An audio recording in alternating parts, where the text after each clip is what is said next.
So, as you know, it's because you've signed up for this, we'll be using Grasshopper with a bunch of plugins and Lumion. Um, and there will be a recording, so just keep that in mind. As if you're maybe need a bit more time, you can't keep up. We have to go at a certain pace so you learn everything. But there is a recording, and files will be given to you afterward as well. Um, so I'll introduce you, and then I'll hand it over to you and let you do your thing. And I'll be here like the entire time. I'll try to answer as many questions as I can, so you don't have to stop so much. And yeah, so Daniel Caven is an experimental designer and architect based in Chicago, Illinois.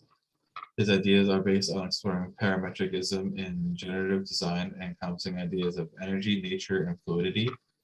Working in highly distinguished offices all over the United States, Daniel's skills in emerging systems have allowed him to be an advanced designer in cutting-edge technologies and fabrication specialties through the means of 3D printing, scripting, and high-level digital technologies. Daniel has been featured around the world for projects, research, animations, and competitions throughout his career. In his professional career, Daniel has worked on many different high-profile projects, such as the Astana World Expo, the world's first freeform 3D printed house in Chattanooga, Tennessee, and the world's first 3D printed office in Dubai, and finally many different high-rise and mega towers worldwide. So without further ado, I'll hand it over to you. Share your screen when you're ready. That's great. I'll be here. Awesome. Thanks, Mike. Let's see here. So like Mike said, I'm Danny or Daniel Caven. If you guys know my work, I typically kind of work extremely fast and try to get a bunch of stuff done, really, really crazy, and try to just basically just get out a digital image at the end of it. Career-wise, I worked at many different firms, a lot of different international projects around the world, and I'm primarily based in Chicago, Illinois. And today's session is more, it's not about like, I'm going to take a step back and like just try to slow everything down. And we're going to try to go kind of gear it towards kind of simplified forms and then trying to exaggerate them and try to distort them to make them go crazier and crazier. So, Danny, I don't know if this matters, but we're seeing not. Can you see like my notes? Screen. Yeah, we see like the notes and like next slide. I don't know how to do it. It doesn't really matter, but it doesn't really matter. I'm just trying to. Yeah, there we go. Is that better? Yeah, there you go. I'm not even reading off them anyway. So, professional career. Obviously, I use Grasshopper every day. It's a pretty essential tool to my workflows and all that stuff, especially getting out iterations after iterations. And some of you may be architects, some of you may not be, but Grasshopper for the just like I said, getting out a lot of iterations is really essential. And today, hopefully, we're going to get out a bunch of different iterations and try to just do as much as we can. I think we have 7 different kind of file types that we're going to be working with, and we're going to build them from scratch so you guys can kind of see and get your heads wrapped around my workflows and how we get to go together. We're going to kind of do, I kind of thought about this last moment, but we're going to get into the real-time rendering engines. So we're actually going to go with a little bit of Inkscape, like briefly, just to give kind of a brief intro. It's free to students, I think, or there's like a really cheap fee for it, but we're not going to go too far into that because Lumion's the one I really want to get to for all the scenes and try to make it a little bit better looking as for photographs and all that stuff. Like Mike said, if you follow my work, obviously it's just a bunch of digital sketches. So from there, all the sketches, it's basically, they're all based on like either artwork or nature or, seeing a crack in the sidewalk, for instance, and trying to, digitally recreate those things. So just kind of looking around and visualizing and kind of dissecting them along the way and trying to figure out how can I make that in Rhino and Grasshopper and maybe make it parametric, maybe use a B-rep or a surface and Rhino to start to generate these different things. And just to show you some kind of real life projects that I've done that's kind of related to this course is this first project that was built in 2018 or 19. It's the same concept as kind of today's work. It's called Gables. It was built in Iowa, in the Midwest here. And basically it was really based on just 3 different surfaces. So you can make a crazy kind of concept project and really have simple design logic behind it. This particular project, now I have to read the notes. So it was constructed with 1,200 2x4s, 20,000 deck screws, and 9,000 leg screws. And this project was given to me through the state of Iowa as a grant. And basically it was just an art pavilion. And in the middle of this small town. And through the use of Grasshopper, I basically didn't really make the design drawings. So it generated them all out. And if you're familiar with Grasshopper, you can make 2D and start to generate all these drawings. They did all the dimensions for me. And there was even a point within the city council, for instance, you know, they had to make it, you know, 20 foot shorter, for instance. And, you know, within, you know, I think it was like maybe 5 minutes or something, we were able to generate all the drawings, bring them to, you know, the contractor in the city and be like, okay, this is what it's going to look like now. And, you know, this is obviously a rendering of it, but with the contractor's help, here we go. We were able to get it built. And one unique thing about this project was, like I said, it was 3 different surfaces, no thickness, and we were able to generate all the drawings. But with the contractor, we brought it to another level, and he actually used, we bought him an iPad, and basically he used it to augmented reality, actually fit out each one of these panels based on the design drawings, which was really interesting. And he was extremely excited to actually be a part of something new and kind of technologically advanced for him. So really, really fun project to be a part of. And then from, you know, rendering to reality, it actually turned out quite a bit better in real life, just trying to get those striations as you move across it. And again, a lot of parts in here. So it was really exciting to be a part of this. And again, it's kind of similar to what we're going to be doing today. So really simple design surfaces. And then we start to, you know, bring in the complexity as we move along further and further and further. And so just an interior look of the whole thing. This was the structural engineer there. Yeah, and so just a lot of work. Obviously the grass hasn't grown there, but you know, today they do yoga underneath it, all sorts of stuff. People sit on top of it. And then just not a similar process, but a kind of a concise process. The 3D printed house that's going on in Chattanooga with Branch Technology.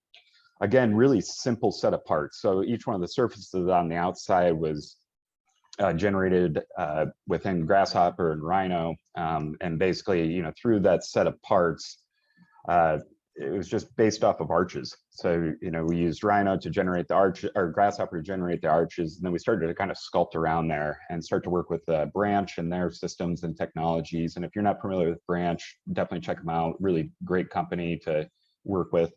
And basically, you know, throughout figuring out the arches and with the structural engineers' help, we were able to, you know, decompress each one of the arches however it needed to be fit.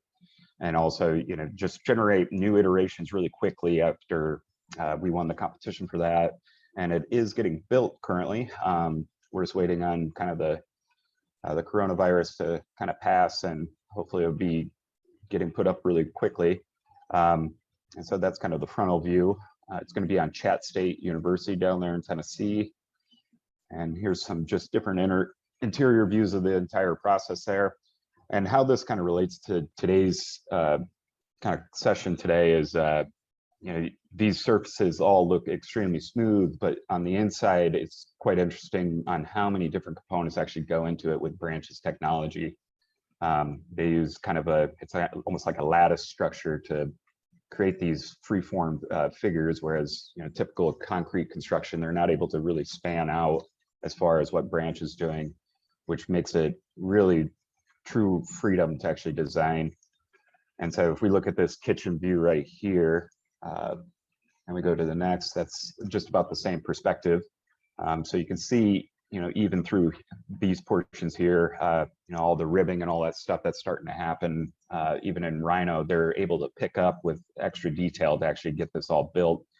And just to give you kind of a figure on how tall this is to the side to the right there. I think that's like a 12-foot ladder, so that's pretty tall. So the overall kitchen was kind of, and living area is really, really tall for an actual house, but it's really exciting to see this get built. And it's almost like, your Rhino models coming to life rather than just seeing it in the digital world, which is pretty typical for a lot of designs that are extra curvilinear.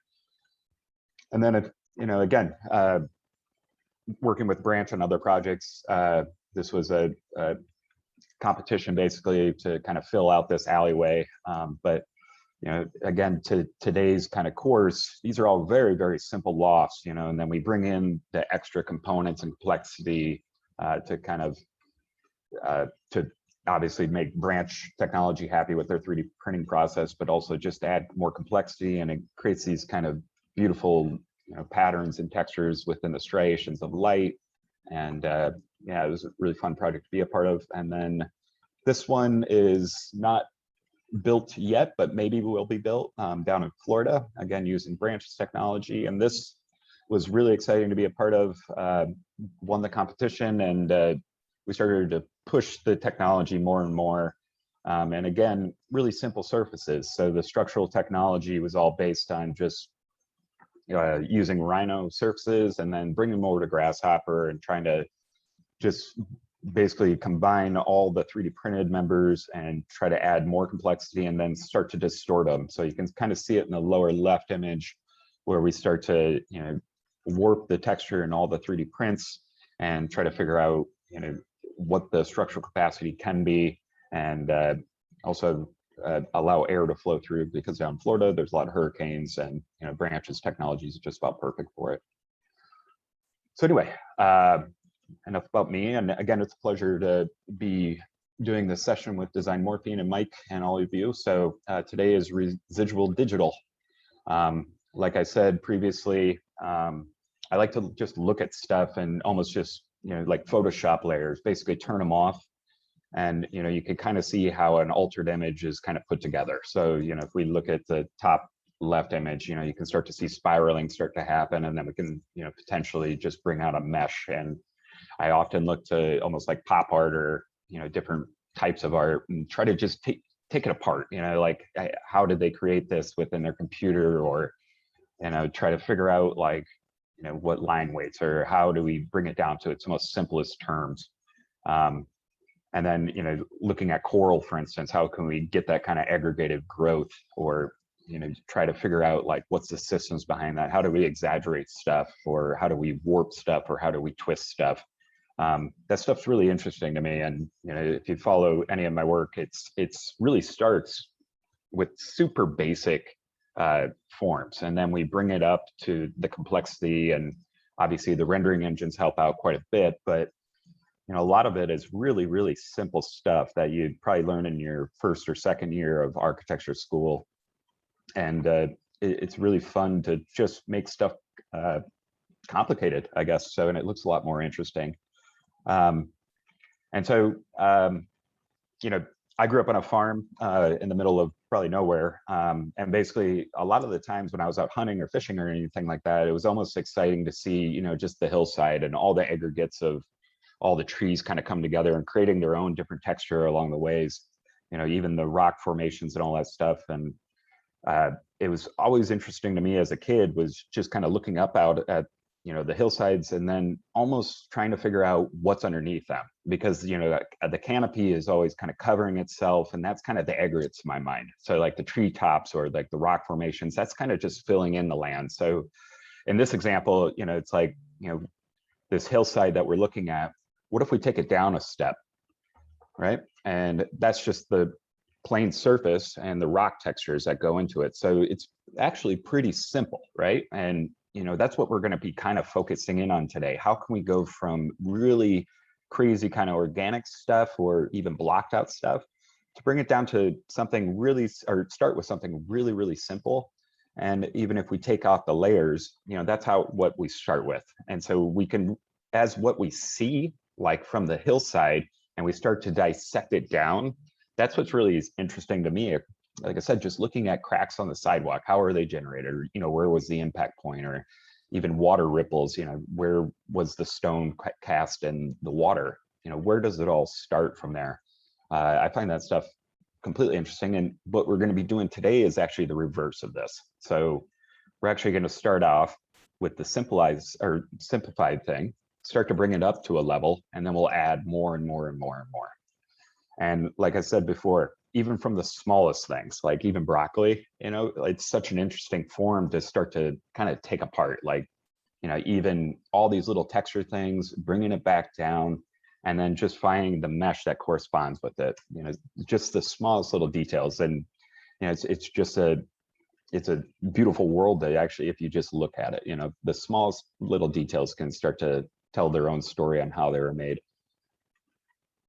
And so, like I said, we're going to start pretty much from scratch on each one of these today, but I'll send Mike out the Grasshopper definition. I do have like notes with all these different parameters. So whatever I build today, I'll make sure it's like organized, and you guys can have it for reference if you can't keep up. And luckily this is recorded, and I'll try to be a little bit slower than usual today. But yeah, so today's different kind of dissections are and the output will be residuals, is first off, we're going to start with kind of a 2D thing. And then we're going to base 3 examples just on proximity. So proximity meaning, what's closest to each other, what's the closest group. We're going to take that from 2D, we'll bring it up to 3D, and then we're going to bring it to really simple 3D form finding. And then from there, we're going to take it over to kind of surfaces. And then we're going to try to just create some really beautiful just objects or architectural forms. The next one we're going to be doing is just evaluation. So we'll be working in 2D at first again, and then we'll be using curves and B-reps from Rhino and Grasshopper, and then we'll eventually take it to bring on evaluated shapes. So it's in form design based on the actual object that we're using. And then the last 2, we're going to do some remap and reduce. I kind of put those 2 together just because they're pretty similar to each other. And basically, we're just going to try to really use some residuals from pre-existing objects that we create in Grasshopper and start to build forms based upon them.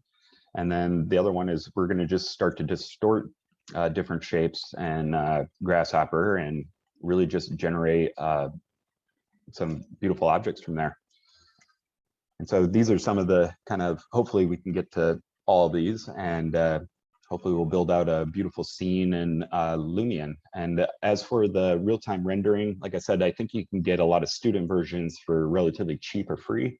We'll just go over really basic stuff today as we're setting up cameras, the scenes, and I think we'll go into kind of building out some scenes in Enscape as well, just in case you like one software over the other. Enscape's a really easy tool as well. It's inherent in Rhino, so you don't have to actually export anything. And it's pretty fun and easy to use. So anyway, we'll get started here. And apologies for the notes. I just had to keep track of everything. Save. Okay, so we'll just get started in Grasshopper. I'm going to turn off my camera so everything runs relatively smooth. Perfect.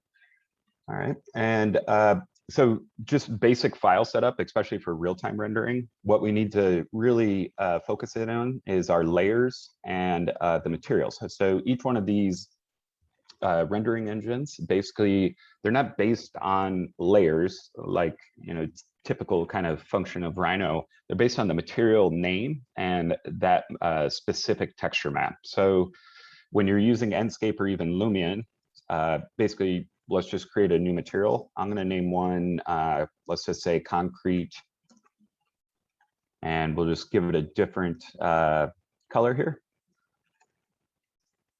And basically, from here, we're just going to click on material.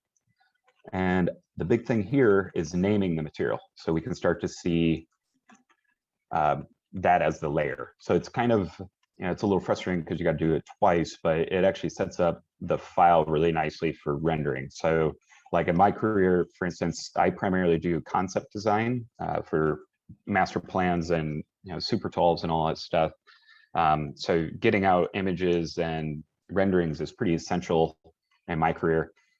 So, you know, being able to just, you know, bake out objects and having the layers already set up is, you know, really essential for actually getting out the product that we're needed. So if we go down to type here and we just go to custom, for instance, and I think if you know anything about Rhino, you're able to just make a material. I'm just gonna give this some random, you know, concrete mixture. And basically from here, we can mess with the gloss and the reflectivity and transparency and all that stuff. For Enscape purposes today, and I know it wasn't listed on the internet that we're going to use Enscape, but I just kind of figured we could do kind of a 2-for-1 special on the real-time rendering. I'm just going to plug this down to Enscape for the material, and I'll show you what that means after we get this file set up. And then I'm just going to make a few other materials. So let's just do bronze for the second.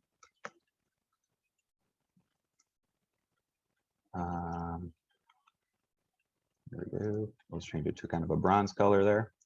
And again, we always got to name them. So bronze. I'll change that to custom. We'll just give it some sort of metal sheen. That's fine. I'm going to change it over to Enscape again. Oop. And this is one that's really important. So if we do a grass layer, I think we're going to make kind of an architectural pavilion for one of the exercises. Enscape works off words as well as Lumion. So if it sees that grass is a material, it's automatically going to give it the grass material. And basically it's not like a bump map or anything, but it makes grass. So Lumion doesn't do it quite as well. But it works with glass pretty well for the Lumion part. So we'll just do custom again. I'm just going to give it a grass texture so we get the coloration right. And if you guys want, at the end of this, I can send out this file as well if you want some of these texture maps, but pretty easy on the internet just to find. Okay, I'm just going to change that to Enscape so it's all set and ready to go. And let's just make a glass layer just in case we want to mess around with kind of layering up glass here in a bit. All right, so I'm just going to make that kind of a blue.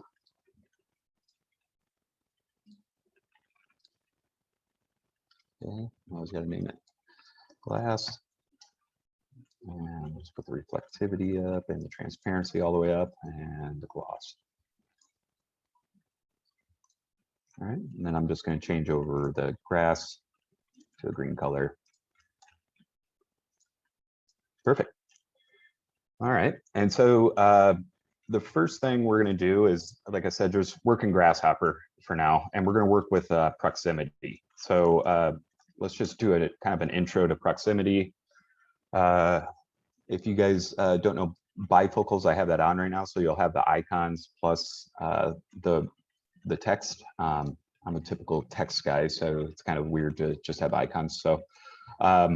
So just an intro to, I guess, proximity, which is inherent in normal Grasshopper. If we just make a grid, for instance, it's just going to calculate basically the proximity from point to point. So if we make a grid, let's just do a 15 spacing apart of each one of these grids. And we'll give the size a little bit bigger. Just to give it some space. Basically, that's going to give us some points. Okay, let's do a bunch of different grids just to see. Actually, we'll do that in just a moment. And if we go over to our mesh tab here, we can go to triangulation. And basically, let's go to proximity 2D. Now, if we start to plug that in to our points there based off our grid, what that should start to do, actually, if we do area on our centers there, okay, and then we'll put it into our centroid. Basically, what that's going to start to do is interconnect each one of those points based on proximity to one another. So closest point or a group to it. So if we go to our groups, right now it's at 5, we could put in 5, and I think it'll start to bring it up more and more. You might have to flatten this so it's one singular list. Basically, that's going to start to just generate proximities to each other. So kind of giving, you know, a gathering of points, if you will.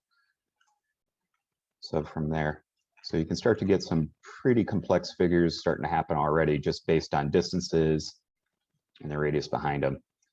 So there's other commands in here that could be the search radius and the maximum, and we could start to play with that in just a bit too. So that can get pretty interesting, and you can start to get some really beautiful textures starting to happen already.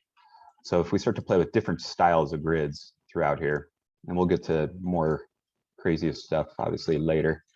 If we let's just disable our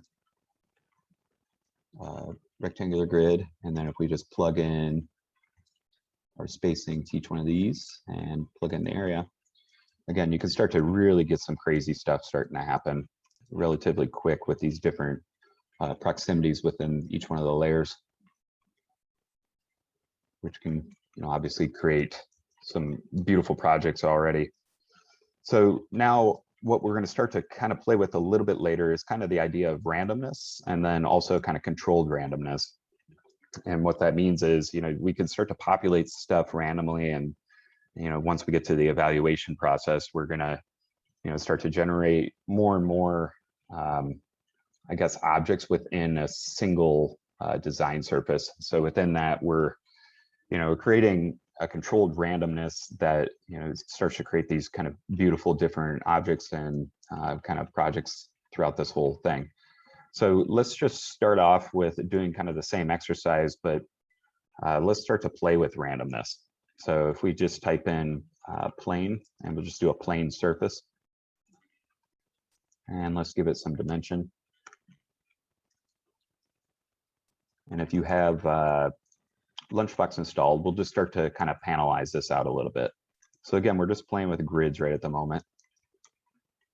If we go to Lunchbox here, and let's play with the hexagonal one for now. We'll just subdivide that out. And basically, we'll start to subdivide it with maybe 15 subdivisions. Maybe we'll separate that out.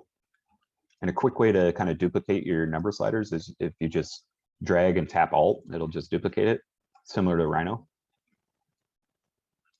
Okay, let's try to get it kind of an even distribution there. And I'll just hide the rest of them so we can just see the grid starting to happen. So we can do the same proximity with each one of these using our triangulation or proximity in 2D there. And we'll need to put that into our center. So you see something really similar start to happen throughout each one of these. And let's just play with the grouping again.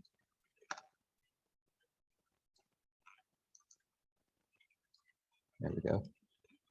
So again, you know, start to get some craziness starting to happen, but what if we start to play with the randomness of everything, and then we can see how the proximity starts to change more and more. So instead of subdividing each one of these out,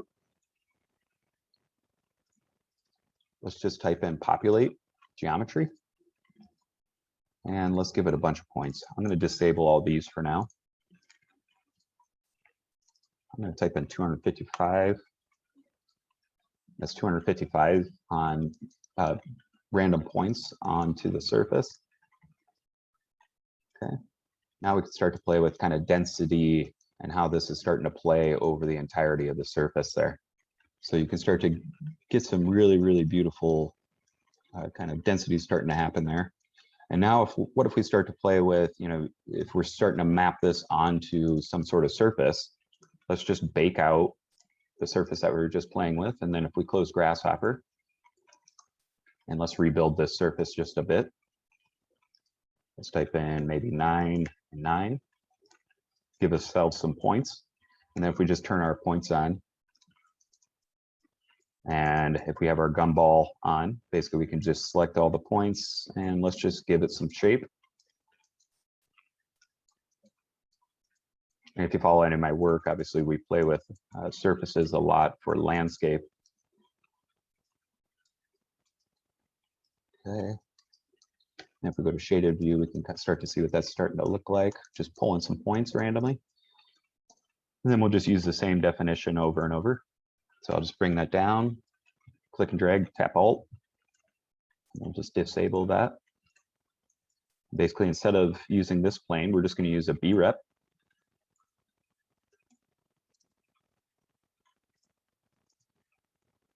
We'll just set one brep just like that. And basically from here, if we turn off our points, we'll start to get a better visualization of what's happening. And if we just hide this surface away, we'll start to see we're starting to get some stuff in 3D that's starting to happen, which can get, you know, pretty exciting for, you know, like an architectural object using just proximity between these points. And obviously, we can bring up the density of it. And if we bring up the grouping, basically that's going to kind of more or less kind of distort the figure that we're looking at, because it's starting to look further and further away. So if you want to keep, you know, the inherent, I guess the brep that we referenced in, what we need to do is actually work backwards a hair. So if we bring down the proximity down to a lower level there, and then we actually turn up the number of points, we'll start to get more and more of that gradient starting to happen while not distorting our form. So there's going to be a lot of lines in there. So I think right now we're working with, let's see here, 20,000 different lines. So that can get pretty crazy for one singular grasshopper definition just to process there. And so if we wanted to give this kind of some geometry, what I'm going to do is just type in pipe, and hopefully you guys have mesh tools installed. That should be the mesh pipe there. And what we can do is start to generate some geometry based off of this. This might run your computer just a bit slow, so we'll just give it a second to load up here.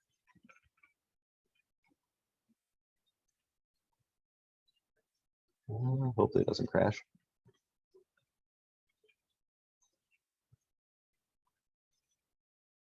Oh, yeah. Please don't crash. Oh, as well. Have to do a little restart. I'll just have one in the background just in case. There we go. Cool. All right. I'm going to just hide this for now because it's going to run our Rhino and Grasshopper extremely slow. And I'm just going to type in join mesh in the background. And we're going to flatten it right away. Perfect. And then what we'll do is we'll give it a smaller radius so we can start to see what the geometry is starting to do for us. We'll just give it a second to load. And one thing on the mesh pipe, and I've said it in a lot of my tutorials, is if we turn down the segments, basically, you know, your Rhino will run a lot smoother and faster for each one of these different exercises that will start to happen. So if we turn down the segments, and segments meaning it's a mesh, so it's not a NURB surface, so it's not completely curved.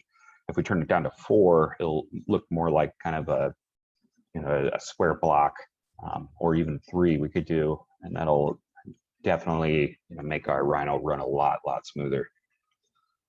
All right, we'll wait for that to run one more time. Okay, I'm gonna just bring that down to like 0.2, or let's do 1.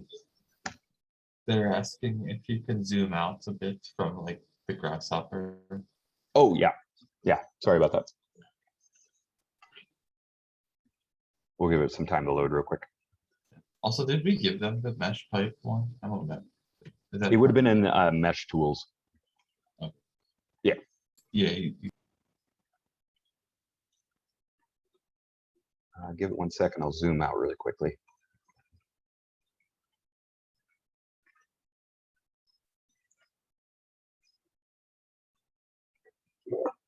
Also, if you guys are doing this along with me, basically, I would never use the pipe command with this many curves, just because it'll definitely slow down and probably crash your computer, just because that's a heck of a lot of geometry that you'd be working with. Yeah, just kind of just a tip there. So this is 0.125. So if we bring that down to 3 on the segments there, that'll run a heck of a lot smoother, like I said before. We'll be able to actually pan around. Give it a sec. So if we bake that out, start to kind of look at that in Zoom things, kind of taking away my workspace there. Okay, so if we start to look at that kind of in the rendered aspect, you can start to really generate some really crazy stuff, or generally complex stuff relatively fast, just using really simple stuff and a really simple surface there. So that's where we're going with that. Okay, so I'm just going to bring this over.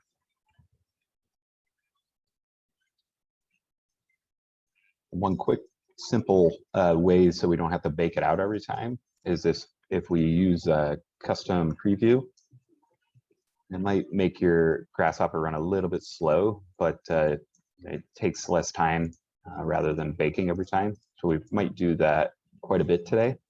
And if you wanted to add a a custom color to this, for instance, you could go to color swatch and make it whatever color you wish just by clicking on here. It renders out relatively nice. A lot of the times, since we already have our Rhino set up with materials, Grasshopper actually recognizes that. So we could actually just right click on to the custom preview, and we could actually just select material if we wanted to. And it actually, blocks out relatively nice. So, in my every, weekday workflows, typically I'll have a bunch of these set up. Let's just say I'm working on a tower or something, and basically, we can pan around this without actually baking anything out, which actually saves quite a bit of time, especially with setting up layers and all that stuff. So it definitely can be really, really helpful to use in your workflows there. One thing I might do just really quickly is just give default actual material. We'll just call it default, I guess. And that's just going to be kind of a white material, so we can actually see anything. So I put a little bit too much gloss onto the concrete, so I want to just kind of have it be matte.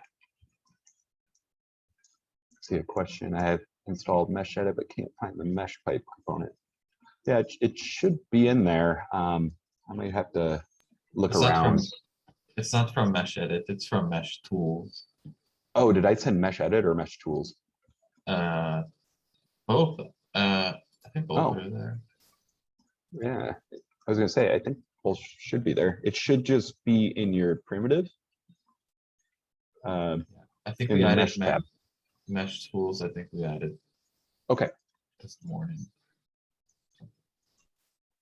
Awesome. All right, so all right, so let's keep on moving with some more proximity stuff. So like I said before, let's just work in 2D for now. And so let's just kind of set up a really simple line and start to kind of dissect it and get some kind of cool figures happening. So what we'll start off with, let's just start to create a point for now. So just construct point. Okay, and then what we'll do from here, let's just basically make a line, I guess. So I'm just going to type in 15 period. And if you do the period behind the 15, it'll give you 3 decimal places, and it's a little bit smoother for sliding. Okay, and then let's just basically create I guess a line. So from here, I'm just going to copy and paste this down. And from here, what we'll do is just type in interpolated line. Just add those vertices to here. Can't really see it right at the moment. Okay. I'll start to slide that out. And so we're just going to start off a line for now and basically see where that takes us. So from here, I'm going to turn off our grid. Yeah, that's fine. Oh, okay. Seems like everyone's getting either your pufferfish stuff or anything else. Okay, good. Okay, so from here, we're just going to start off a line, and then we're going to start to work with the series. So we're going to just create an amount of lines starting to happen here. And basically, we're going to start to kind of create later on down the road kind of a spiral kind of geometry that will start to distort more and more. So let's give it a 15 count. We'll replace the X coordinate with the 100. We'll just pop that into here. That's going to start to create a bunch of different lines, or a bunch of different points along one single line. And within that, if we wanted to create a spiral, basically we need to start to add in a rotate feature within here. So from here, if I just disconnect the interpolated line, we already have these generated. And what we'll do is start to rotate each one of those points. Okay, and then we're going to right click on the angles there. We're going to change it to degrees instead of radians. I'm just going to hide that for now. And we're going to create another series. We'll plug that into the degrees there. And we can use the same count. That means the number is the 15. You'll start to see it starting to rotate automatically there, incrementally. And we can just copy and paste down our step from the previous. Okay. Yeah. Mike, I think they want us to pause for 30 seconds so they can grab mesh tools, which is fine. I mean, sure, I guess. Is it all right? Also, yeah, it doesn't matter to me. I mean, it is a recording. So, yeah, that's true. We can do that. We'll just keep going. It shouldn't take that long. We won't work with mesh tools for for a little while, so it'll be fine. Okay, so if we just incrementally rotate each one of those, basically you'll start to see a spiral starting to get generated, which I think by those inspirational images I showed you earlier, you know, like that flower, you know, we can start to generate different things like that really, really quickly. So through here, I'm just going to plug in our interpolate, and that'll start to generate this line for us throughout here. And so we can start to generate different lines based off of that. And then let's see here.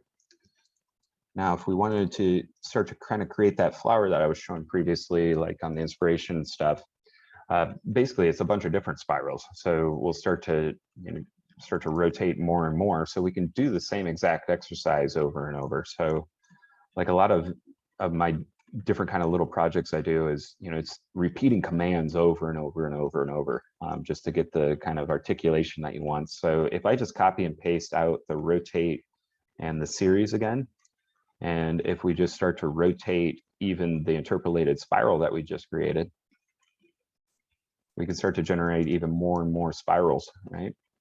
And from there, you know, we could start to increase the step count each one of these and start to articulate different designs within there. And we can actually increase the count there, so we can add more and more complexity as we go. And then through here, we can get the moire effect starting to happen really, really quickly, which can be really exciting for different typologies of designs, obviously. Okay, and then from here, you know, if we start to dissect each one of these lines, if we just type in divide, we can start to figure out, you know, even how those flowers are made, for instance. So if I take even, you know, the counts there, actually we'll do a divide by length.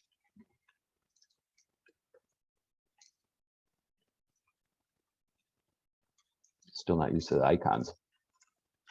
Okay, and then if we just give it a number, let's just say 5, start to generate a heck of a lot of points there. So let's bring that up quite a bit more.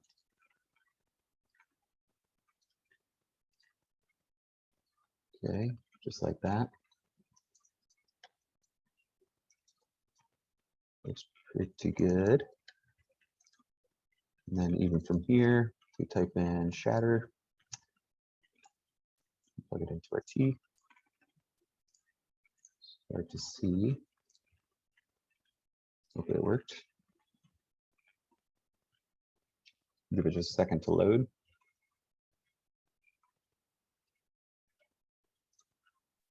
Oop. There we go. Let's see.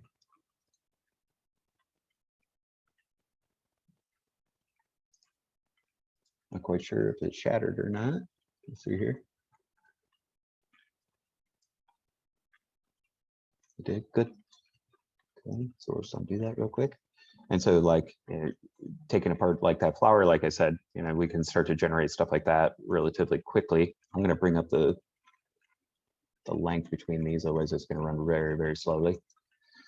And so from each one of these shattered points, and if I kind of zoom out just a bit more so everyone can see, we can start to gather the endpoints there. And if we wanted to create something like that flower, you know, and we start to use Rhino components, if we just create a plane like so, I'm going to turn off my Grasshopper, it's running really, really slow now. Oh no. Wait for it. There we go. I'll turn this off really quickly. Okay, and if we wanted to kind of create, like I said, that leaf pattern that we had before, you know, just pick a simple plane. We could rebuild it a little bit. Let's just do 3 and 3. Turn our points on, and we'll just bring this up just a hair. Awesome. Turn it back on. This one just a bit. We can also start to bring on different forms and shapes onto even 2D patterns like this. All right. So, and a lot of the times if we're doing exercises like this, I won't use NURB, so I'll actually just use meshes, and I'll leave it relatively low just because it'll get really heavy. I'll just give this a little bit of thickness, just like that.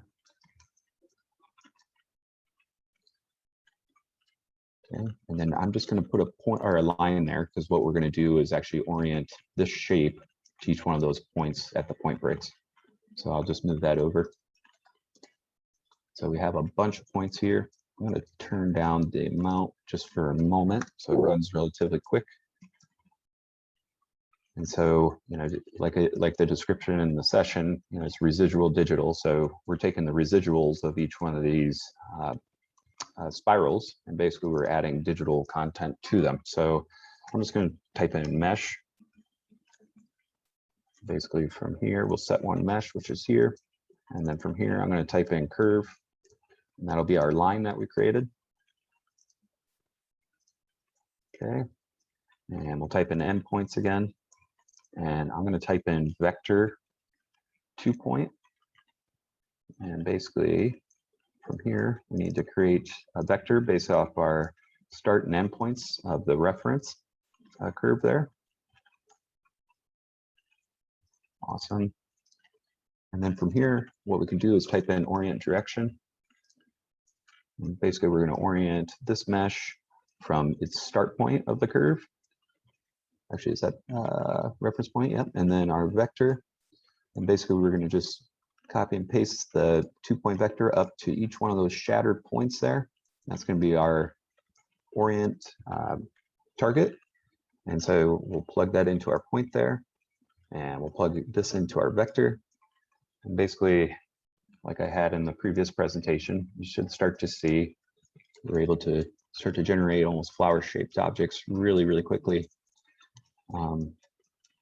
using just a basic spiral technique. And again, if you don't want to bake it out, what I'll do is just copy and paste down that custom preview from before. And we'll enable it. And we'll just hide everything else in between so we can start to see what we're doing here. And if we go to render viewport, you'll start to see the orient direction orients them from the start and the stop of each one of those points. And the cool thing about doing stuff like this is basically you can manipulate how that petal starts to look. So if we just zoom in on it and hold Control Shift, we can start to modify what the mesh is starting to look like. So if we wanted to kind of convex it out just a hair, obviously it'll all auto update everywhere onto the spiral there, which is pretty cool. And then if we wanted to orient it outwards to kind of replicate more and more what it looks like there, start to get some pretty interesting geometry starting to happen. And again, just based off of a simple spiral and points, you're able to kind of just digitally recreate, even flower shapes or anything of that nature, relatively quick within there. So that's pretty cool. So anyway, we'll get back to kind of the proximity kind of exercise that we were doing previously. So what I'm going to just do is basically just recreate the spiral technique again. So I'm just going to disable all this so we don't have to worry about it. I'm going to hide our little flower petal. Okay. So again, we're just going to construct a point in case you missed it before. So construct point X, Y, Z. We're going to create a series of lines. Okay. Do that. And I'm just going to type in 15 for the count again, 15 period for the movement there. Okay, so we'll bring that out just like we had before. And then from here, we're just going to rotate each one of those points in a series as well. I know we're repeating stuff, but just in case anybody missed it. Okay, put in degrees. We'll add in series again. Keep the same count because we need to keep it the same number. I'm just going to type in 25 period. I should start to spiral us out relatively quick. There we go. And we'll type in interpolate once again. Interpolate curve. Okay. Got a beautiful spiral starting to happen. And again, we're just going to rotate spiral again. Just like so. We'll start to get Maelstrom effect starting to happen. Okay. And from here, I'm going to give it a different count. So we can get some kind of different articulation starting to happen there. All right. And then from here, let's divide out each one of the curves. Let's do it normally here. I'm just going to type in 15 again. Okay. And from here, we can start to work with basically the proximity here and start to generate some more geometries that's starting to happen. So from here, I think this one's kind of, I thought of this exercise kind of based off of tree roots. So trying to, I guess, tree roots kind of flowing through sidewalks and all this stuff, or sidewalk cracks and how they kind of articulate themselves through there. But so this one, we're just going to go to triangulation again. We're going to go to proximity 2D. We can just do normal divide, or if you want to do divide length, that's totally fine. I'm just doing normal divide so we can kind of just quickly play with it. Either one works. They both do pretty much the same thing. And then we're going to just plug in our proximity there.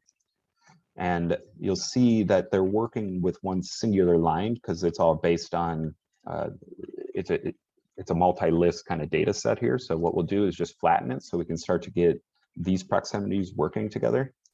So let's click flatten there.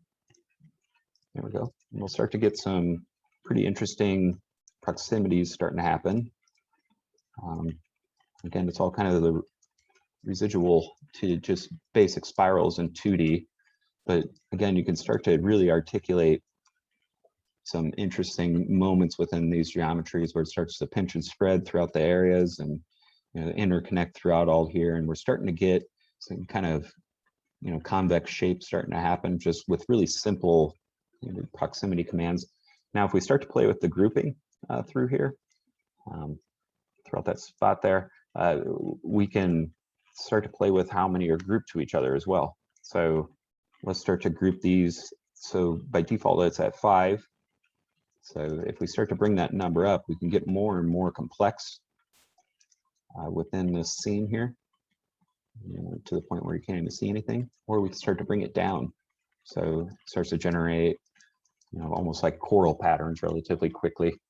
And each one, and this grasshopper definition is going to run really quickly because it's just lines. So a lot of the times, like during the weekdays, I'll, especially for master planning or figuring out maybe an island design, for instance, it's really handy just to figure out simple exercises like this that you can start to, articulate footpaths that are interconnected to each other and, come up with an interesting strategy rather than, coming up with, pretty static, block by block, Chicago style master plan.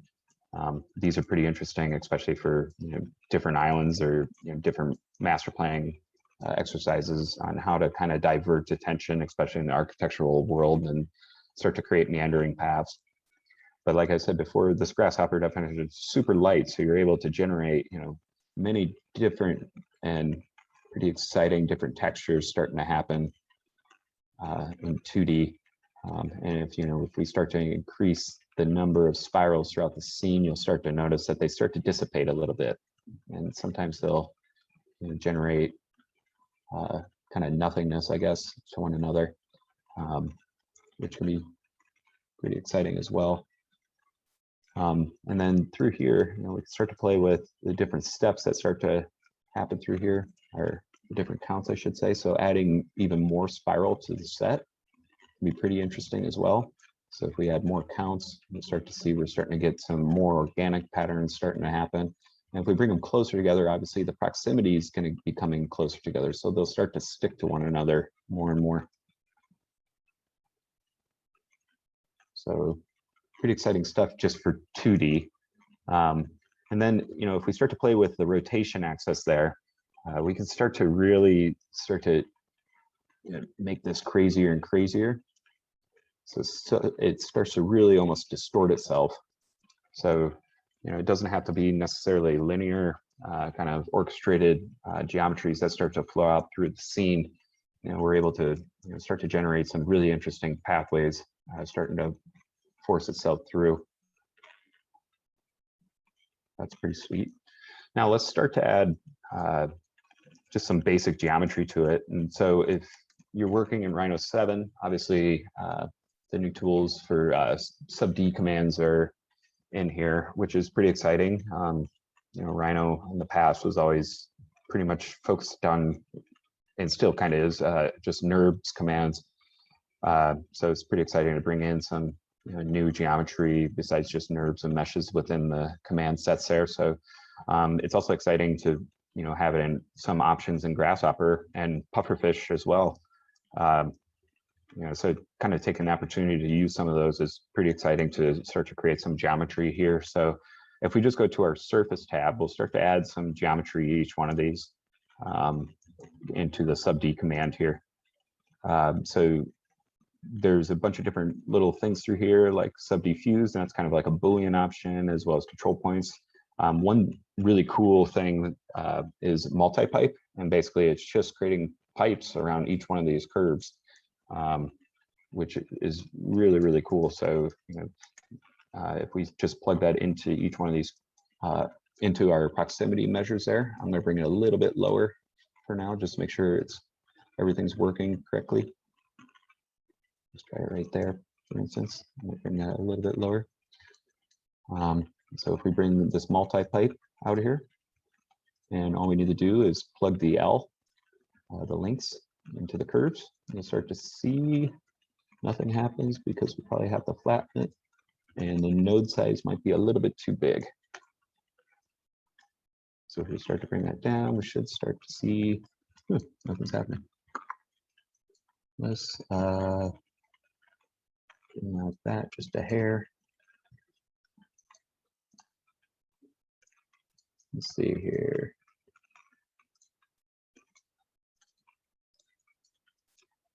Actually, we might have to join these because they're probably separate instances. So we'll just flatten that join curve. There we go. Starting to get some pipes starting to happen. So let's bring up that radius again. You'll start to see each one of these is a pretty clean sub-D pipe.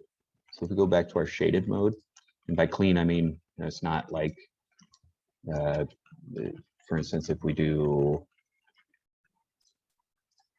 something like if we have a box, for instance, and we just twist it,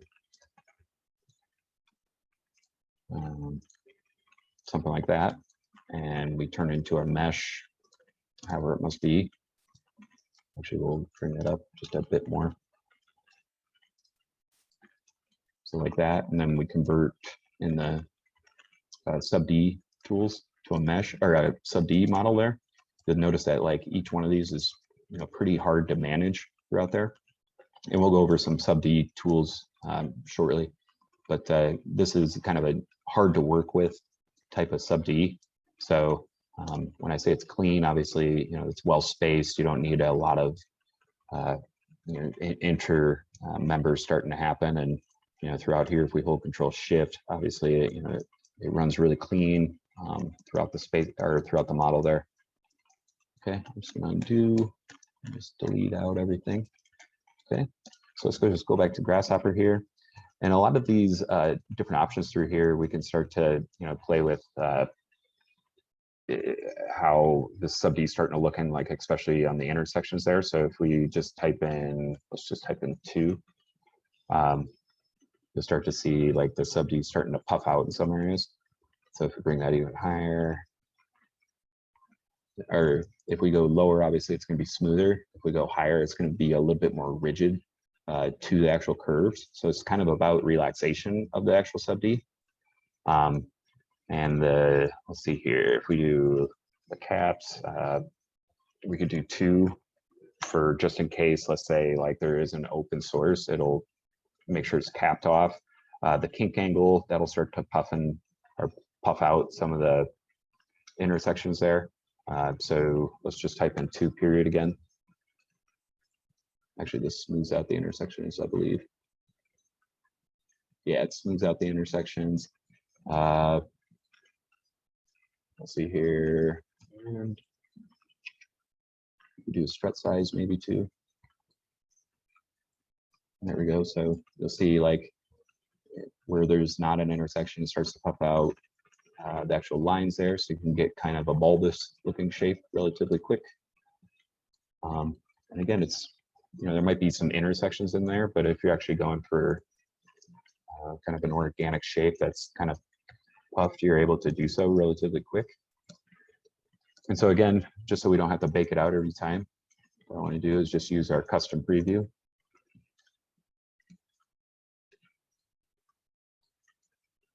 Okay, I'm just going to hide the rest. There we go.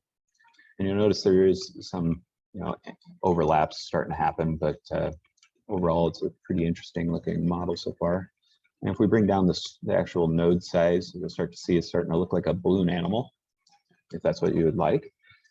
And then let's add some more complexity to it. So again, we just to start from the beginning, we have a spiral and we start to just rotate the spiral, we divide it, and then we just find proximities. So let's just add some more complexities so we can start to get these beautiful knit patterns, for instance, starting to happen. And if the sub D command starts to flake out like this or start to spike, that means there's probably kind of an error, or it's, the joint function's not totally there. So if you start to bring it down more and more, it'll start to kind of clean itself up. The spikes aren't necessarily bad, because if you were to bake them out, you could just hold Control Shift and delete them out. And so let's bring up the number of spirals from the beginning. Oop, that's the number of points. Let's do more rotation, for instance. Like I said, this is a really light definition, so it's pretty exciting just to see the iterations that you can get. Okay, and I'm going to bring down the puff size there, or the strut size. That way you can kind of see what we're working with.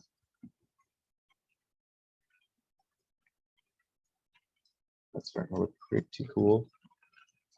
Okay, here. I want to see the proximity, what's starting to happen there. Okay. Divide this out even more.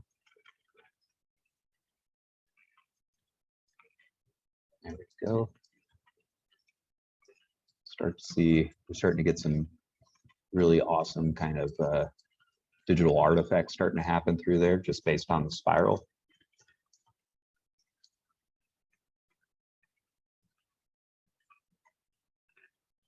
Okay. There we go. So it's getting a little bit wicked. Okay. So let's kind of move past this, I guess, just a hair. So what I'm going to do is just copy and paste this all down. We're going to start to work with a little bit more 3D, and I promise it'll get a little bit more interesting, and then just spirals starting to happen. And so I'm going to turn off our the actual multi-pipe there just for a moment, and we're just going to play with kind kind of a simplified pattern starting to happen here. So I'm going to bring down the actual proximity there, and we're going to try to get kind of an articulated, kind of less involved kind of form starting to happen through here, and then we'll bring it into the 3D. Okay, maybe something like that. Probably bring down the number potentially.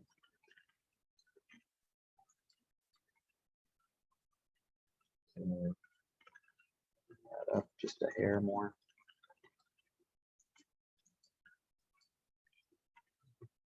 Do something like that potentially.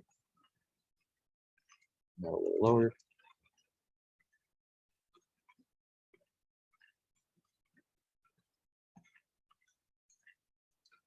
All right, I'm going to bring up the number of these just a hair. Bring up the rotation. It's kind of a guessing game, folks. So there we go. That looks pretty cool. Now to just kind of bring this into the, I guess, the 3D world is really easy. All we need to do is basically go back to our original series, and we're just going to put it in the Z direction.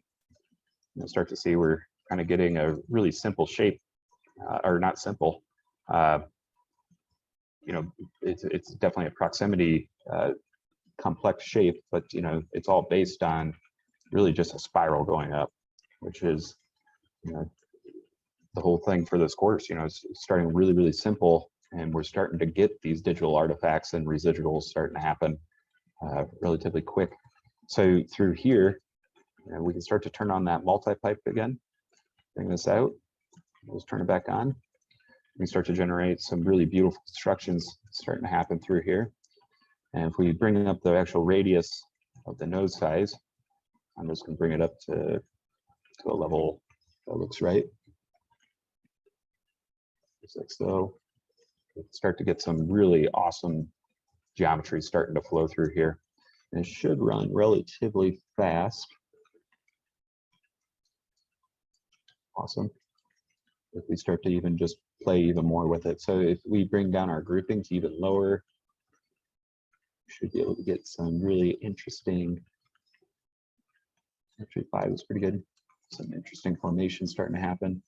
And even if we start to play with the number of divisions within our curves, you know, we can add even more detail or less detail to the overall figure. So we're starting to get kind of some really beautiful coral, you know, almost patterning starting to happen throughout here. It's really nice. Oop, can't go too far, folks. There we go. So something like that can obviously look really awesome for this entirety of this scene. And so from here, you know, if we want to even take it a step further based off these just simple spirals, we can start to kind of smooth out each one of these as well. So if we just type in smooth mesh throughout here, and we could just plug it into our custom preview. And so the kind of the problem with doing sub D, I guess, operations is it's technically kind of like a mesh, but it's a NURBS mesh. So if you were to do, I made a mistake just typing in mesh here, but if we were to bake out the multi-pipe, and we'll go over some more commands for sub Ds in just a bit, but if we look in just shaded viewport, you can start to see this is all smoothed, right? But if we just hit tab, basically it'll go back to the polygons that it was previously. And if you're familiar with Maya, tab's kind of like the number 3 button, so just the smoothing operation. Sorry. And so obviously when in Grasshopper, what we need to do is, before we start to smooth anything, is actually convert this sub D out to a mesh brep.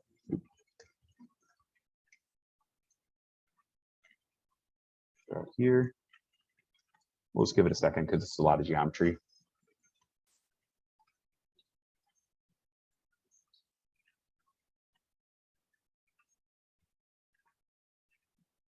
Yeah. And Kalina, at break, I will zoom out for the definition, not a problem. Just give this one more second.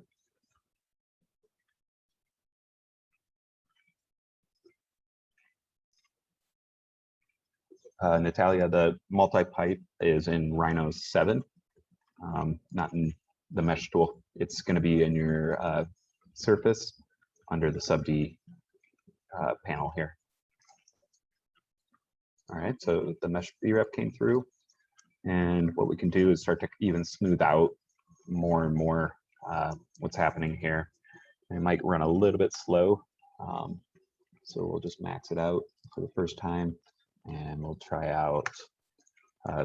So mesh smooth, just so everyone knows, it is exactly what the title is. So basically it's just smoothing out, and sometimes it distorts your objects. So you can give it a maximum strength of 1 to 0, and then you can have the number of iterations it has. So the more iterations, the more it's going to smooth it out or kind of distort it. So from here, if we give it 15, it should start to really kind of almost make these kind of holes a lot smoother. If we just give it a second.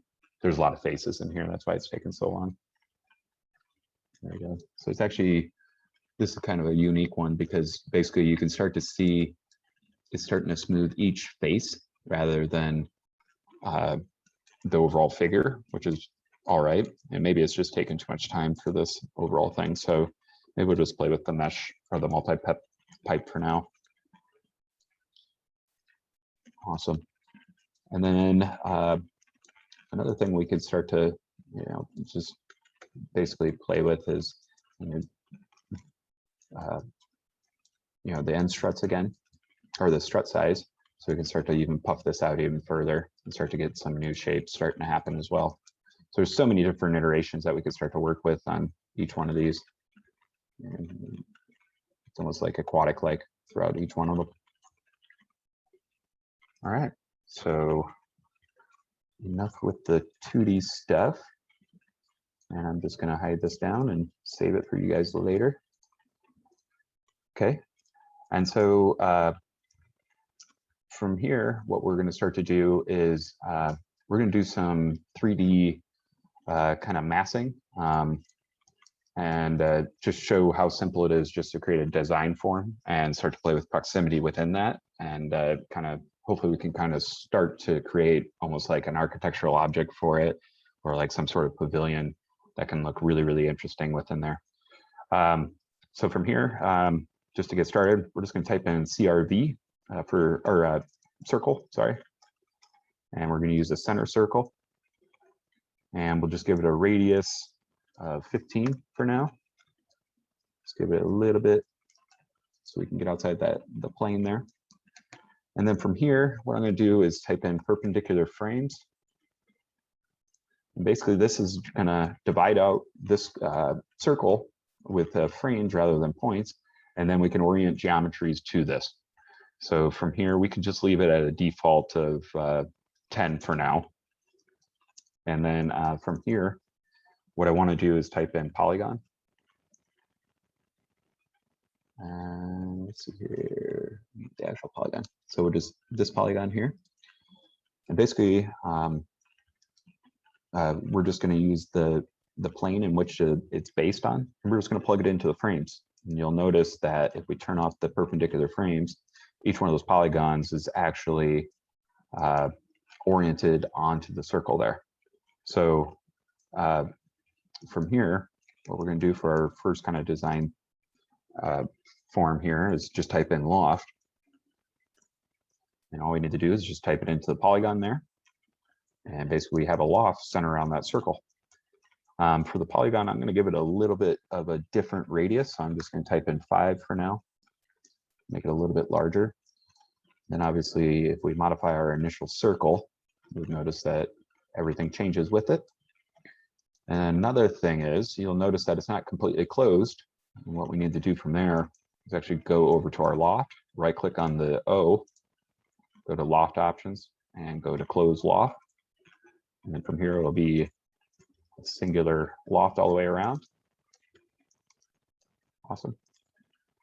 And if we wanted to, why don't we just do it anyway? Let's type in rotate. And basically, let's just add a little bit more detail to this. So from the polygon, we're just going to rotate each one of those polygons. Let's just right click on the angles to degrees. we'll type in series.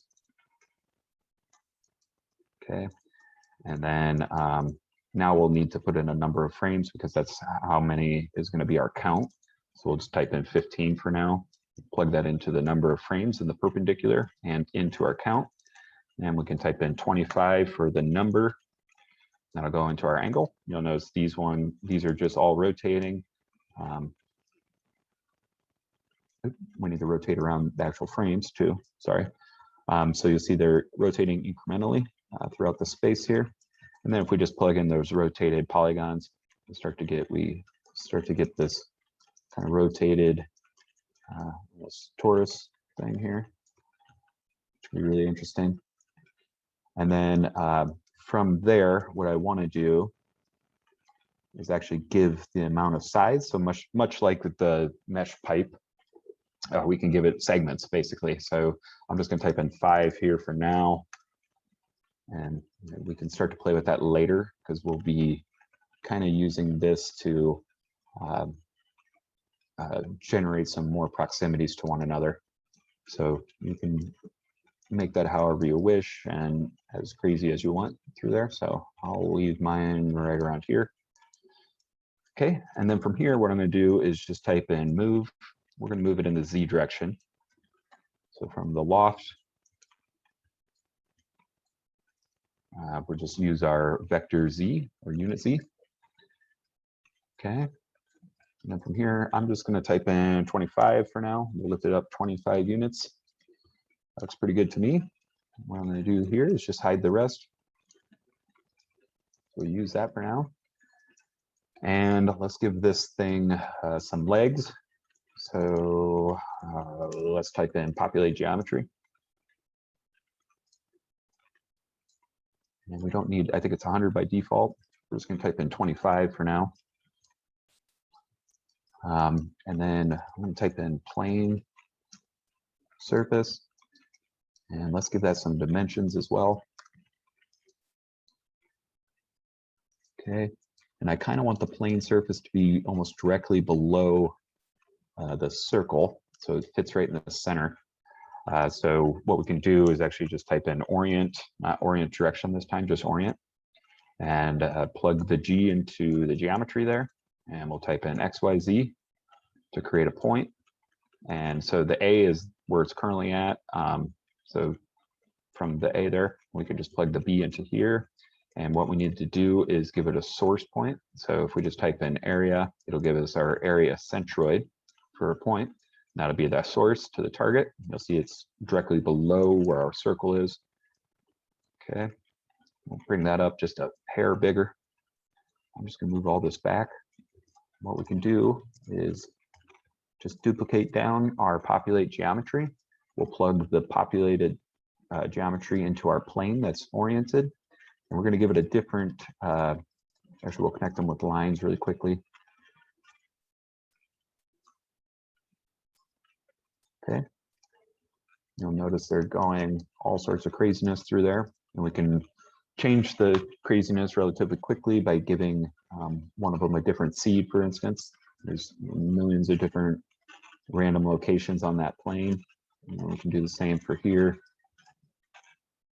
really quickly. And then from here, I'm going to type in pipe, not mesh pipe, just regular pipe. We're going to change the end cap to a rounded one. We'll just plug our lines into there. That looks pretty good. Basically, we're just giving it some legs there. I'm going to turn down the amount of legs we have. Got some room to breathe in there.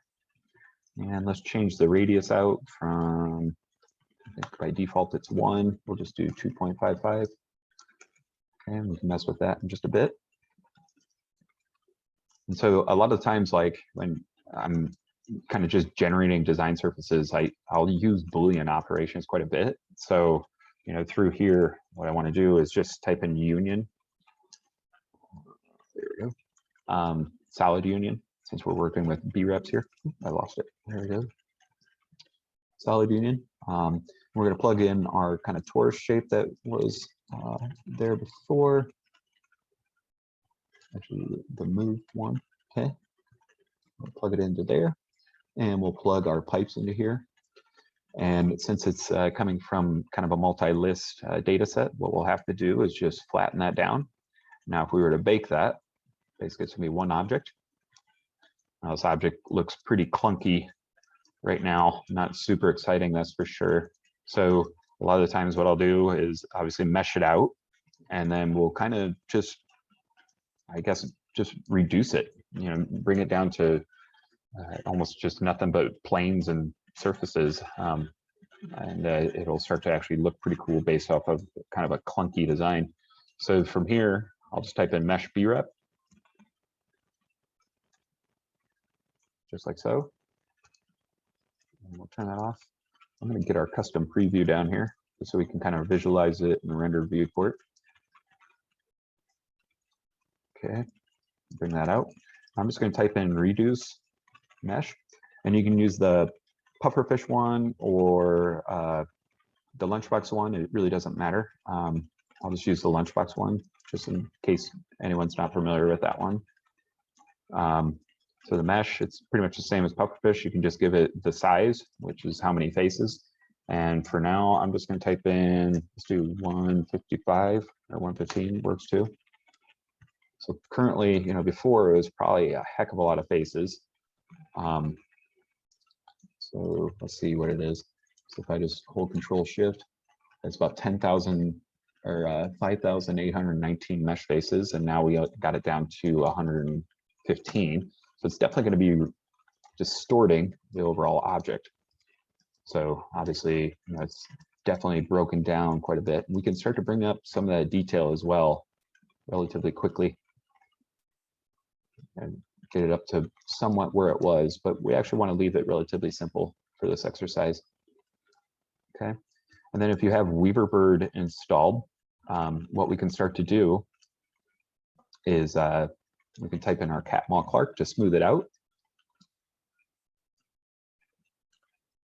Okay. And then if we just hide a few things, basically you'll start to see you're starting to get kind of a blobby form just from a donut shape and some legs, right? So if we bring that down even further, the less and less it gets, or if we bring it up higher, the more blobby it looks there. And for the Catmull, we can give it level or strength levels. So by default, it's 1. We could go with 2 if we wanted to, just to smooth it out even more. So more of the blob, I guess.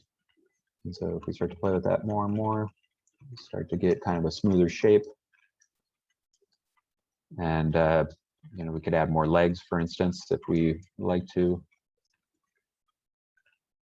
Make it even more blobbed.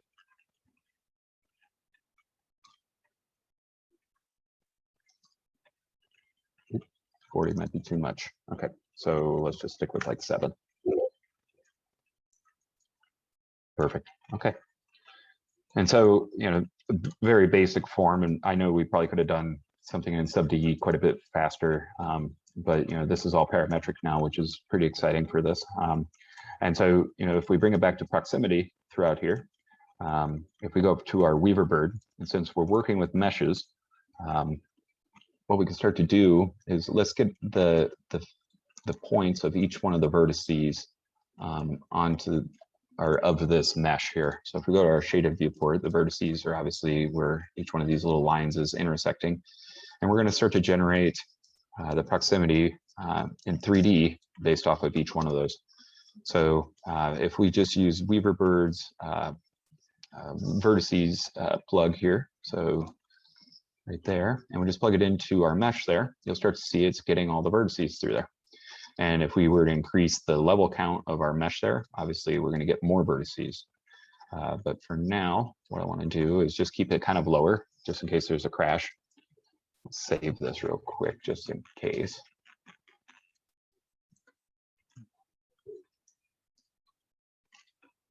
Okay.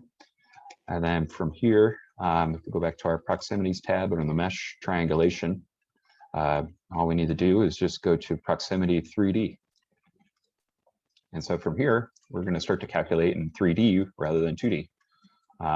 So if we hide our vertices and our custom preview for now, we'll just plug it into the proximity 3D, start to notice we're generating more lines, just like previous in our spiral exercise there. So for this one, let's just work with the actual search radii rather than groups. So let's do a minimal search for this, and by default it is just nothing. So let's just type in 5 for now. There we go. So we can start to get some more details, or more detail of our initial shape starting to happen. So, you know, we can obviously bring the search radius down so it's almost nothing throughout there. And then we can start to play with groups again. So if we type in 5 through here, grouping of 5, we can start to add more groups. So if we bring down our initial search again, it'll start to gain even more density through there. And if we bring up our search, it'll start to distort each one of these objects even more and more, which can be relatively cool. And if we play with the mesh size, obviously, we'll get less distorted or more distorted throughout each one of these sequences here. That's looking pretty cool. And then if we type in our mesh pipe again, I know some of you don't have it, so we'll have to get it toward the break, but we can start to generate actual geometry off these. I should have given it a smaller radius real quick, but we'll just let it load real quick. Should be fine.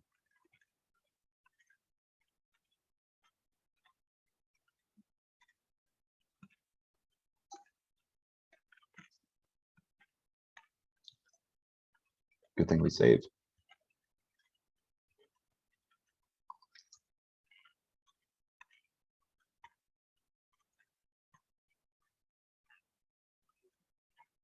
Give it just a sec. Otherwise, we could probably run to our other one. Get this loaded up just in case.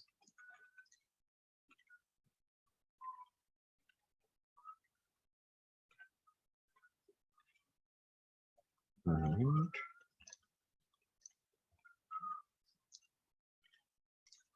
Oh, we'll just load it up. Okay. There we go. Wait for that all to load up really quickly. Okay, and then from here, all I'm going to do is just give it a way smaller radius so we can actually load. And then before even plugging it in, I'm just going to type in join mesh. We'll flatten that down. And I'm just going to hide everything.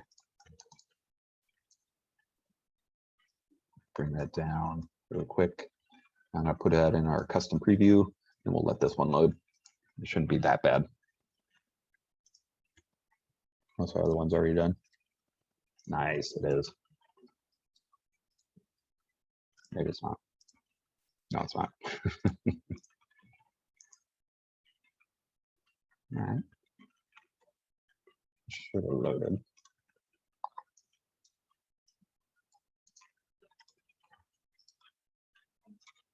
Maybe I didn't hide these two, which is fine. Let's give it a moment. I'll load up one more Rhino just in case. But the big thing here is, you know, just like the course says, you know, we're figuring out simple forms and, you know, making them more and more complicated as we go. I think the architecture, once we get to a live scene, is going to be really, really interesting, just to kind of take apart and kind of distinguish everything throughout each one of these scenes. Give it a sec. Surprised that's not going faster.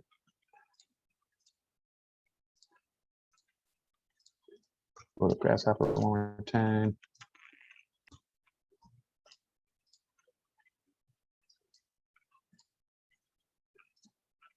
There we go. Actually did it. Awesome. Okay, so obviously this might get pretty heavy on your computer, so be wary on how you're doing your workflows and all that stuff. And one note I'll probably mention again later, but when you're in Lumion, it works with meshes pretty well, but objects like this and even Enscape, it's a lot to calculate for your computer. So be definitely cautious of what you got. So these are some of the forms that you can really easily create just based on proximity, which this kind of looks like a scarecrow or something like that, but very appropriate for Halloween. And so from here, let's just turn around our grouping quite a bit. So I'm just going to bring it down to 3 or so. We'll kind of dumb down these figures and hopefully get some really interesting looking different articulations throughout each one of these. There we go. We'll do the minimum search radius. We have our levels here pretty high. I'm going to bring that down to 1 for the Cat Mall Clark, so we can actually get kind of an operating model again, so it's not so heavy. I'm just going to join one of these out, because I think sometimes in Rhino, on meshes especially, it shows them almost as like an error, but you know, it doesn't render out necessarily the nicest. Yeah, it's kind of doing what I figured it was. Okay, and then from here, I'm just going to increase the pipe size just a bit. Okay, and then let's just play with the approximated lines there.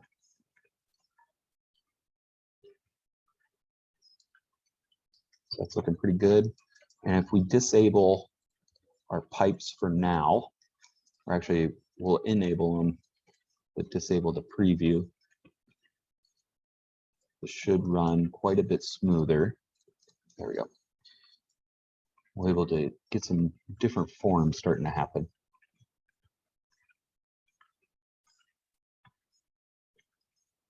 Okay, that's awesome. So I'm going to bake that one out, and we can kind of just look at some of these pretty interesting forms.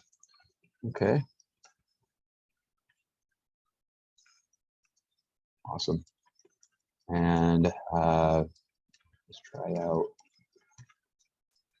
more legs on our initial box there.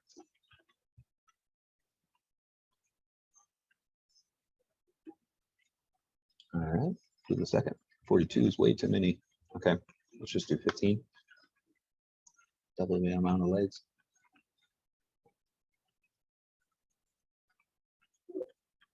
There we go, that's looking really cool.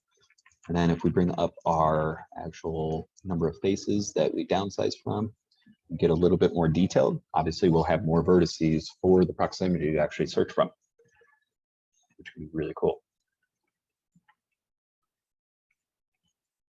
Just give it one sec.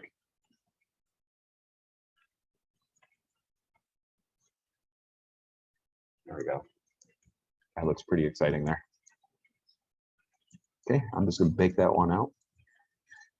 And so I think I said it before, a lot of the times I'll use Enscape as for kind of draft views and, you know, looking at stuff.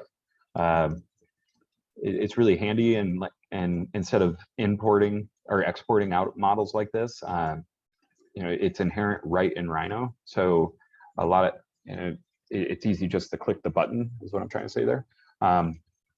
And so, you know, stuff like this, let's just see if this has kind of figured itself out. I'm going to close this down.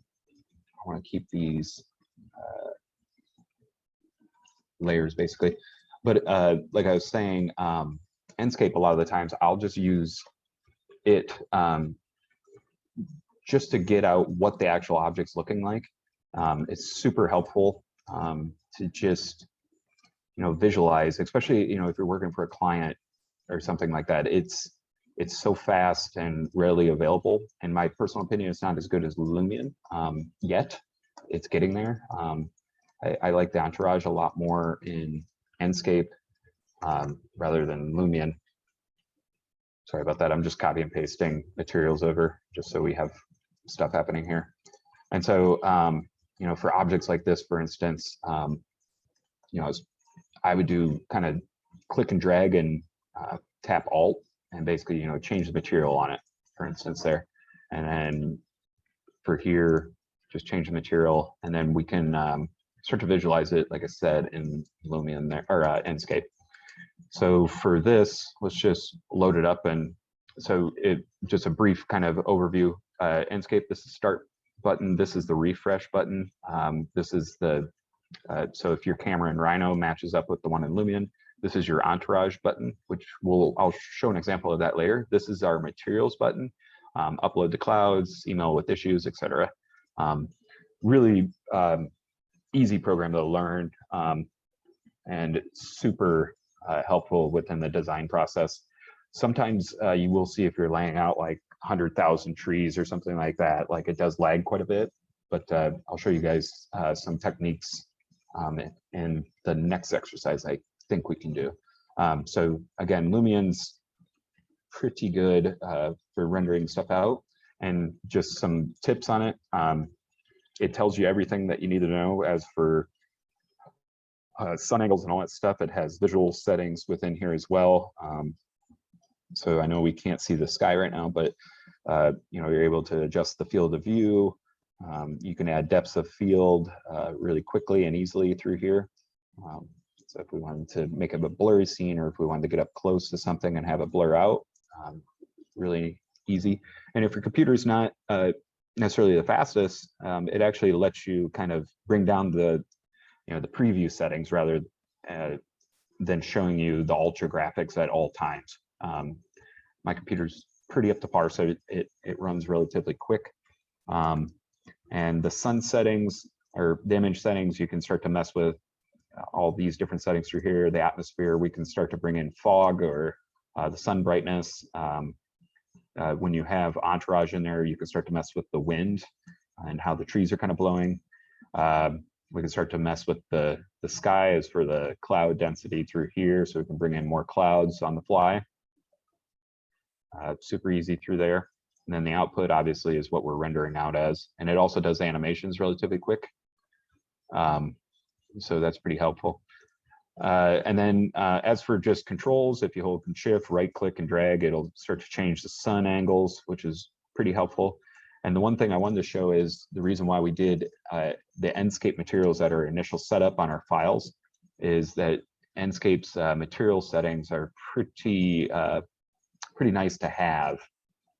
You can in real time start to just, you know, play with. Did I lose my Enscape? There's in real time you can start to really quickly this darn thing. Just a sec. Okay. Let's do that. Okay, we'll go back to our settings, or material settings, and we'll go over this in Lumion as well. And Lumion has a lot nicer materials than obviously I do, but through here you're able to, you know, change on the fly, like whether it's a water material, self-illumination, clear coat. So we'll change our metal material, for instance, to a clear coat. It just recently came out with displacement maps, which is pretty cool. So, you know, through here, if we wanted to you know, change how much it's bumping out, for instance, or coming back in, is pretty handy. All the you could either do material mapping in Rhino or you can do it in Lumion here. So the explicit texture transformation. So we could turn that down quite a bit. So we get some more kind of realistic looking rendering. And then again, you could do displacement mapping, which is relatively new to Enscape. I think since it's a mesh, sometimes the material mapping doesn't necessarily work all that great. So I'm just going to do a material map in our properties in Rhino. Awesome. And we'll do a box map. Let that set. You'll see it change almost instantaneously in Enscape there. So the refresh is up. Awesome. There we go. So there we go. So we can start to get kind of that grungy look and feel using displacement maps, and we can make it go really crazy or less crazy. Yeah, so that's kind of the basics of Lumion. Like I said, it's super easy to use. The entourage and all that stuff, it's getting there. It's not quite Lumion based. You know, this is, like I said, the grass material, so it's not perfect by any means. But it's getting there. I think the team over there is doing a great job at actually figuring out all the grass. You know, you can change the height of the grass material however you see fit. It typically works better just on surfaces. And we can go over that in the next example, definitely. All right, so let's kind of keep moving on, I suppose. Okay, so 2 or 3 different great examples there.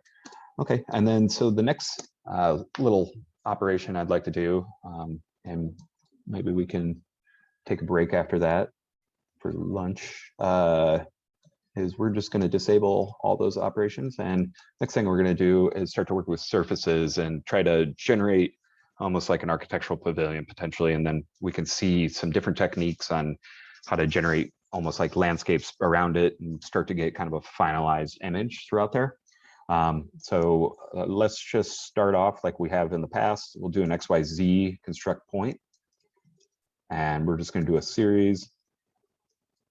And let's do it around the, let's see here. We'll do it around the X and the Z for the series. Let's do 15 for this one. And we're going to rotate each one of those. I'm just going to type in 5 for the numeric count up. Okay, we'll type in rotate like we did in the past already from the first example. Type in degrees. We're going to type in series again. We'll keep the same amount of numbers there. See that starting to rotate already. Type in 25 for the degrees there. And some of you can just copy and paste what we did previously for these spirals again. All right, so we're generating one spiral. We're going to type in interpolate again. And we're just going to select all of them, copy and paste it down. And we're just going to modify the same spiral, just like so. And basically, we're just going to generate a really simple surface.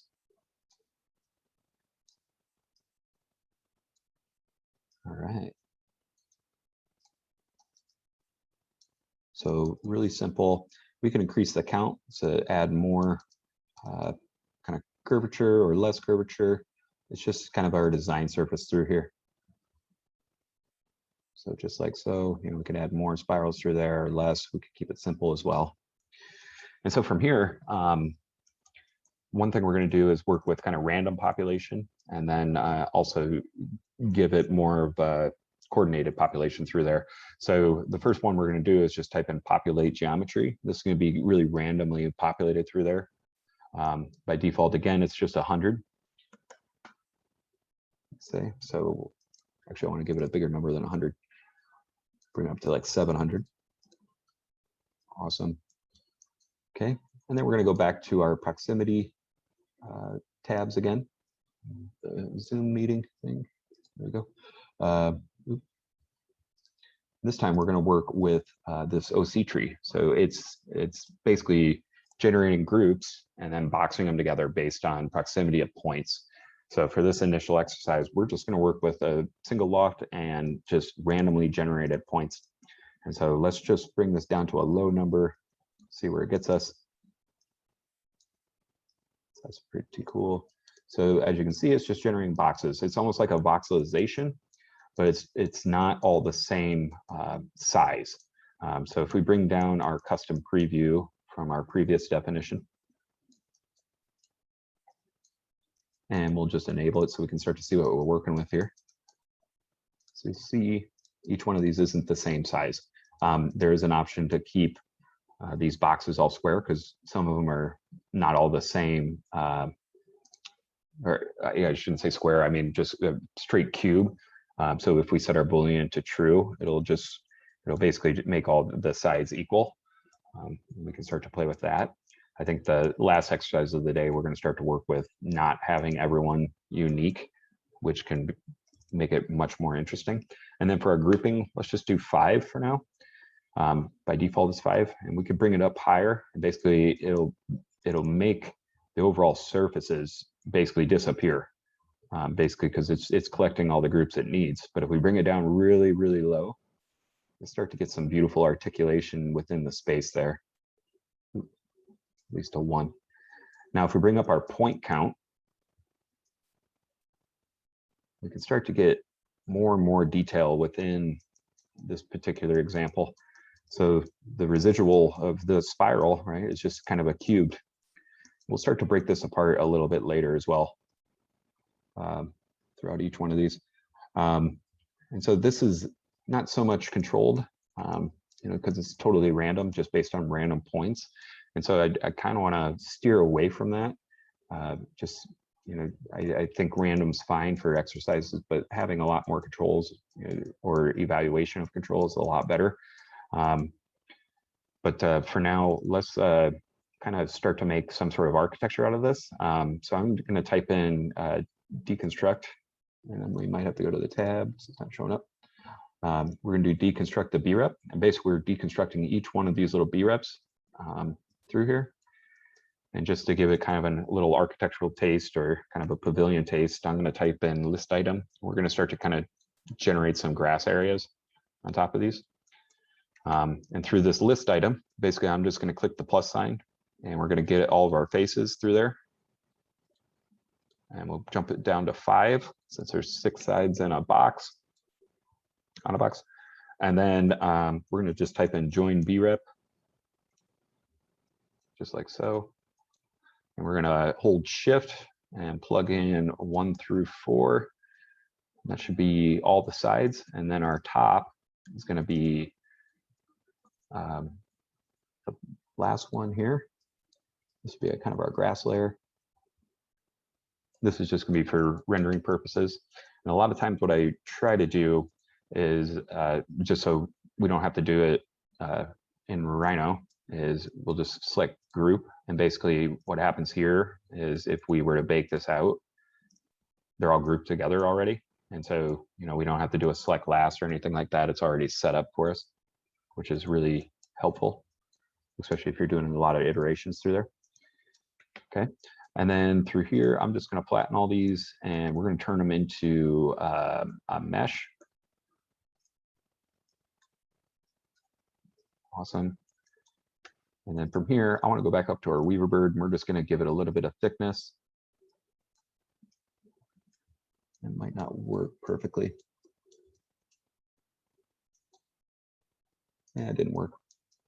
Let's unflatten these potentially. There we go. Yep. All right, and then I'm just going to bring this down to 1. So it's not too much. Okay, and then we're just going to join out each one of these meshes just to create a single object. Awesome. And then we can just bake both these out. And then from here, we can change this over to our grass layer. Now, if we were to go to Endscape, you'll see that, you know, just from a simple spiral, we're starting to get all these kind of beautiful volumes starting to happen relatively quickly within the scene. Oh, we still have Endscape open. There we go. All right, and so like I said before, Endscape, you know, the grass doesn't look perfect by any means, but, you know, from a distance, it gets the job done.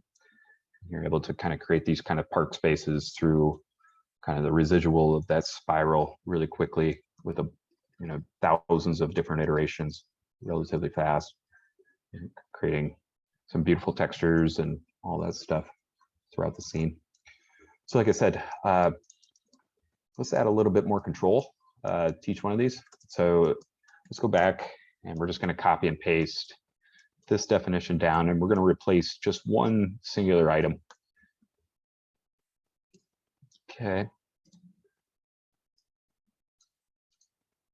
I'm just going to disable the definition we were just previously using.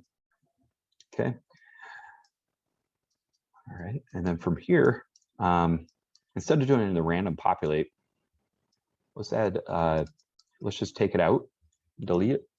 Let's go up to our Lunchbox commands, and let's do triangle C pattern, or whatever panelization you want there. And this will give us just a hair more control of where the points are.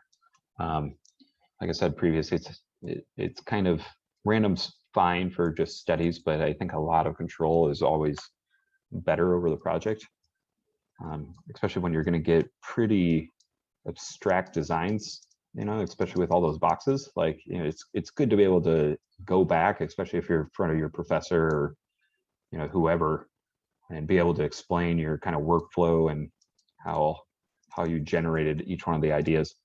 And then from here, we're just going to type in area, and that'll give us our area centroid from each one of those panels. And what we can do is plug in the OC tree for the proximity there, and it should generate some pretty equally good looking items there that start to articulate more and more what the spiral is. One thing I might do is go back to our initial spirals that we made previously. I'm just going to reverse the series here. And basically, that'll, instead of starting from the pointiest part of the spiral, it'll start to go upward rather than getting fatter at the top, I think. Let's see here. It's still getting fat at the top. Might have to reverse this one and this one. There we go. It's more like that, which can look really cool, especially for if you're an architect or an architect designer. You can start to kind of envision this as kind of stair steps running through. And you know, the beauty behind this is you know, you can get really great different iterations really quickly. So it's really quite fun to just see all the different variations you can get just using simple commands on forms. And then obviously, if we want more boxes to kind of fill in the gaps there, what we can do is increase our subdivisions on the surface, whichever direction. It looks like we need to do it on the U, or the V, not the U.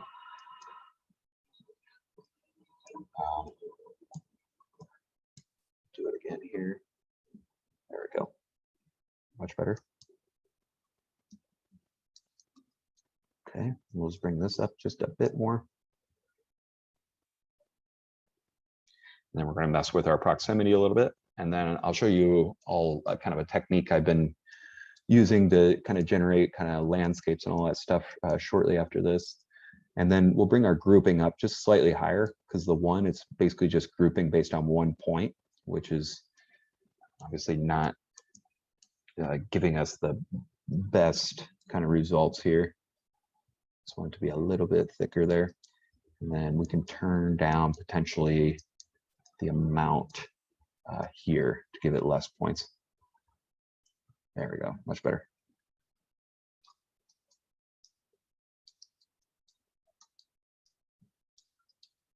That looks pretty cool. Tone this down even more. What do we get? Okay. Yeah. Awesome. I'm going to turn this down just a hair more.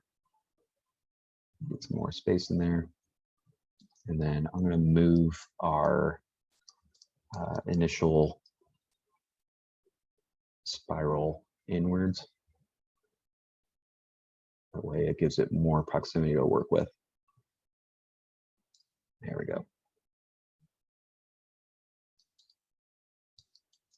So again, just based off of two spiral curves, which is, you know, in my eyes, pretty interesting, because a lot of the times, you know, I see, you know, student work or wherever it might be, it's kind of interesting to try to take it apart. And most of the time, the most successful ones that describe their process and they still kind of fool me, it's, you know, that actually gets me pretty excited for the actual project. All right, and then so for this final exercise, before we take a little bit of a break, what I want to do is just show you kind of a technique on how to make kind of visuals with vegetations and entourage and endscape. And you can do kind of a similar process in Lumion, but it does take a little bit longer just by placing stuff. So inherently in Enscape, they have a materials library, or a asset library, I should say, of, I guess, like thousands of different things. It's not quite as vast as Lumion is, but it has some pretty decent kind of vegetation and all that sorts of stuff. And so, you know, they have all these different styles of trees and, you know, bushes and vines and all that stuff, which are pretty handy for visualization, especially for workflows.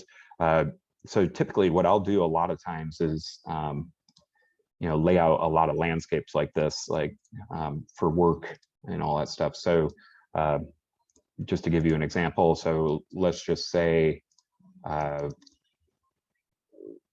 we had, you know, like that hillside example I showed you earlier in the intro. So if we just rebuild this 3 and 3, turn on some points, you know, this is basically how I did it. You know, it's just create a surface, you know, label it grass, whatever it might be.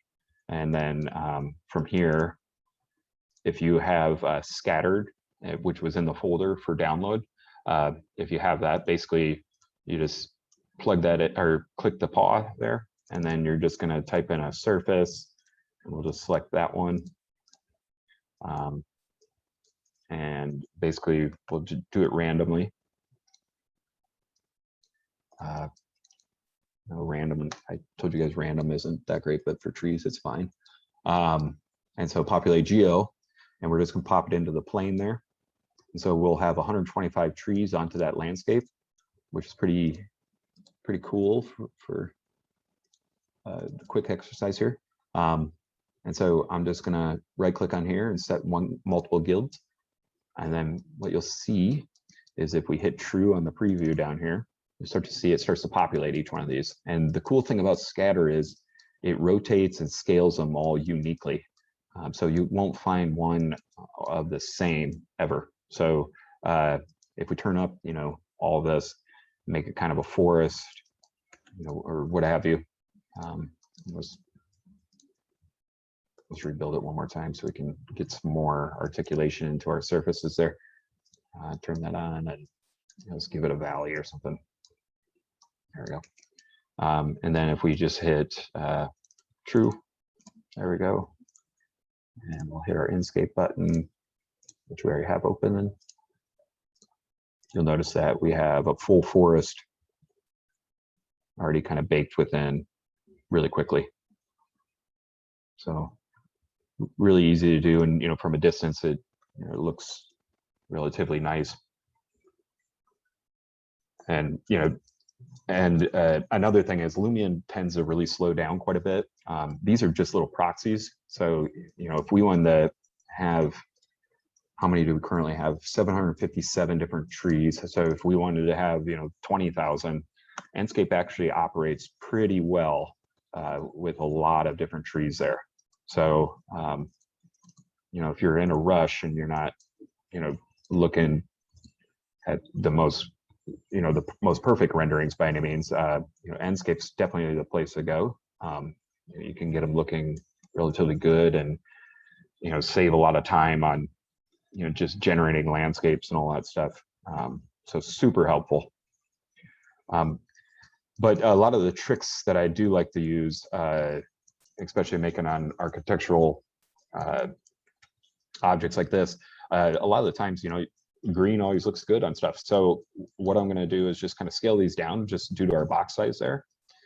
Okay, and then I'm going to delete out that surface we had. And so on each one of the grass layers there, or the grass group that we created with proximity, what I want to do is actually just mesh it out. And there, I'll explain why I'm doing this in just a bit.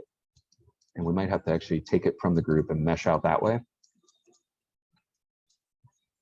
Okay, mesh out the brep, and instead of plugging it in to populate, what we actually need to do is mesh join it so it acts as one object.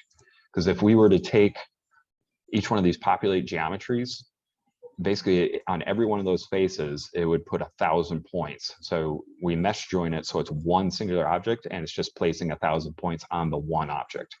So from here, we can just plug it into the populate geometry like we did on the last example there. And we can start to play with how many different trees we want on there. So if we bring up the count to, let's just say 21,000, and just bring it up.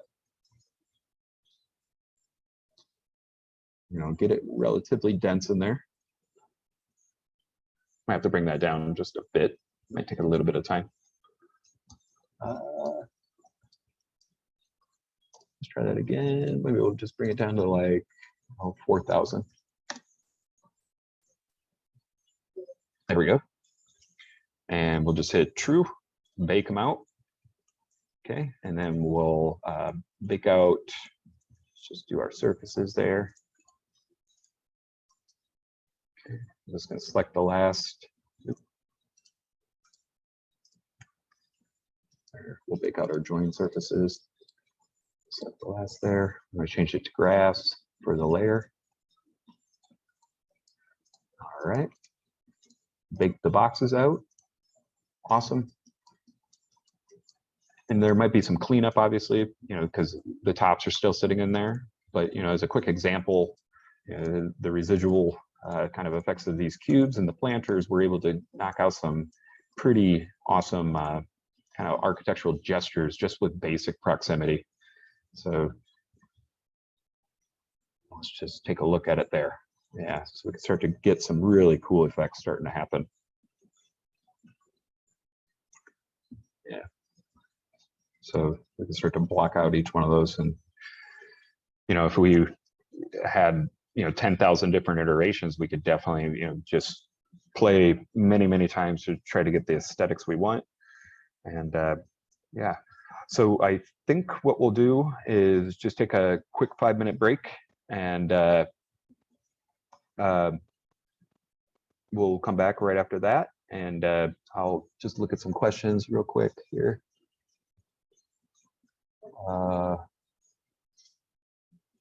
Let's see. The shatter component, I'll have to look at what version. It should be in the folder that was given. Let's take a look here. Food for Rhino.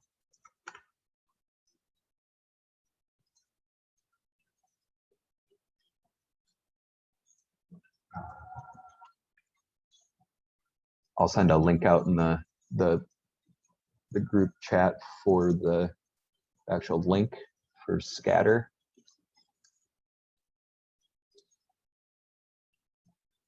Let's see here.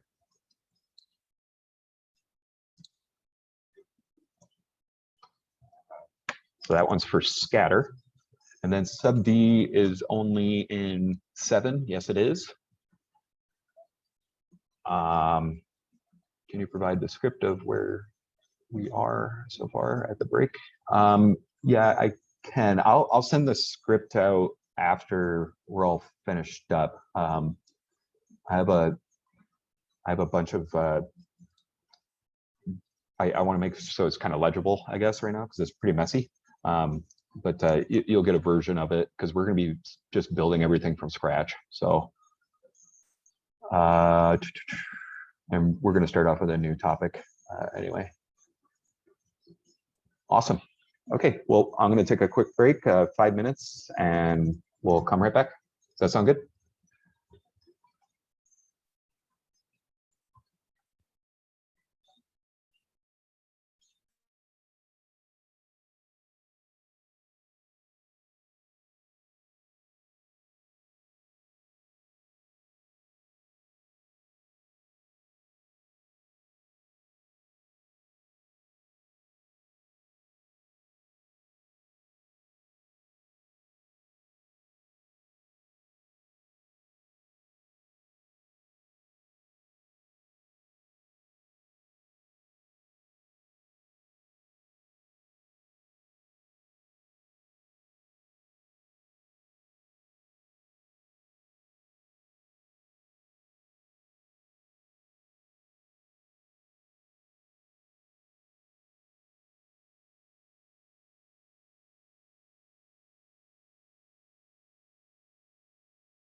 All right.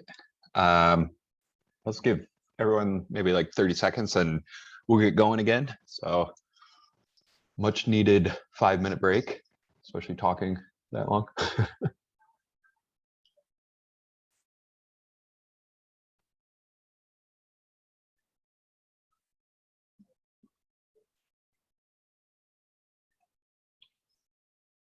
And another thing, just while we're sitting here, I guess, so the Endscape's really handy too, because like you have all, I guess it's kind of hard to see here, but you can do, you know, if you have, I guess, BIM issues, like if you're using Revit or, you know, even SketchUp or Rhino or ArchiCAD, you know, we can set up different issues with different portions of the actual project that you're working on. So like, you know, say you're working on some sort of, you know, parametric pavilion, basically, you know, you could write an issue here or something like that, or, you know, create an issue like here, you know, X is issue with intersection of blah, blah, blah, you know, write, you know, the description and all that stuff. It'll give you a little indication of where the issue is, as well as the description through there, as well as the date and all that stuff. And then people can leave comments throughout the whole scene, which is super handy. You know, if you definitely, if you're working, you know, across the studio or something like that, on multiple projects. And then another thing is, you know, you can turn on your, you know, the actual aspect ratio that helped out quite a bit. It gives you a micro map, which I really wish you could export because it actually looks really cool, like, you know, on plan just for diagrams, but not yet. Maybe I'll write them and ask for it. You can also do VR, obviously, if you have a headset for it. And, you know, there's all sorts of, you could customize windows and all that stuff. And then it also gives you options for 2-point perspective. So everything's, you know, straight up and down, especially in the architectural world. I know a lot of times, you know, people kind of demand it, or, you know, people are super picky on it. So you can, you know, start to visualize all that stuff through there. And then working with the Rhino and Endscape, you can set the sun in Rhino and it'll be set up in Endscape relatively easy. But if you're just looking to make quick images, you can hold Control U or Control I, and you'll notice at the bottom right corner, or you'll notice the sun rotates in whatever direction you see fit. Really helpful there. And then again, if you just look at the bottom right corner, you'll notice, like, you know, where the sun is, it'll show a little moon and all that stuff, which is pretty helpful, especially if, you know, you're making really quick images. And then also you have the options to export to web or an exe file. And then also, you know, you can create animations through here. I probably won't be going over that today just because it'll take a little bit of time to actually, you know, get through all that stuff. And then another kind of exciting thing, it gives you different kind of options for what kind of scene you want. So I'm going to take it out of perspective mode, or 2-point perspective mode really quickly. Actually, before that, it does also have orthographic mode.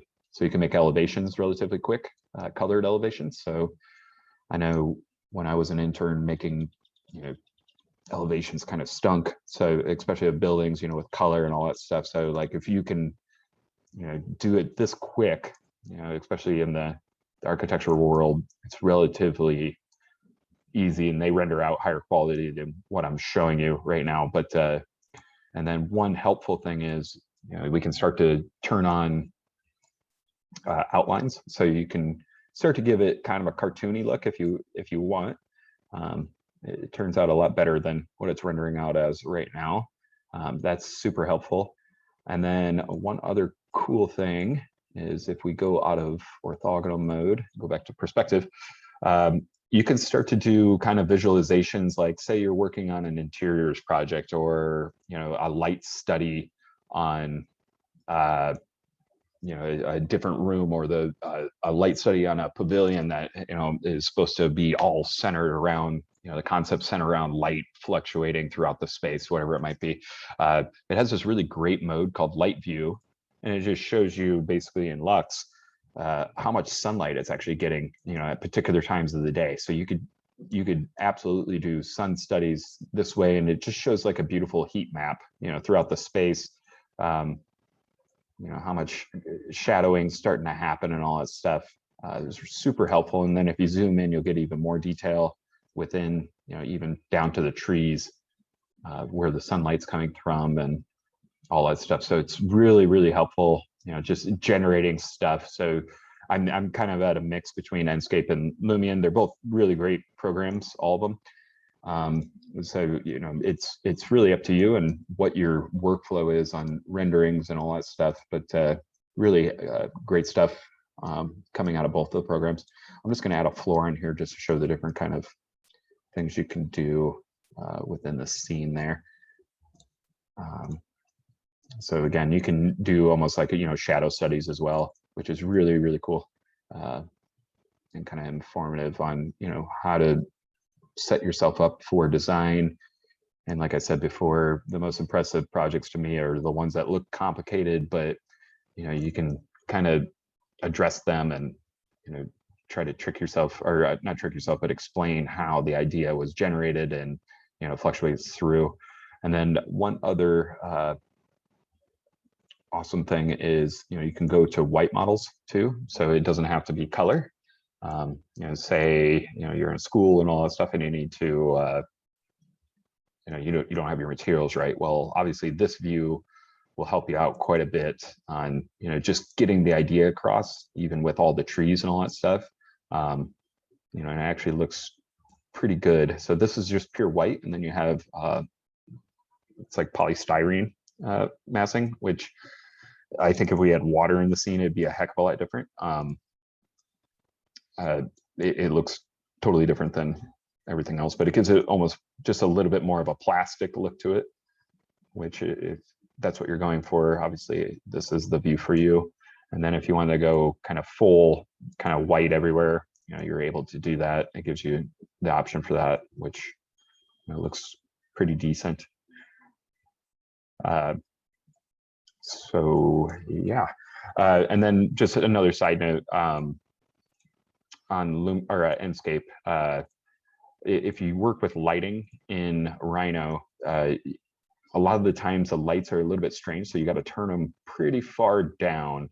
Otherwise, they'll just blast out the whole scene, in which it doesn't look right. And then a lot of the times the lights they'll match each other. So if you turn one down, they'll all match. So you don't have to do them all individually. It's just just quick little hints on that stuff. And then obviously the sky, the atmosphere, typically I'll mess with fog. It turns out decent. It doesn't give you the nice sun rays other programs do, or like I guess Lumion calls them the God rays. So if we were to do the height through here and make it extra foggy, it doesn't do it quite as well. Like you still get kind of that dusty mix through there, but it's not quite as good. And a lot of times if you use too much fog, it's going to start to anti-alias like all around like your plants and all that stuff. So definitely be cautious with this. And again, the wind, you can definitely mess with that. So you can make it extra windy. So if you're going around the space, these trees could be really moving. It'll definitely run your computer a little bit slower because they're just kind of wiggling the extra geometry. So be kind of cautious on how you do all that stuff. Yeah. And then just a couple questions. Where's the link to the files? I'm not quite sure where that is. May I have to put a particular single group tree by hand in Lumion? So there is a way to do it. So in Lumion, you'd have to typically do it by hand, and today we'll probably just do it by hand just because it'll kind of speed up the process quite a bit.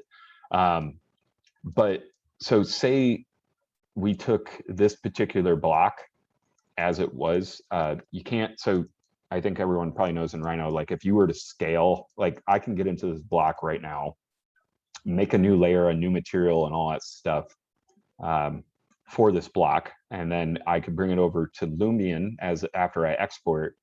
And then basically you just replace the block with one of their entourage or their assets. The biggest thing is Lumion sometimes, and I've only had it work probably once, where as this particular block, whereas these, right, they're not scaled uniformly, so we can't modify them. So what Lumion does is it'll make all the trees face the same direction typically, and it won't be scaled in proportion to what we have in our Rhino Endscape view. So that's kind of the frustrating part. I know there's definitely, I think there's probably a definite way to work around it, and maybe I'm just doing it incorrectly, but I've only had it work probably once where they're all scaled differently, but otherwise it's kind of tricky to actually go in and, you know, hand do them. So like I said before, you know, if you're working on something kind of intense like this, Lumion will give you a better image quality in my opinion, but Endscape is definitely the product that will actually just get it out there really quickly. And, you know, you're able to use scatter and grasshopper, and, you know, you can generate, you know, 100,000 trees, and Endscape's just going to run it. You know, it doesn't make a difference for Endscape necessarily. So I think the only issue I ever had was like when you run like 250,000 trees on a large master plan, then it really starts to lag down. And then also a lot of glass will start to, you know, run it relatively slow. Yeah, so anyway, we made it to 12:30 here in Chicago. So the next session, or next little kind of, I guess, concept is going to be just evaluation. So we went through proximity, you know, we generated a bunch of stuff through there, and then evaluation. This one's really probably one of the more interesting things to me, just because you can tell a story and make it look crazy, but it's all relative based on its own like agency. So, you know, if we take, for instance, let's just go back to Grasshopper, and I'm just going to turn off all this stuff. So if we take, for instance, like in the next exercise, we're going to basically just draw a curve, and we're going to do some more or less Rhino modeling around in this portion. But if you just take a curve and we start to kind of, you know, just divide it up, you know, it could be random divisions. It could be, you know, divided points, it could be divided lengths, but each one of those segments has its own properties, right? So it has its own agency, you know, with length, curvature, you know, et cetera. It has its own body, you know, so the whole of the curve obviously has its own curvatures and all that stuff, but the actual segments in between actually make up, you know, the artifact. And, you know, and how can we really kind of assert ourselves and try to, you know, exaggerate that stuff, and just from simple curves. I know we were working with spirals earlier, but, you know, we came up with some really big, like, you know, beautiful objects of, you know, architecture or designed objects, just based on really simple parameters. So the biggest thing, you know, in my mind, you know, is you don't always have to just start off doing blob shapes and all that stuff. And we will do some blob shapes, but, you know, we could start off with like really simple parameters to make some really, you know, organic and, you know, fluid shapes and architectural kind of statements with just simple things. And like I said before, you know, if you were going to your professor or your boss and you're just like, well, how did you generate that? You know, the exact definition, you know, and you can kind of design it around nature and, you know, all that sort of stuff, but using its own properties and agency is really, really interesting to me. So let's just get started. And so another little thing about scatter, even though you might have it disabled and the preview off, sometimes it'll still just show you the preview. It's almost like, I think it might be just a general error. Even if you just or unplug it, it'll still show up. So a lot of times you just got to kind of delete it out so we can see our workspace. And I'm going to leave these trees in here because we might use them later, and I just want to save some time. Okay, so for this exercise, what I want to do is we're just going to work with basically curves. And what do we have? Another little question? Oh, no. So basically, I'm just going to draw kind of just a interpolated curve into our scene here. So it doesn't have to be super big or anything like that. I'm going to give it, you know, kind of some sharp points or pinch points in there, and just a really simple curve, just like so. And so this example is kind of, I guess when I thought of this one, it's really based around almost the idea of like growth and basically just exaggerating growth. So like just as mushrooms kind of grow along like fallen trees, for instance, they're kind of spreading themselves out.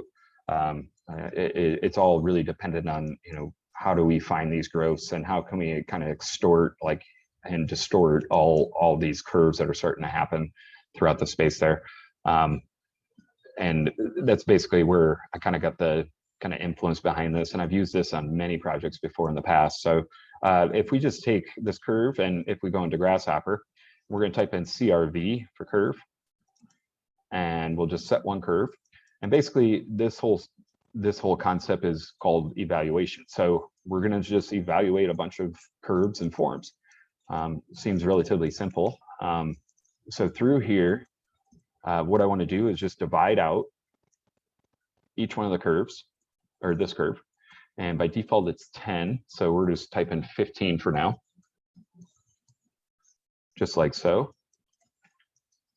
Okay. And then on each one of those points, I want to evaluate the curvature. So we have like these really neat little pinch points through there. And how can we kind of expand this idea out more and more? So what we need to do is just go over to and type in curvature. Okay.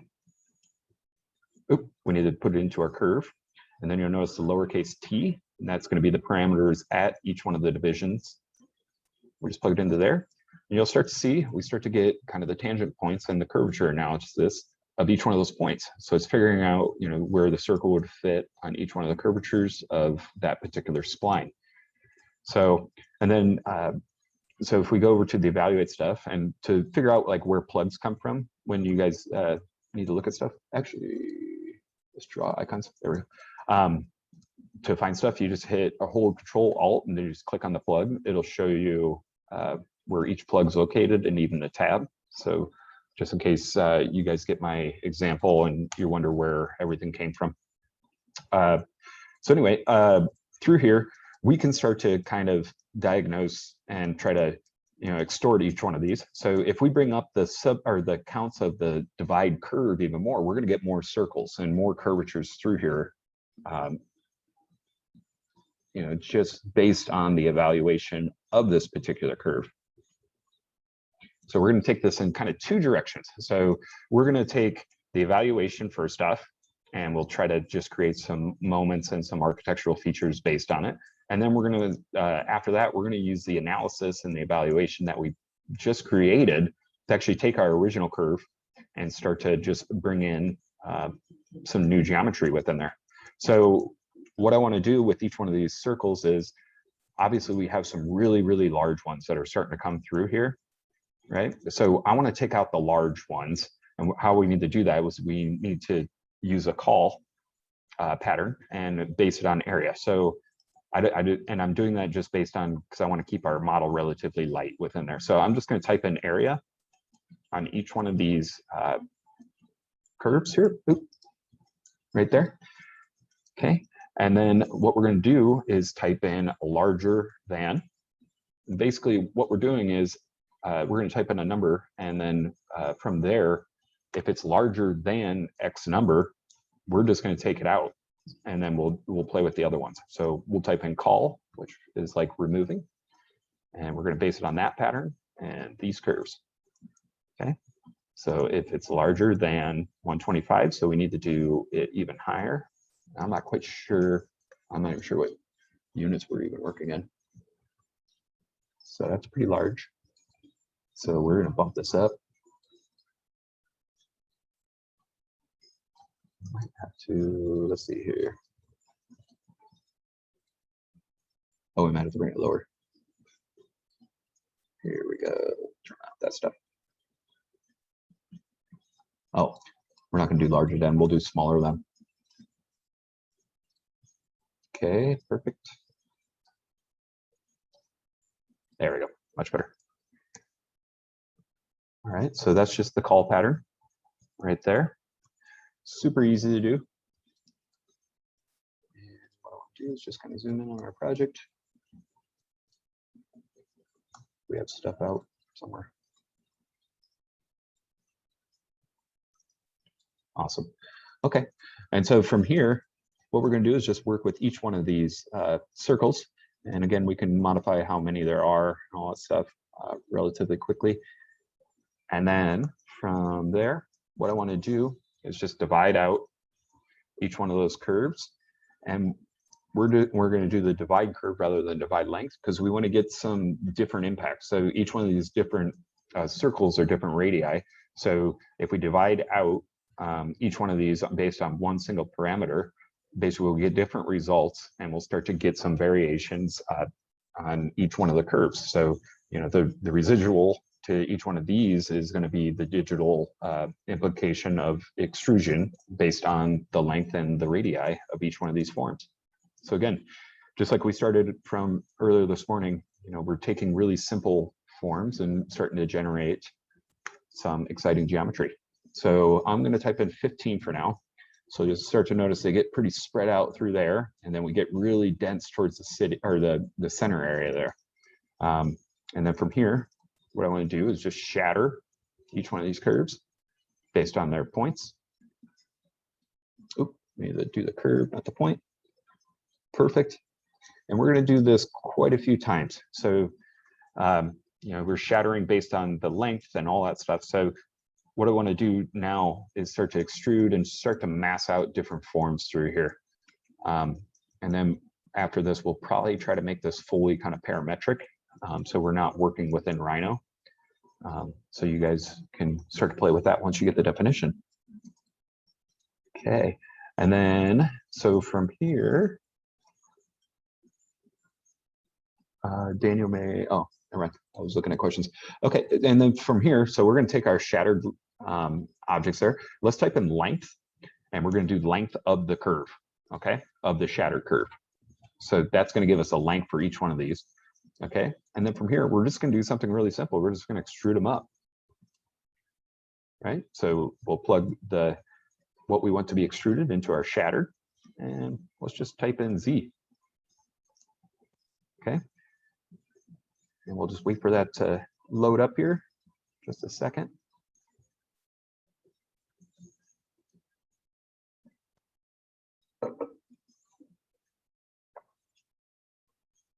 And we might have to flatten out our list because I think it's probably loading on top of itself. I'm just going to save this for now, just in case. Okay, and I'm just going to flatten out our list really quickly. Get some time here.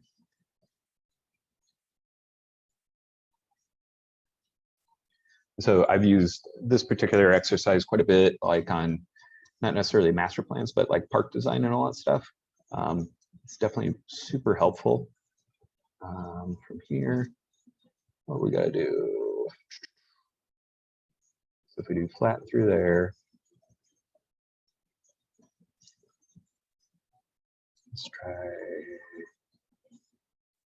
Kind of nervous about graft.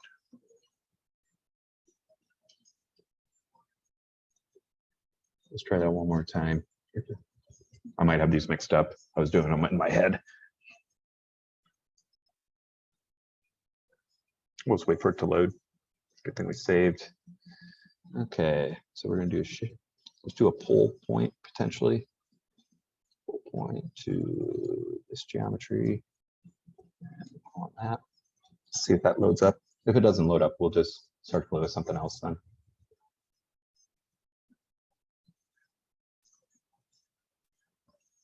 Might not work. No, that's fine. Well, we could try it another way. So let's just delete out our divide. What we'll do is just rebuild them for now. All right. And so from here, it'll be about the same kind of exercise, but just with a rebuild. So we'll type in rebuild curve. We'll give it a 1 degree. So it makes it a polyline basically. And we're still going to get kind of that residual happening. So the smaller, obviously the circle, the smaller the segment. So from here, let's just give it a number of like 35. Okay, so we still get some variations in there. And then let's make it kind of big. Okay, and then what we'll do is just explode out each one of these curves. get their segments there. We'll list the length, and we'll just plug it right into the extrude. And we'll start to get some geometry starting to happen there. Oop, we'll need to do it to our segments, and then the length will be into the Z. There we go. That's getting pretty interesting already. We might want to just exaggerate it out just a hair more.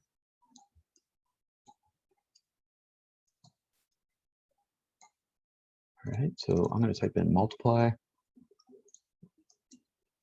We're just going to multiply the length so we can exaggerate quite a bit more. There we go. Then if we use our custom preview, like usual, just like that, start to visualize it a little bit easier. We'll get some different iterations starting to happen for us. All right. So you start to see the patterning starting to happen relatively nicely. Now, another thing we could do just to add, I guess, kind of distortion to the overall thing is we could start to kind of randomize and take away a few of these. So if I were to take each one of these exploded segments, and I'm just going to push everything over just a hair. Let's try this.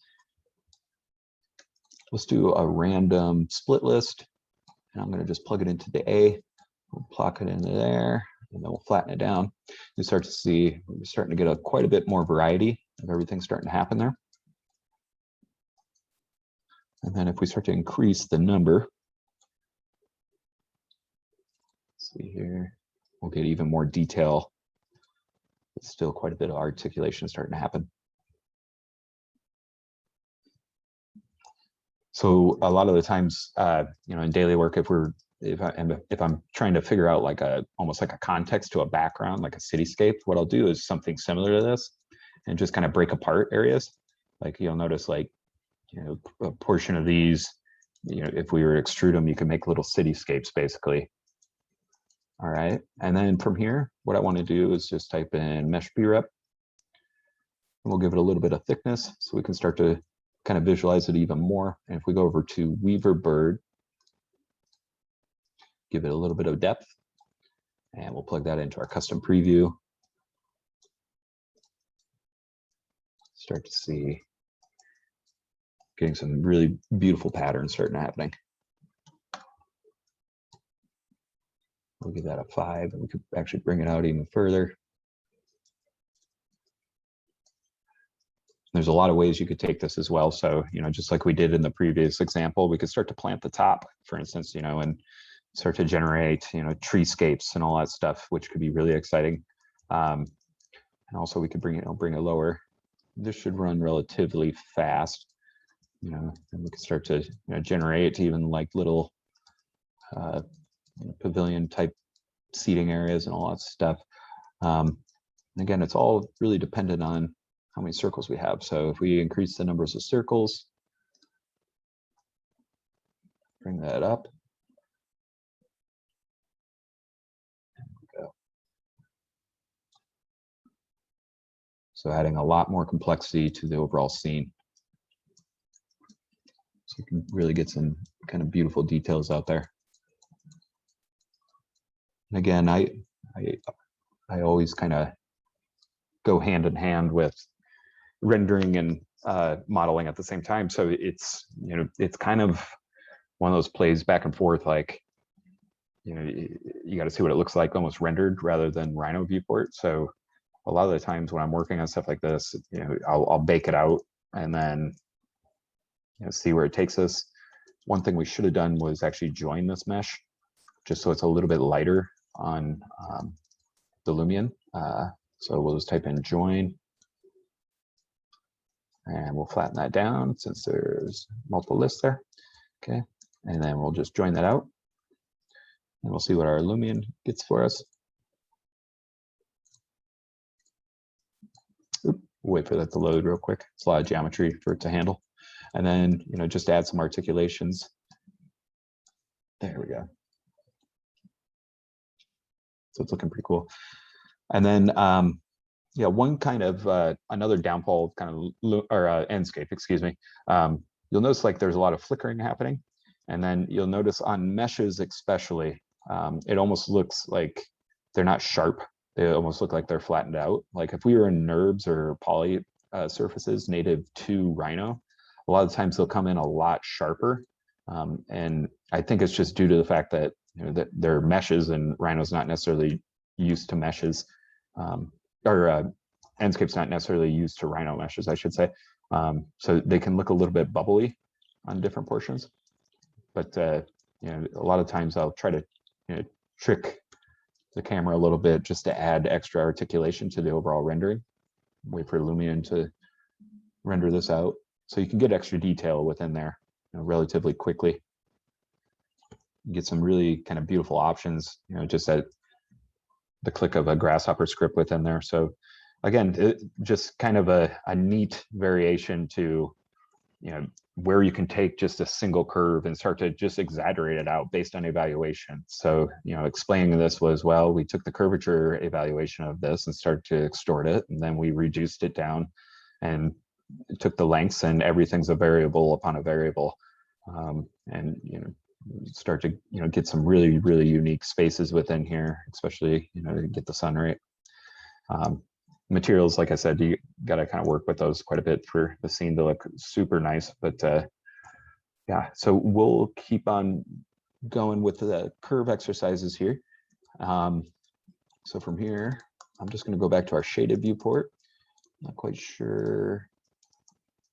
Okay, we didn't save our curve, did we? Yeah, we did. Okay, awesome. So kind of the next little exercise we're going to do just to really distort this curve out again is we'll just take the same divide curve that we had previously, and we can actually take the curvature plug as well. We'll just bring that down. Okay, and then I'm just going to disable this whole thing. Okay, and then from here, what we're going to do is actually we're going to reduce the number of evaluation points in here, because what we want to do is actually kind of find the extremes of this overall curve and start to manipulate it to a point where we generate kind of a pavilion or like a walkway. And this is more and more, like I said previously, kind of derived from almost like mushrooms kind of growing and, you know, kind of working their way out throughout kind of the ground and all that stuff. So so from here, curve, divide curve, give it some numbers, and then the curvature plug for evaluation. And then what we're going to do is actually just move the points that we have currently on the curve. So we're going to move these points that we just got. And this K is basically the vector perpendicular from the tangent of each one of these circles. So it's kind of hard to write, but, you know, if we think of this, that's our circle. Here's the curve that we have. It's the point of intersection here, perpendicular out. So that's going to start to, you know, manipulate each one of these curves differently there. So when we do that, what we need to do is basically we're going to take that vector, and we don't need an amplitude. All we need to do is just multiply it. And we'll put it into the K there. Multiply that out. And we just need to give it a number. Let's try 15, see if that helps us at all. It seems pretty small. Yes, they're moving, but relatively unnoticed. So we're going to multiply it out by like 1,000, let's say. Awesome. Yeah, that's going to start to move those points quite a bit. Okay. And next, what I want to do is type in interpolate. And we're just going to join all those new curves together. And basically that's just, it's a representation of the curvature of the curve that we drew previously. So you're going to get some wild parts in there. That one might be a little bit too wild because we have 2 points in there, which I don't necessarily want. So I'm just going to select that point, delete it out. There we go. There we go. So we got some tight spots in there. And then if we want to get, you know, even more precise with the curvature happening in here and the evaluation, you know, you can get it being pretty crazy really quick. So, you know, you can play with that number. And so the reason I'm kind of showing this, that 3D printed house, I had to do a lot of exercises with this type of evaluation just to get the printing company to actually work out and figure out how, you know, or not the printing company, but like our structure of the design to actually figure out like, okay, where's the actual tangent, the numerical knowledge, like they can handle this amount of tolerance and all that stuff. So really helpful, especially in digital fabrication, to kind of understand, you know, where your tolerances are and all that. So I'm just going to delete out a few more points here, and then we can kind of get started a little bit more. Okay, it's looking cool. Then I'm just going to bring up the points just a hair more, and then take out a few more. There we go. Trying to find the craziest portions and try to dumb them down just a hair more. Awesome. Okay. So again, we'll go back to our interpolated curve, and all we're going to do is just loft these two together. Just like so, a loft, and then our beginning there. And what we need to do is flatten that down, just get ourselves a surface. And you'll notice in here, obviously we have some overlaps. It's, you know, it's kind of a messy model, but at the same time, you know, it's fine. I think the geometry that we'll generate will look actually pretty cool. So from here, what I want to do is just type in isotrim. And what we're going to do is subdivide out this surface and get some of its UVs. And we're going to generate kind of a shell structure based on those UVs. Okay, I'm going to type in divide domain square. Plug that into the D there. And then we'll give the U a 1, because we're only looking for the lines outwards that are connecting the two. And there's numerous different ways we could do this. You know, we could connect them by, you know, dissecting and dividing out each one of these curves more and more, but the surface, I figured we should just kind of work with surfaces for this one. So I'm going to bring this number up relatively high. And then what we're going to do next is type in deconstruct brep, which mine's not showing today for some reason. Okay, and we'll plug that into the subdivided surface. And similar to the last exercise, we're going to evaluate the length of each one of these lines, but in a different way. So I'm going to type in a list item. And that's going to just give us those lines, just like so. That's looking pretty good. Okay, and then from here, we'll type in length. Basically, that's going to give us the length of each one of these. And then we're going to type in endpoints.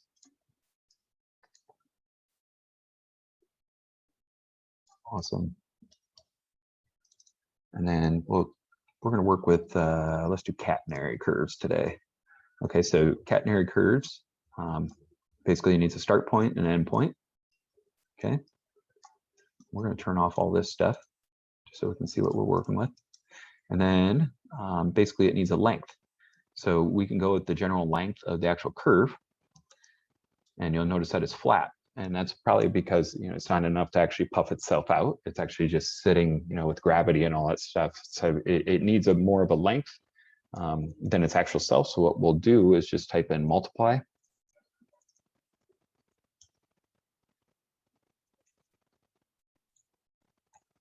Okay, and we're going to just multiply the length, plug it into here, and let's type in 15 for now.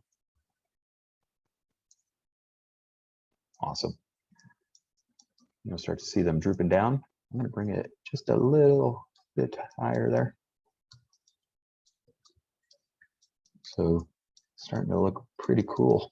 You can almost see it as a kind of a lighting installation or something like that. But you know, it's kind of just all about, you know, extruding the curvature again. So you know, we're able to design these beautiful kind of structures just from basic curves and evaluations. So instead of it drooping down, what I kind of want to do is change the gravity load on it. So it's at -1 in the Z direction. So obviously it's going to be pulled down. So I'm just going to change that to +1. I can start to kind of generate some kind of architectural language to each one of these. Awesome. So even if you start to sprawl it out in whichever direction you want, it's going to start to generate even different and, you know, newer kind of designs there. I'm going to pull this out just a hair. Maybe rotate it.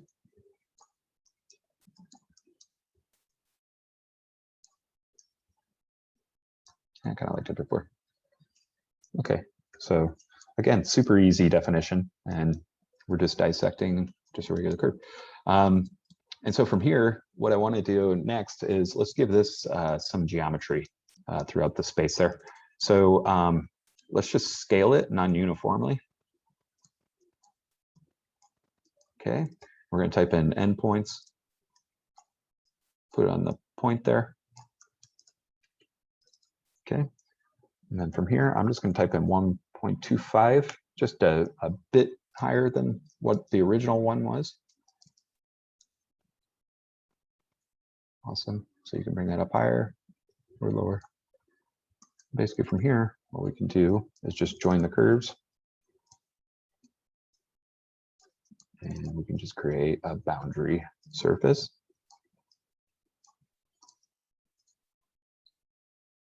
See here, might have to graph it. Oop. Doesn't seem to work. Well, we'll try something different. We'll swap them together.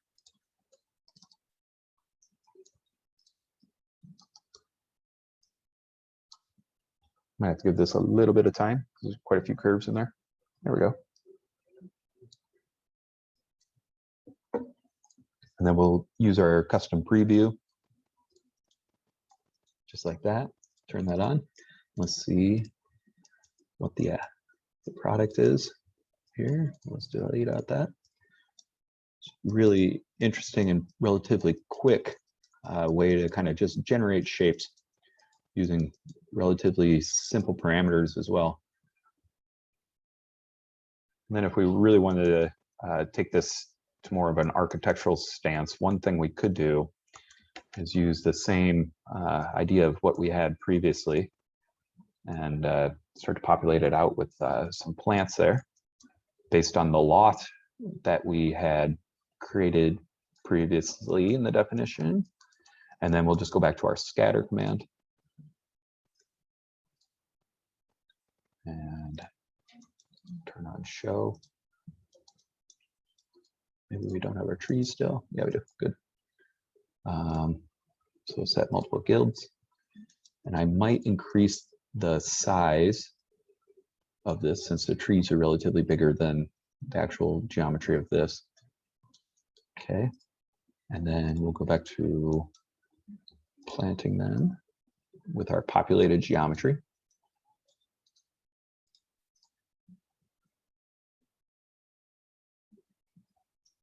Okay, I'm just going to turn off those planes so we can see what we're doing. And then one thing I might do is exaggerate out even more from the beginning.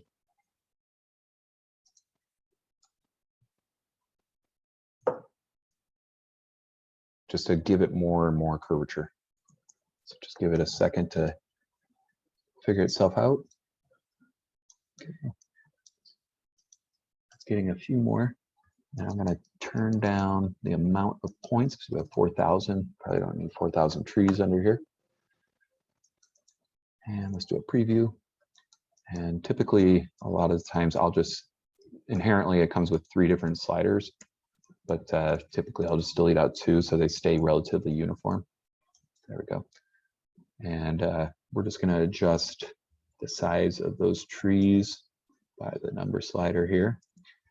And then maybe more rotation, and then we can figure out which seed. Let's hit true, hit false, and let's bake out our lofts.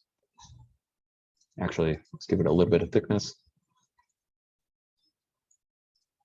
Go back to our Weaverbird tab. It's pretty thick.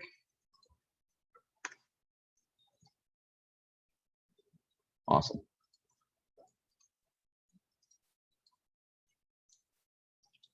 Good stuff. All right, so if we go back in, I'm going to hide our reference trees. And if we go back to Endscape, let's throw in a floor.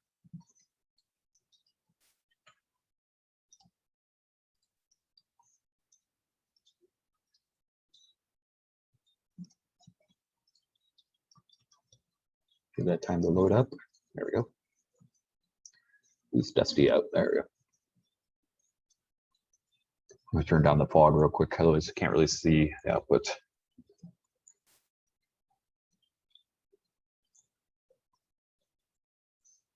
There we go. So kind of a beautiful canopy for the trees there. Relatively simple. One thing I'm going to do is just kind of redo it just a hair, just so we get some space in between. We can start to see what's going on within each one of those. So relatively simple curve. Let's do that. Set it again.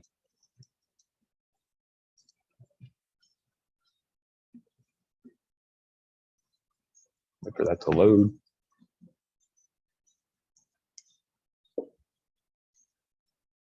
It seems like they're all in a line, which I don't want. So let's give it something to work with.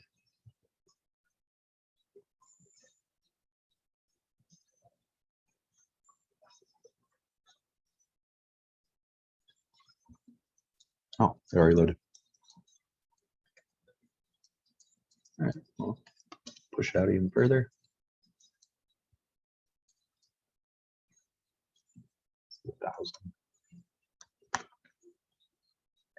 I think our scale increased, that's why.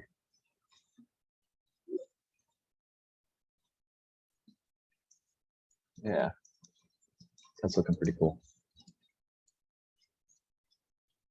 And if we vary the heights just a hair more, let's turn that down just a bit, like 1.2 potentially. There we go, much nicer. So again, it's a parametric structure, but it's all based on evaluating. So really interesting. And so let's keep on going. I'm just gonna copy and paste a portion of this down.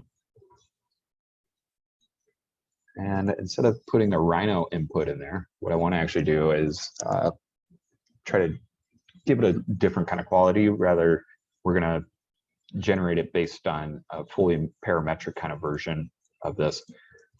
All right. So instead of making a curve, let's randomly generate one. Okay, so let's just type in plane.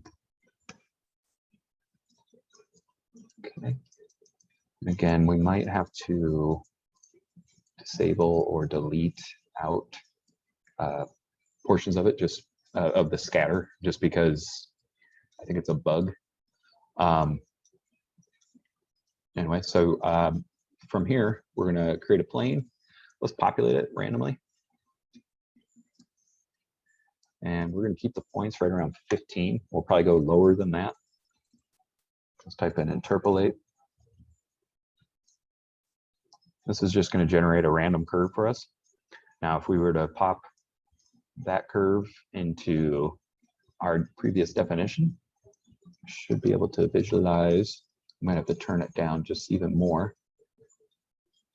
And it might be too small that it's getting out of its reference or its doable zone. Okay, we'll have to plug that into curve again. There we go. Wait for that to load up. Looks like the loft isn't working, but we should have catenary curves. Let's see where we messed up there. Yep. All right, so we're just going to tone that down just a hair.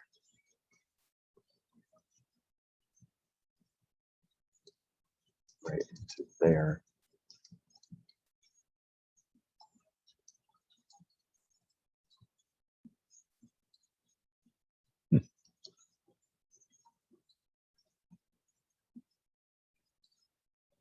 I'm not quite sure why that's not working.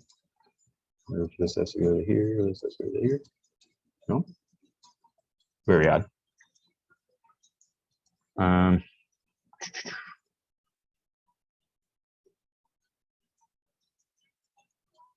Well, some of them work, folks, some of them don't.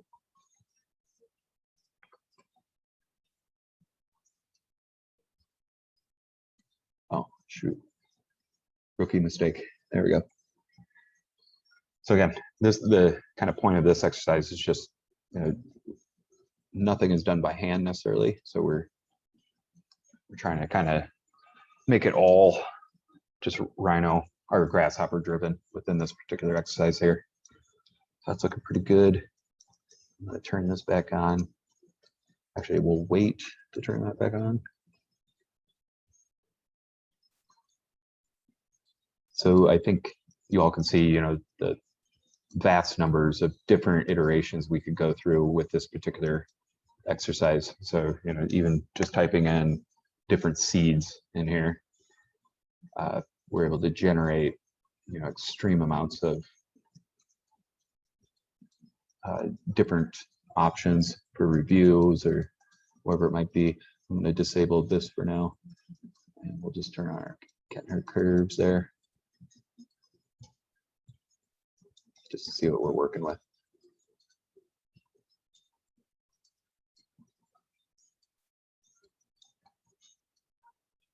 We'll just turn up the points, see where it takes us. Okay, and you could get some really crazy stuff happening relatively quick as well. And the vast number of iterations, like I said before, you know, could be anything you wish. So that's getting pretty interesting. And if we increase the point count on our plane there, we could get something extremely nuts relatively quickly.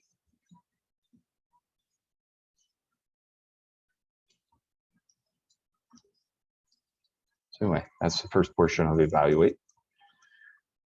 Okay, then the next portion we're gonna mess around with.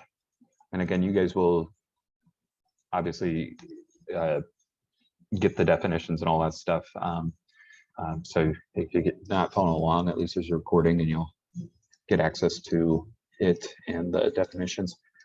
So the next little thing we're going to go over is just basically taking objects and using our evaluation, you know, concepts and try to distort them and, you know, make them not what they are, I guess. So for this one, I kind of figured what we would do is work with our sub-D commands and start to kind of model something out by hand.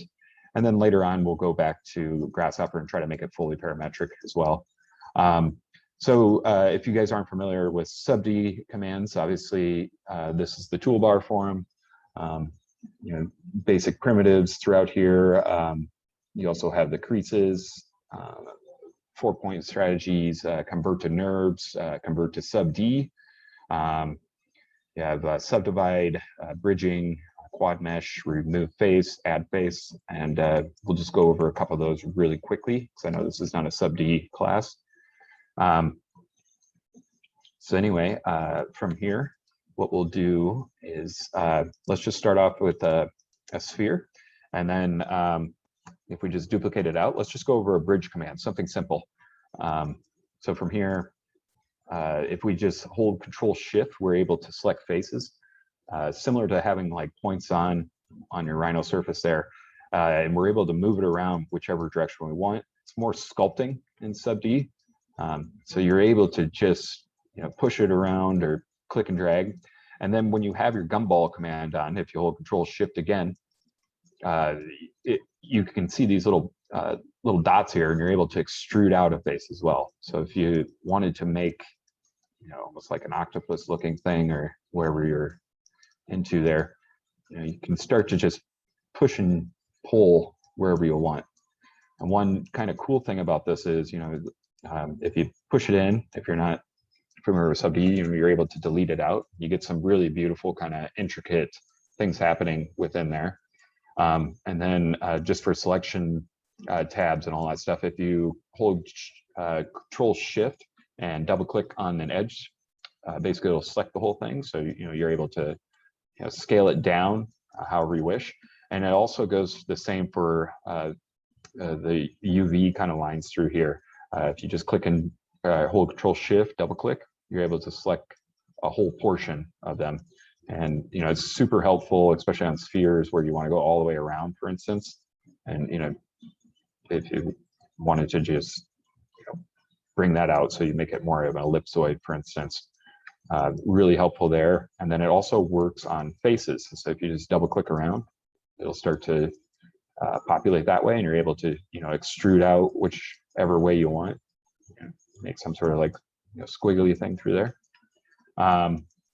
And then if we do add face, so if there's an open face within your sub D, you can just click this and it'll put back that face edge there for you. And then what other commands do we have? So subdivision, obviously if you're getting into more detailed stuff, like we wanted to, I don't know, let's, I guess, make a something slightly more detailed. So what if we made like a face or something? Okay, so what we do is subdivide that out. And then one other cool thing in sub D is we can do where is it? Symmetry, reflect. Basically, whatever you do on one side, it'll do to the other. And we'll just put it on here. And basically, it's going to ask for which side you want to keep the same. And you'll see one's kind of shadowed. So whatever we take over here, like let's say if we're making a face, just like so. And it isn't ZBrush, so obviously faces are going to be a little bit harder than modeling in the ZBrush there. And you know, everything is replicated in symmetry on the other side. So if we use, like, another cool thing is if we use in our select tab up here, the select brush or select by brushing, we can hold Control Shift again, and we can select out faces in which we want to play with. And if we, another cool thing is select through objects, we can say no. So whatever we're standing behind, basically it'll, or standing in front of, it'll basically just select that. So let's just say this is an eye, for instance. Square eye, that's all right. Something like that, and then let's just give them a smile.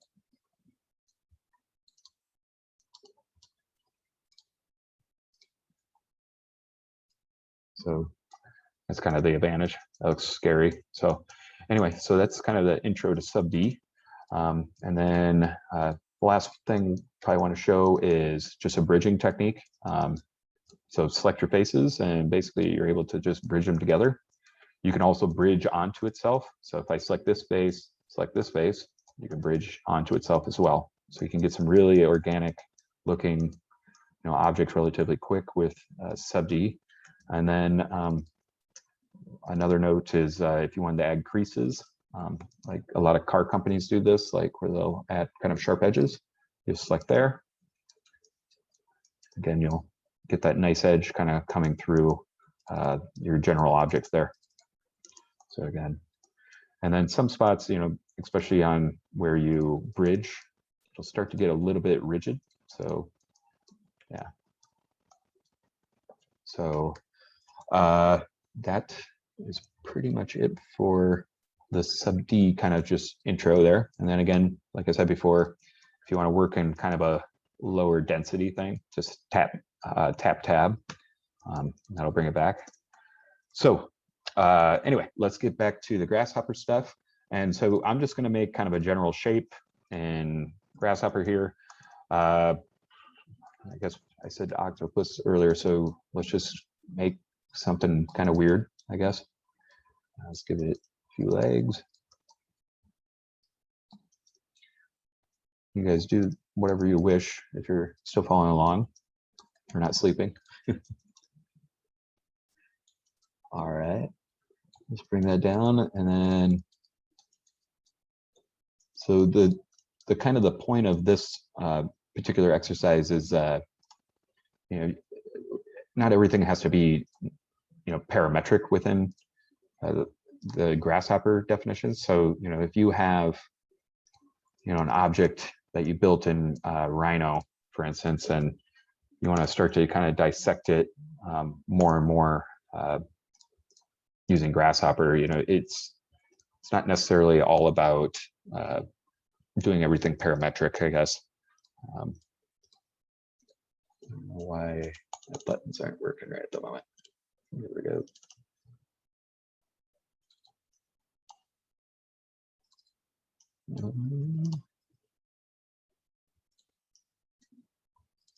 Oh, okay, we'll work in this view.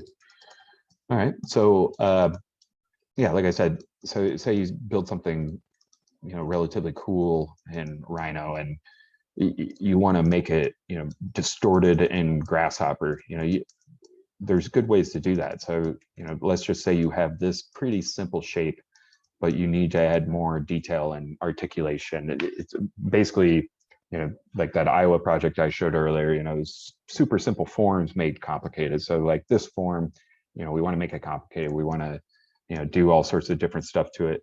And, you know, basically we're able to do that, and you can do it with a purpose. Like the, you know, this is the, you know, the evaluation portion of this whole session. So, you know, even if it's kind of a random object that, you know, in your studios or your product designs, you know, you're sitting there and it's got to be specific to the site, you know, site specific. You know, we can start to add layers of detail everywhere and, you know, kind of organically bring it to life more and more. So if we have an object like this, let's just go back down. Ooh, we did a lot today. Okay. And we're just going to type in sub D, just to reference in our sub D here. And we're just going to set one sub D, just like that. So super simple. And this is probably the easiest definition of today, or for today. And so from here, what I want to do is actually mesh reduce it. And we'll have to turn this into a mesh. We're going to reduce it. Maybe we use Pufferfish this time. Okay. And then I'm going to hide our actual mesh. So you can see we dumbed it down quite a bit, right?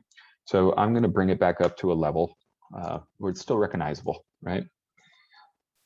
All right, we'll just bring that up just a hair more so we get some more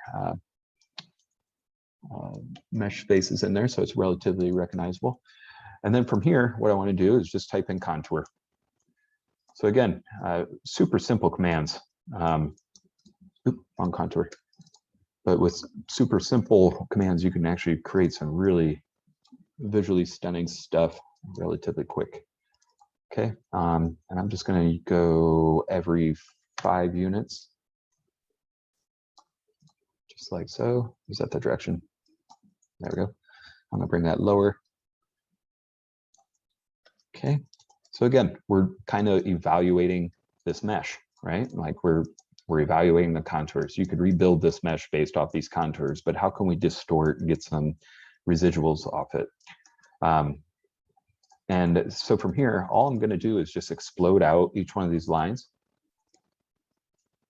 And basically, we're going to do something similar that we did in the past, is just find the length. And then we're just going to extrude it out.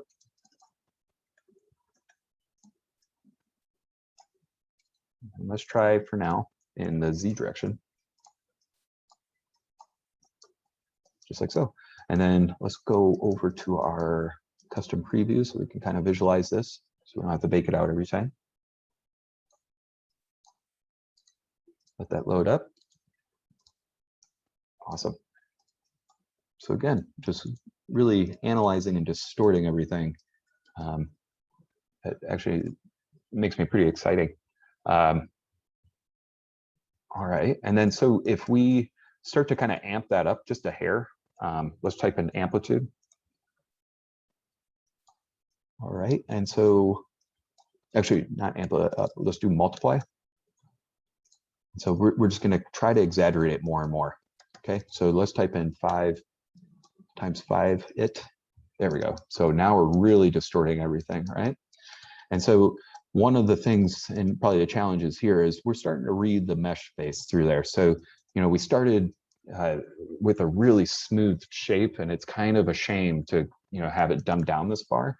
And the good thing about it is if we go back to our reduced mesh and we bring up the face count, we're going to start to get even more of these lines popping through here. And they all have data associated with them. Each one of those lines has a length, right? So everything's, it's all agency driven throughout each one of these. So if we start to increase the mesh phase, you'll start to see more and more of the extrusion starting to happen. Now, another thing we could do to add even more extrusions is actually Catmull Clark with our Weaverbird tab to smooth out the reduced mesh. So this is going to add even more to our already complex figure there. There we go. So that's starting to look pretty cool with a relatively simple mass. Very cool. All right, so let's add some more parameters to this. Let's start to extrude it based on a point and have it all come to a point. So let's type in point. We'll just reference that point in. Okay, and then based on each one of these lengths, what I'm going to do is just move all this stuff over because we're just adding more and more parameters to it. And we're just going to type in endpoints to the actual segment, excuse me. And then we're going to type in our vector 2 point again. And we'll plug it into there, and we could go from either the start or the end point, and that's creating our vector for us.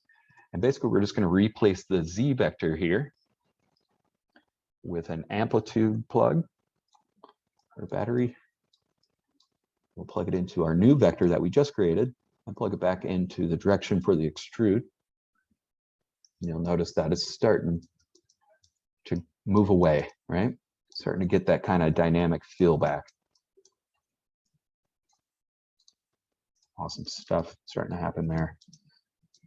So relatively, easy commands to do.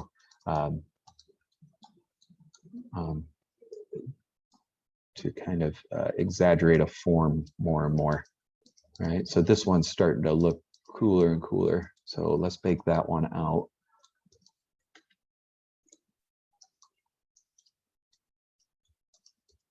Something like that. Okay, and we'll just leave it as simple planes for now. Just because if we do go to Endscape, one thing I want to do is be able to kind of see the sharpness starting to happen. Let's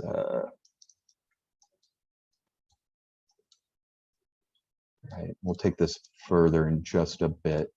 I just want to find out which direction is probably going to look the best. So again, that's the cool part about this. You still get the form that we inherently put into the Grasshopper definition, but it's starting to really start to change rapidly throughout the space there, and make a new kind of form. And the residual, or I shouldn't always say that word, but the artifacting of what came from even the analyst of contouring this, it's all driven, like I said, from agency. And the next one, what I just want to try is basically let's change the direction of the contour. So let's try an X contour, and we'll just plug it into there, and let's see what the different results we get from here. So this one's quite a bit more exciting just due to the fact that we're getting the side striations. So if I were to take this, and maybe we will render this off in Lumion later, but if I had to take this and render it, in an elevational view, you'd get these beautiful striations starting to roll through, and you still get the digital impact from the sides starting to happen as well, which is quite stunning throughout here. So maybe we will end up rendering one of these in Lumion later, just to get some stuff starting to happen within there. All right, I'm going to just bake that out for now and try to save it, hopefully for later if we do end up rendering this particular model. And then, what is it? 1:30. Ooh, okay, time flies. Okay. And then let's go ahead and make this fully parametric, so it's not just based on a B-rep. One thing I'm going to do is just hide that down so we don't have to deal with it right now. Actually, let's see what happens when we go really far out.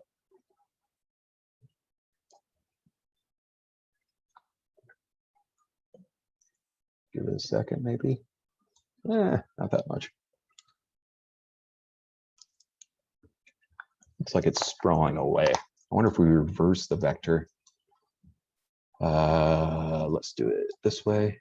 Actually, let's do a negative for the number.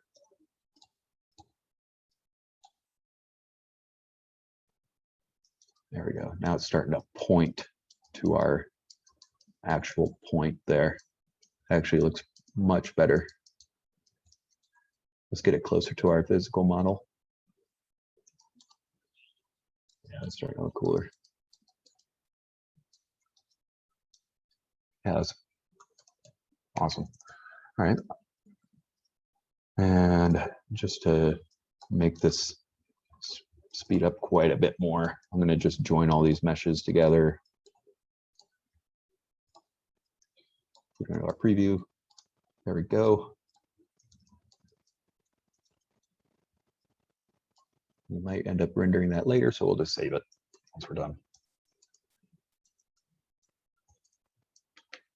Yeah, that's looking pretty cool. All right, I'm just going to bake that out. That should be a heck of a lot lighter than the previous ones. We'll just move it over and we'll hide it for now. Okay, awesome. And so let's just basically copy and paste this down next. Again, if you just select them all, tap Alt, it'll copy and paste it automatically for you. I'm going to disable this.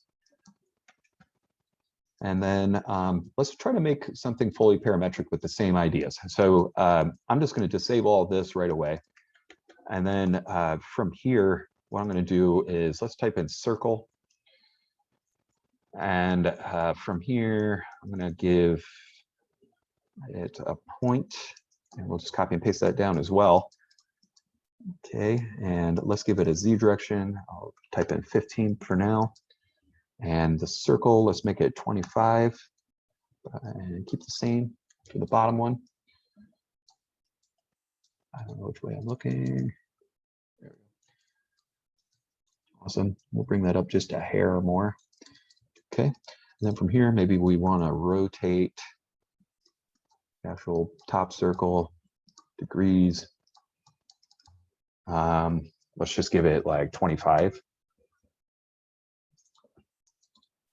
And basically from here, what I want to do is just loft these two together.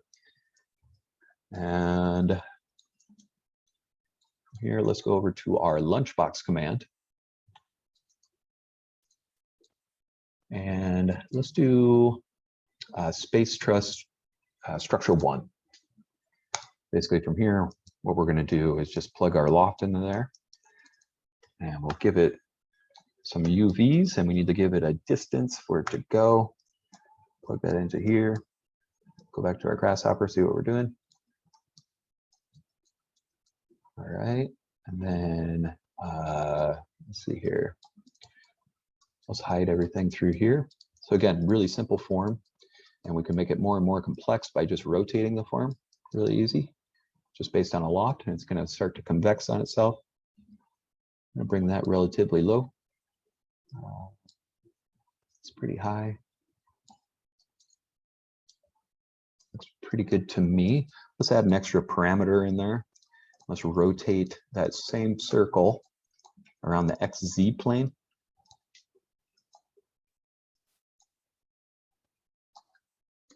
There we go. So that might be a lot of rotations. So let's bring that down quite a bit. And then that XZ plane, I want it to be on the area centroid of the circle, just like so. And then we can rotate it now. So start to create kind of an odd loft there and get kind of a diamond structure starting to happen. Awesome. And then from here, we're going to go back to our sub D menu.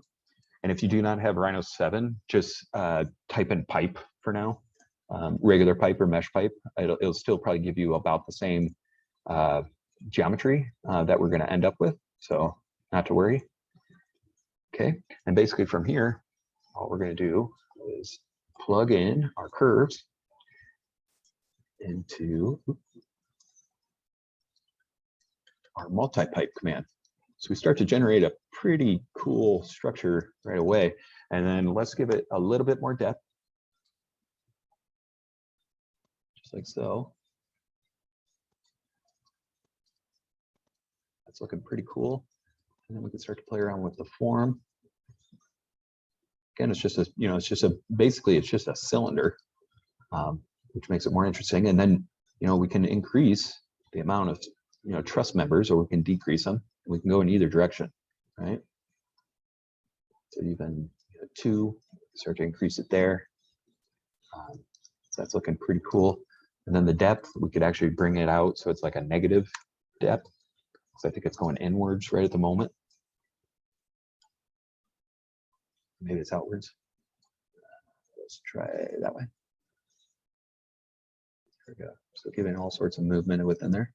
I'm going to increase this value 90. There we go. So relatively easy shape, and you can generate quite a bit, right?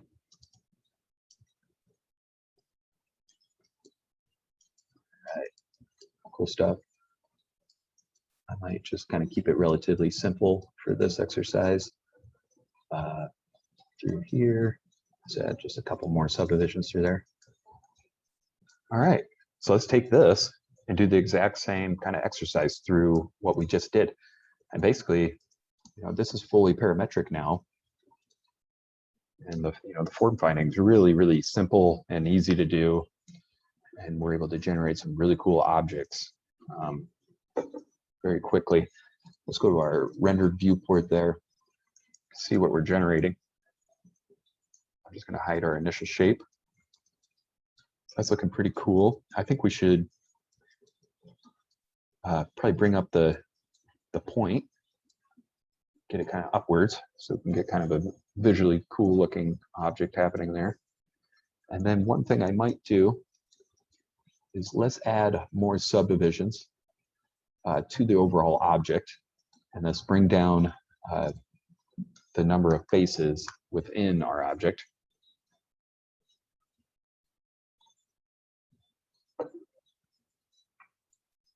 So we're still getting the same kind of effects starting to happen. Then our Weaverbird level, let's turn that up to 2.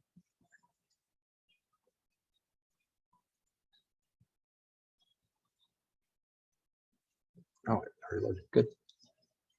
So that's looking, loads really quick and it's fast. That's awesome. Okay, and then maybe our contour this time, rather than being in the X direction, let's do the Y. Hopefully it'll take care of kind of those missing parts. Yeah, that's much better. So we still get kind of that whole thing starting to happen, but we're getting like these really beautiful kind of moments through here, all based on just a simple form, which is really cool. Excellent. What happens if we just go straight Z? Come try it, folks. That's even better. That's awesome. All right, and then let's try to push our computers to the limit. Let's do 3 for the level of Catmull.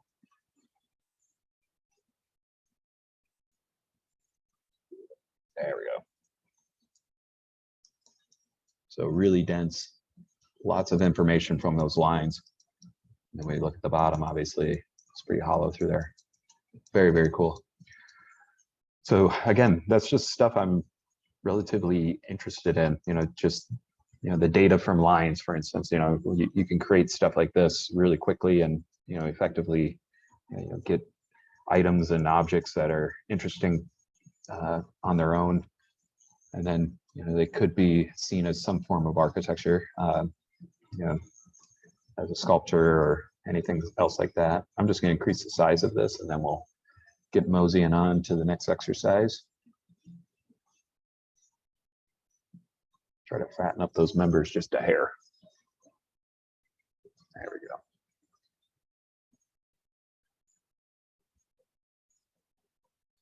Wait for it to load. A lot of geometry happening. Ooh, that's a lot of geometry.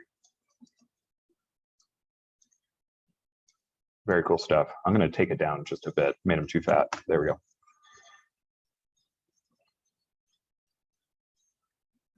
All right. Yeah, I'll zoom out on the script. So if we just walk through that again, obviously, so just create a point, have the circles move one up, rotate it around the XY plane, rotate it around the XZ plane, using the centroid as the rotation plane. We loft those two together. And then we just add from Lunchbox tools, just the space truss. Then we're going to use multi-pipe. I have a node size set to 3. I don't even know what units I'm working in, which is very bad habit, so I do not recommend that, guys. And then we just plug it into our old script, which is the subd. And then we're using the mesh brep. We're using Pufferfish reduced mesh, Catmull Clark level 3, which is pretty intense, especially through here. And then on the contours, we're just going in the Z direction. And then from there, we're exploding the segments, finding the endpoints. And then in Rhino, we included a point. So basically, we're creating 2 vector points in which it should extrude 2. And then basically from each one of those exploded segments, we're finding the length, we're multiplying it out in the negative direction, and then we're putting that to an amplitude. Then we're extruding each one of those curves out. And then basically just to keep the file size lighter and lighter, we're just meshing them out. And then we're joining the mesh, and then obviously a custom preview. All right, and I'm just going to bake that out, so we might render it later. Move it over to the side. Awesome. Okay. How do we replace these extruded planes with solids? There's a number of ways you could do that. So since these are meshes right now, we could go over to the Weaverbird tab and then just use the Weaverbird thicken battery here and just plug it into our join mesh. Basically, that'll thicken everything out. And I think it's by default by 5. Yep. And so if we want to visualize that, basically have something like this. The one reason I didn't do that is because you'll have some weirdness starting to happen, especially with the mesh joints. So one thing you might want to do is just plug it into the mesh brep right away, and maybe it'll clear that up a little bit. Yeah. So from there, you start to get these, kind of layering starting to happen. And then the reason why I did the vector 2 point is because you'll notice that they're not all just kind of sitting on top of each other. They almost look like they're rotating because the 2 point vector, not every single point, say that's the point off the segment and then our Rhino point, not every one is going to be, the same length. So they're going to start to kind of almost look like an array. And that's what's kind of creating some of those distortions everywhere throughout the entirety of the object. So I hope that kind of clears up that answer, but some beautiful geometry that you can start to get to, and we're going to get to even crazier stuff in hopefully a half hour. So yeah, but you can start to see, it's just gets wild after a little bit. So hopefully that answers your question there. All right, and okay, and then so the next one we're going to do is a remap. This one's really exciting to me, and I think you guys will find it really cool too. It's kind of the I guess it's kind of the definition of what today's session's all about. It's all about taking the residual digital artifacts and try to just remap them and use them in a different way. This particular exercise, I use it pretty consistently for, especially on master planning projects, when it's like, huge new cities, overseas, wherever it might be, just laying out different buildings everywhere that are unique to one another. And, they start to look different from one another, and they start to create corridors in between building blocks. So, it looks realistic, because a lot of times, if you're in the architecture community and you're doing master plans, you're not zooming in necessarily on the aerials, and you're not designing for the up close stuff. You're zoomed out, so you're trying to find that best aerial moment of building blocks and all that stuff. And a lot of the times you don't have time to articulate building information and put facades on everything. And obviously that makes your file size extremely heavy, and it's just not worth it. But this particular one, we're gonna not be doing necessarily master planning stuff, but we're going to just make these kind of beautiful forms that start to just kind of emerge from old geometry that we kind of morph and remap to new geometry. So, so for this one, we're just going to type in plane again, plane surface. All right. So super simple.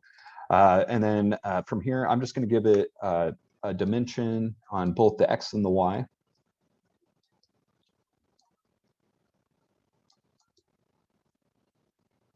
Just about like that, just to give it a little bit of hierarchy. And then from here, basically all we need to do is, let's use our Lunchbox tools, actually. I'm gonna go a different route than I was thinking. Okay, and let's just do hexagons maybe, if it looks good. If it doesn't look good, we'll change it. Okay, and for the U, we did 25. For the V, we'll do slightly more. Actually, that looks pretty good. Do a little bit more so they're kind of equal. Okay. And then from here, what I'm going to do is type in sphere, and we're not going to go with a NURB sphere. We're going to go with the mesh sphere. And this one should be in your mesh box in the primitive area there, and it might be from your mesh tools. If it's not, I'm not quite sure what you could do. You could probably do a regular NURB sphere, reduce the mesh down to like 4 or 5 faces. It'll work out a lot better. And then so each one of these centers of the hexagons, basically we're just going to put the mesh sphere onto them. Okay, relatively easy. We'll just turn it off. And then for the radius, we're obviously going to make it quite a bit smaller than what it currently is. So let's just do 1. And you can start to see they're all rayed along there. And then for the U and the V, this is going to kind of be semi-important for the exercise. So I'm just going to type in 5. Okay. You'll start to see there, you know, it gets reduced quite a bit, but you're going to want that, especially to keep this process relatively simple. Awesome. Okay. And then from here, if we just go up to our utility in the mesh tab, we're just going to use mesh shadow. And what mesh shadow does, it's basically if you have a source, like let's just say a light, and you project it on a block, basically it's just going to calculate the shadow with curves of what it would look like. So if we plug in our mesh spheres into the mesh there, you'll notice it generates curves from the Z direction. Now you can change the Z direction in any which way you want to create you know, different directions for this particular mesh, obviously. Or you could just leave it in the Z, and I think for now we'll just leave it in the Z. And one thing we'll be doing is let's play with the radius just a bit, and I'll show you one thing we need to take care of before we get too complicated with this. Is so if we increase the radius, you'll notice that there's intersections happening. Now, if I were a sun, or if I was the sun, I should say, obviously, if these were all touching, you know, it'd be one singular outline all around it. And that's because the mesh shadow, it's thinking of these as individual objects. So what we need to do is actually just join the meshes all together. And we need to flatten them out. And then we'll just plug it back into the mesh shadow. And you'll see that we have one singular outline around the whole outside of the object there. Okay, so if we hide everything, and then if we start to play with the radius again, you'll notice that they all start to come back, right? So it's super easy so far. Okay, so let's start to play with the radius here. Okay, so let's start to put in some random variables in there, and we'll start to get different articulations, and I'll kind of show you what I was talking about earlier with like the master planning exercises and all that stuff, and how to generate kind of just basic building blocks out of just these mesh shadows. So let's just type in random, and basically we're just gonna create some random numbers. And so we could multiply these two together to get the amount of numbers we need, or we could type in list length. So we'll type in length, and it'll be list length right up here. And from here, we can plug it into our centers. That'll give us the total number instead of multiplying, so 377. And we're going to plug it into the number here. And what the random generator is asking for is a range. So what we need to do is construct domain. Sorry, my spelling's terrible today. Where are you?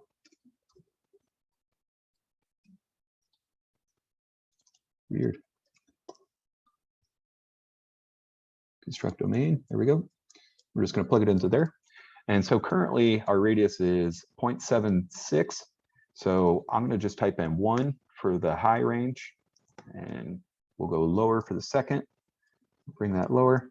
And then we can replace the radius that we had previously in there. And it's basically going to give us all these different radius throughout the whole space there. And now we can increase the domain end, which will give us some really interesting kind of artifacts starting to happen from our mesh spheres. So you see this start to connect. We can start to get these, beautiful patterns and, spaces starting to emerge from here, especially with the mesh shadow. And the reason why we're using a mesh sphere is because we can control the U and the V. So currently we have 5. If we wanted to give this more of an organic kind of look, much like the artwork that I showed at the very beginning, kind of that pop kind of art, like clouds or cartoon clouds everywhere, we could just increase the amount of segments. We can start to create, this kind of blobby, almost metaball looking shape really quickly, and we could take down the radius as well to give you more of a look at that, right? And so they're starting to merge together over and over and over, right? Okay. Or if we wanted to do like that master planning exercise, like generating new kind of unique cities or whatever you want to do, we could bring it down to 4. That'll generate, square boxes that are interconnected. Now, if we bring up the bottom radius, you'll see some of them are start to connect more and more. There we go. So from here, we can start to generate almost like circuit board effect throughout the entirety of the space. Okay, we can do that with triangles too. So let's see here.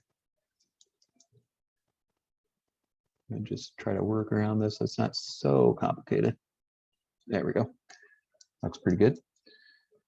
And so from here, what we can do is start to analyze the data again, or the data of these curves, or like the agency, what is made up of them, dissect them down. So from here, just for the first simple exercise, what we're going to do is basically, we're just going to type in area, and let's just extrude it based on the area, right? And so from here, we can type in extrude. We're going to extrude the mesh shadow, and then we'll just go in the Z direction based on the area. And it might get out of frame here in a second. Yep.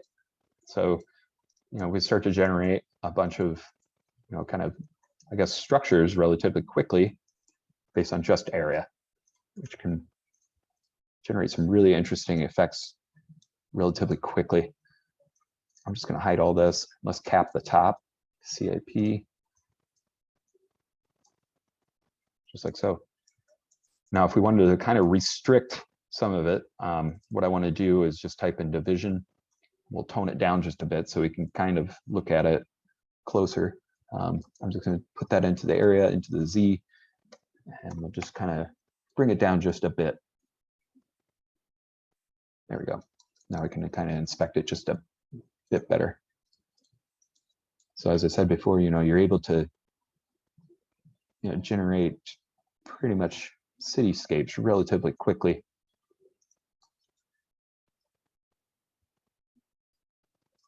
There we go. So this gets more and more interesting as you start to play with the the numbers, especially on the random side. Oop. went too far, but you can see how the outline starts to work with one another. And you know, if we start to bring even the bottom number up just a hair, we'll be able to get some really interesting effects starting to happen. I'm going to bring this down just to 1. All right, let's do 1.5 for that, so they're touching again. There we go. So some really cool, you know, effects of just laying out spheres onto a hexagonal grid. Now, what if we were to take that surface and we start to manipulate it in Rhino, excuse me. So let's take it, let's rebuild it. Okay, let's, you know, start to just mess with it more and more. So I'm doing this only because we'll start to distort the hexagonal grid once we bring it back in to Grasshopper. So it won't be so uniform, and then our actual object design will start to change more and more. So if we just unplug our plane surface from the beginning and we just type in surface, we start to really distort everything. So we'll just set one surface in there, plug it into the hexagon, and you'll see it's starting to get crazier and crazier with distortion, especially if we turn on the hexagon shapes. So you'll see some of them are sprawling out pretty far out there, which can get really exciting. I'm just going to hide that for now. And then let's bring up our radius again on the random side, bring up to like 5. Oop, that might be too high. Okay, there we go. So now you can start to see how in those master planning kind of exercises and projects I work on generate buildings really quickly, and from afar looks busy and pretty organic. Now, if we wanted to take this in a different route, how about not so much architecture, why don't we start to play with the UV count again? Okay, why don't we pump those numbers up? We'll start to get some pretty different looking shapes, almost like rock structures everywhere. Let's bring down the radius just a hair more. There we go. And then if we bring up our UV, or bring up our UVs for the hexagonal area, we start to make this more and more complicated. You'll see the extrusions are starting to go pretty crazy, but or you'll see in just a bit. Try not to crash your computer.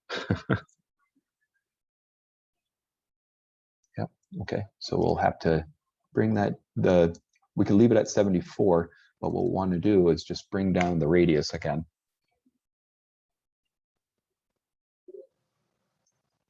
All right. And so we'll do 1.5 maybe, just to get some interconnectivity between the two. There we go. Starting to get some really interesting shapes starting to happen and emerge out of here. So let's turn up our bottom radius to 0.5 maybe, and then we'll get some more connectivity. There we go. Very cool stuff starting to emerge. So again, kind of like rock shapes or something like that. But you know, if I were to try to dissect this like the diagrams from the very, very beginning, it'd be pretty hard and tricky. But you know, for the explanation, it'd be pretty exciting to hear how it was generated based on areas and, you know, light, shadows, and et cetera, et cetera. All right, I'm just going to increase this one more time, and we'll get on to the next exercise here. Wait for it to load.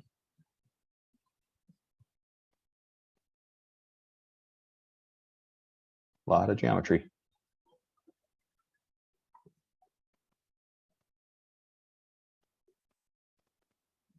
Wait for it. Don't crash. Did good all day. There we go. So even that, like this whole portion here looks pretty exciting. So let's turn down again the radius there.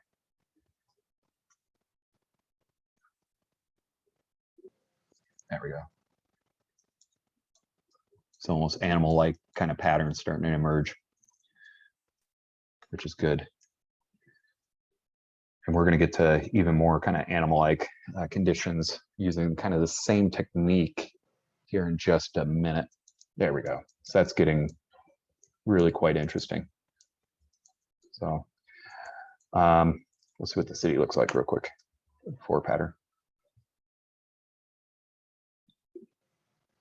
Yeah, still pretty cool.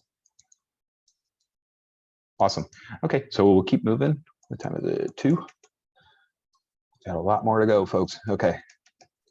Hopefully this is exciting. It's weird not seeing people's faces and just presenting some stuff. All right. We're going to start off with the plane surface that we had previously again. We can just reuse it if you like. The next thing, what we'll do, and we could probably reuse the hexagonal cells here. Awesome. Okay, and then we'll just enable them again just to see where we're at. Let's see how dense this is getting. We probably don't want it to be necessarily that dense. Let's tone it down so our workflow goes quite a bit faster.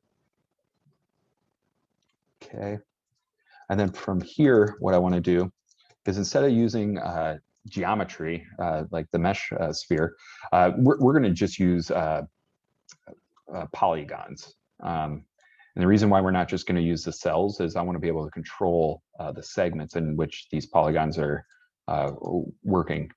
So we're just going to put them on the centers of these hexagons. Okay, and then we'll just type in a radius, give it 2 for now. Awesome. Okay, they're still overlapping, so we'll bring down that radius quite a bit, just so they're barely touching.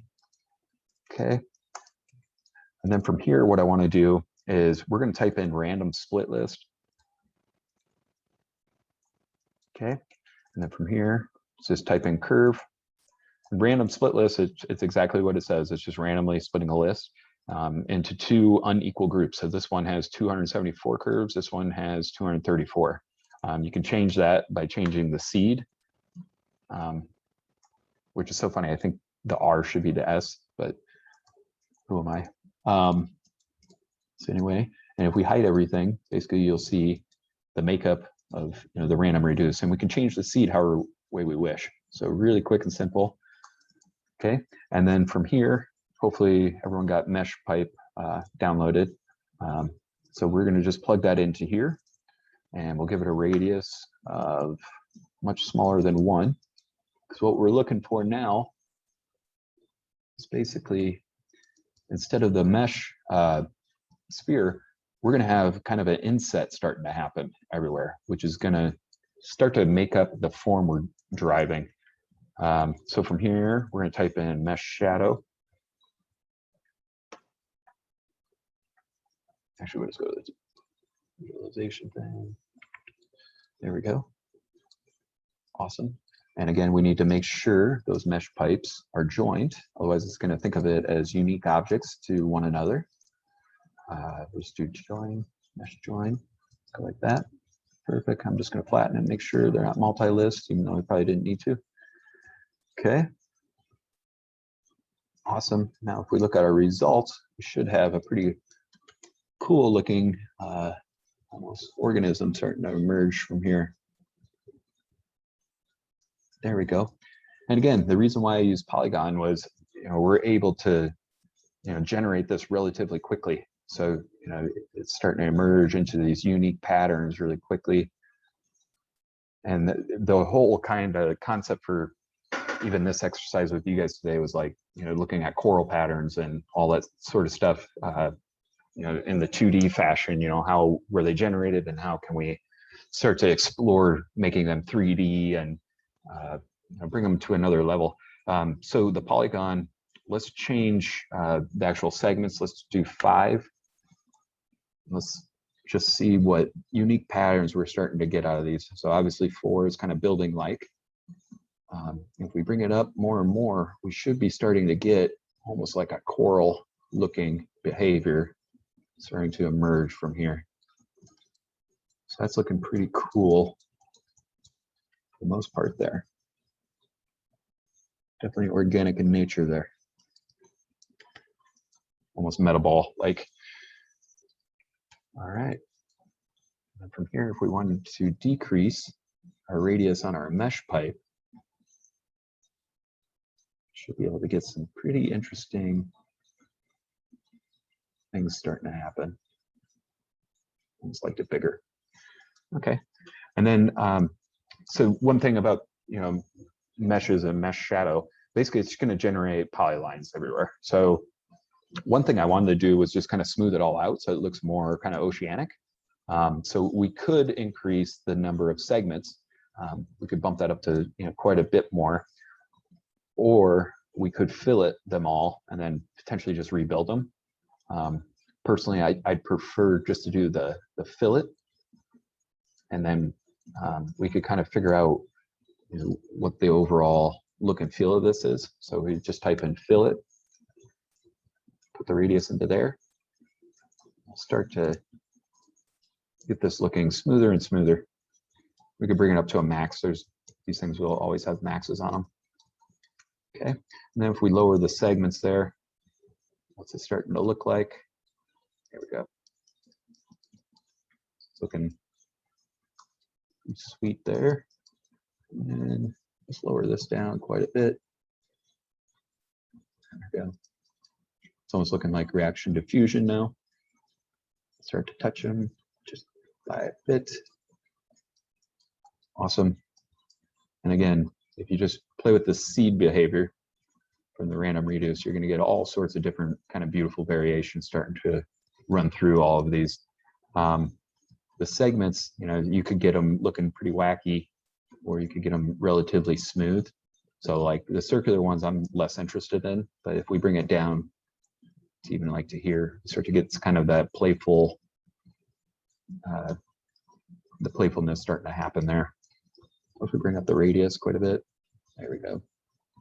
So you're starting to get some really nice kind of growths starting to happen with just a mesh shadow, which I find relatively interesting within there.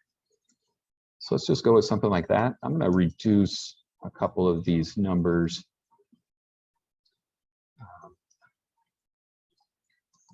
Just because we're going to kind of bring this up to another level. Okay. Which that looks pretty good.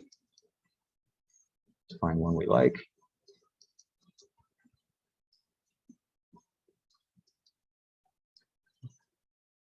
So that's looking pretty sweet.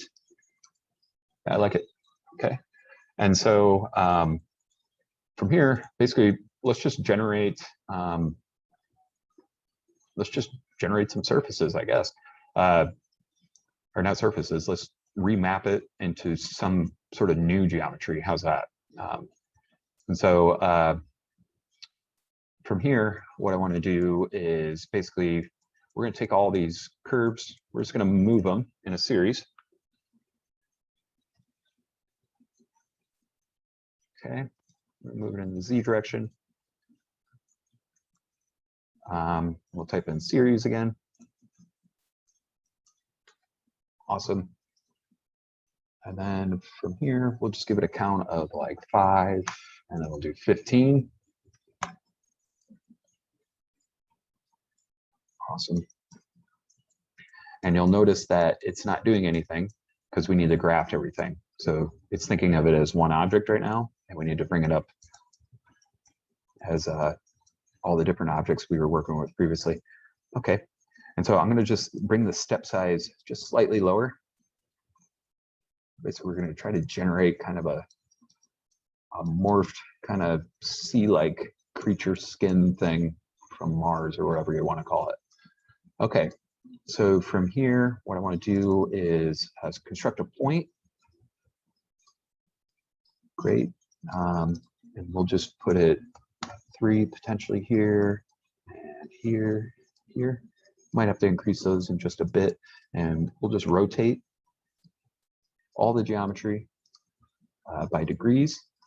We'll use series again. We'll just do 5 once again too, and let's type in 55 period. That's going to be our rotation. There we go. And the reason, and it's rotating around the 000 mark, so that's why we created a point that we're going to start to, I guess, kind of pick where our rotation comes from. I might increase this just a hair more. There we go. So if we turn everything off except for the rotate, you should start to get kind of this beautiful pattern starting to emerge everywhere. And then here's the fun part where we just type in loft. We're able to generate a beautiful form in a spiral sense right here. We always go back to spirals. Awesome. There we are. So kind of a pretty spirally sea thing. So if I were to render this out, I'd potentially, you know, try to keep the glass like material, or the actual material just glass, so you can start to see the articulation through space, as well as you know, the pattern from the remapping that we did throughout the form there. Let's wait for this to load.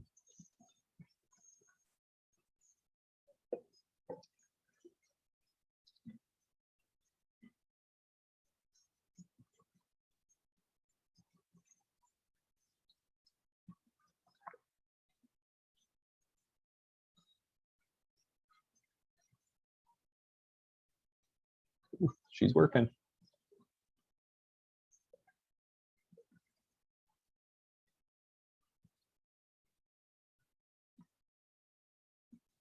Give it just one more second. I hope it works.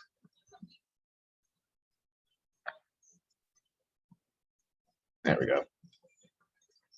Again, so beautiful, you know, just patterning through there.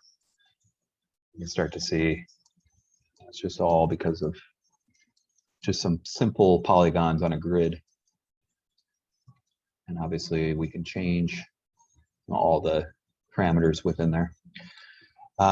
So let's move on to the last kind of grasshopper example, and then we'll try to render something out really quick.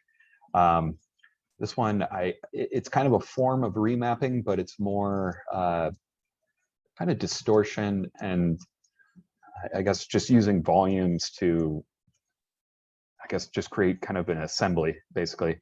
And I think this is probably going to be the one that we'll end up rendering because it's the most complicated, and it'll definitely slow down your computer if you're keeping up. So we're not going to actually make a shape for this one because I feel like we spent a lot of time form finding, but we're going to use a kind of a default lunchbox shape through here, and then we'll just kind of transform it and kind of make it our own. So I'm just going to use this Eniper surface through here, and basically it's a relatively complex shape for, you know, like it's almost like a sweep, I guess. I use it quite a bit. Our surface is still there. Cool. So it's kind of just a saddle geometry, which I think is relatively interesting. But if we were to bake this out, you can notice all the UVs coming through here, which if you know anything about, like, you know, transforming objects or twisting them, obviously it's going to make the definition really, really heavy. So what I want to do first is actually just convert this over to a mesh right away, and we're going to mesh reduce it. And so even the mesh density is heavy, so we got to be kind of weary about that. And maybe we don't even need to reduce. We could probably just use it how it is. So from here, what I want to do is just twist it. And so just a simple transformation. And so meshes are much, much better for transforming, just because there's less, it's not actual curvature, it's faces. So let's just plug the geometry into our mesh space. And so for twists, you need an axis and then the angles on how much you want to twist. So to make an axis, we're just going to type in XYZ again for construct point. Okay. And we'll do it twice, actually. So this time we'll just go in the up and down direction. So what we need is a negative and a positive point. So from here, I'll just type in 15 for now, put it into the negative, put it into the positive there. And you'll see it's covering the full length of our surface that's starting to happen through there. And what we'll need to do next is just type in line here to here. Perfect.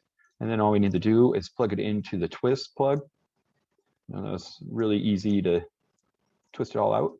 So we're starting to get some pretty unique geometry starting to happen already. And we can modify the amount of twists based on the length of the actual axis.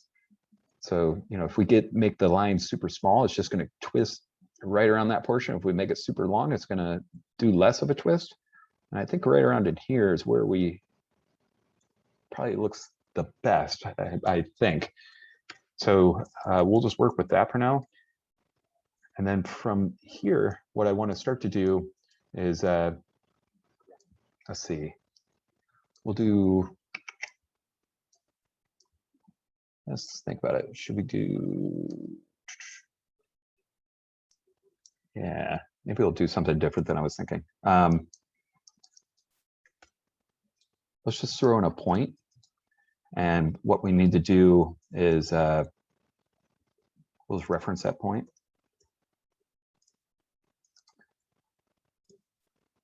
Okay, and then we'll need to go back over to our Weaverbird tab. And then we're going to do, let's see, mesh edges, and we'll need to do vertices. Awesome. So basically, we're just going to get out all the vertices to this particular mesh. And this exercise, we're going to do what they call a short walk. And short walk, basically, it's finding from point A to point B through a series of lines, the shortest walk within that set of information or geometry. And so from here, I'm using the edges. That's going to be the pathway in which we want this point to search for all the different vertices within this particular geometry there.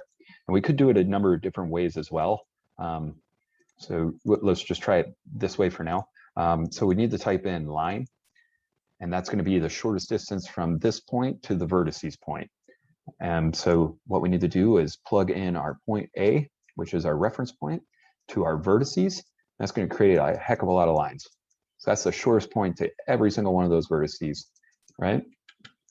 And next, we can use shortest walk, and that should be in the folder on the drive where it might be. We're going to use shortest walk, and that's going to give us, based on the geometry, the paths that we're looking for.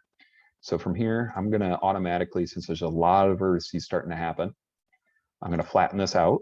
We're going to use the Weaverbird mesh edges for our design surface that we had previously. And then this one is asking for the point from A to B. So from here, we just plug that in, give it a second. Hopefully it works. And then basically it'll give us kind of these beautiful textures starting to happen. Just give it 1 second.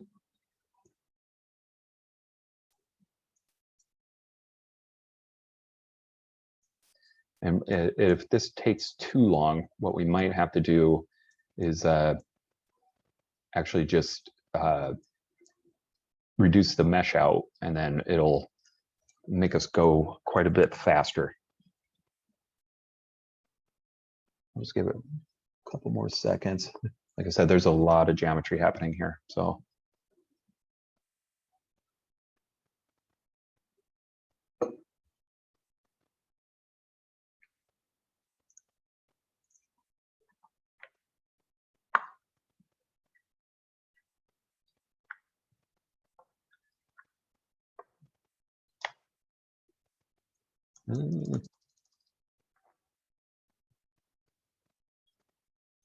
Could jump ship and go here or here.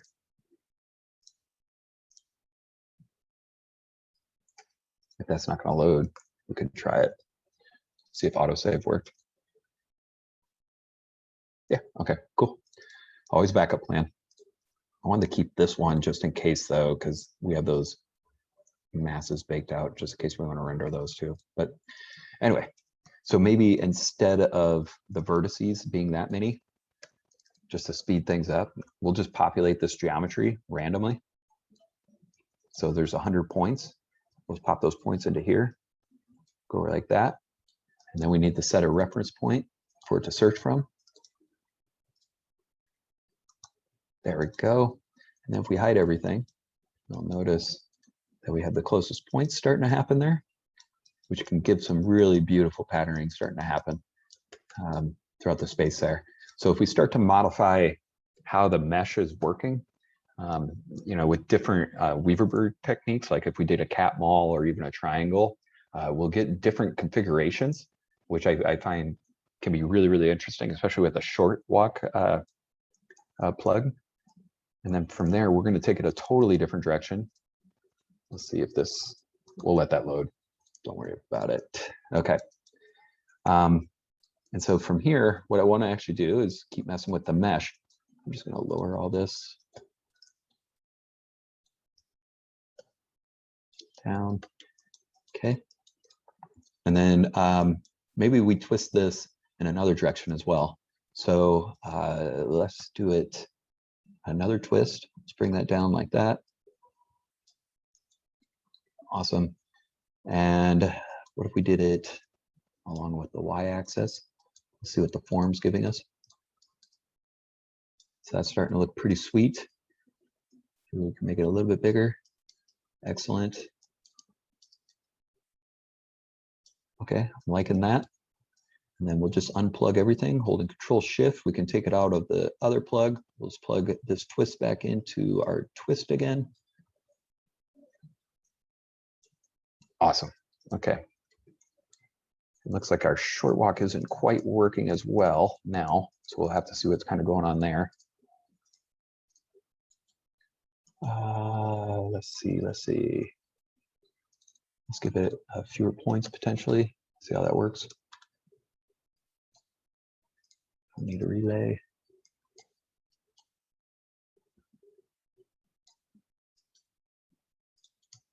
The edge is looking like. Why that isn't going now? Huh.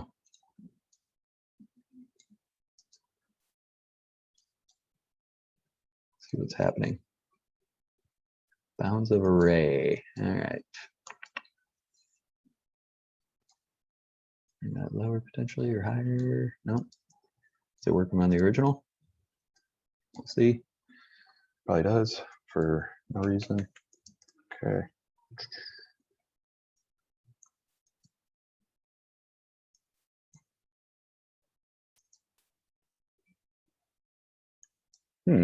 All right. Well, I guess we'll just work off the original then. All right, that still looks cool. We could actually probably just mess with it here too. That'll be just fine. It's looking cool either way.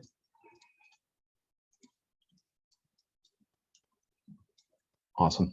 So I'll just work with that. That's fine. A few mistakes today. That's all right. All right. And what I want to do next is actually just overpopulate this just quite a bit. And hopefully we get quite a few more lines starting to emerge from here. And then basically we're going to take these lines and like other little examples we did today, we're going to start to just basically take them apart using their own kind of agency or properties within inherent within their geometry, I guess I should say. And so within that shortest walk, what I want to do is just type in rebuild curve, just like that. And we'll switch it over to 1.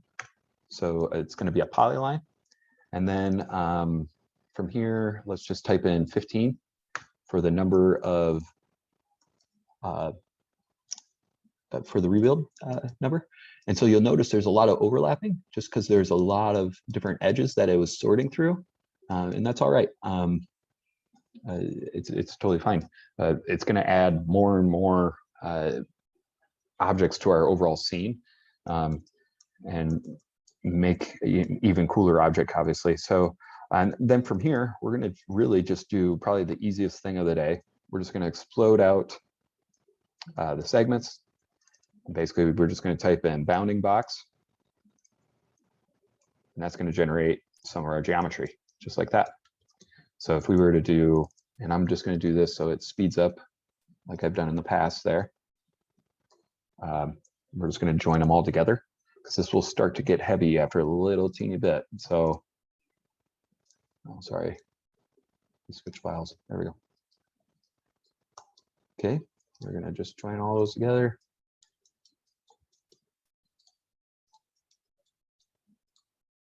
All right, and then we'll use our custom preview once again. Enable it. Bring that over. Then we can look at it in rendered view.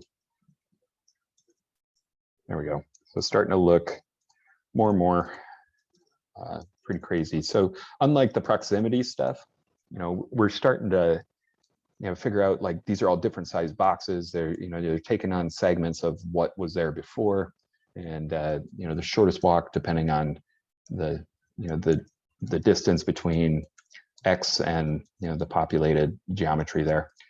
So to bring this to get this even more dense, like these are some really cool spots there. We can bring the point count for the rebuild down. That'll start to fill in some of those gaps where there's floating boxes. We want it to be somewhat believable, not live too much in fairy tale land. And another thing we could do is actually increase the point count. So we have 300 right now. We could just bump that up.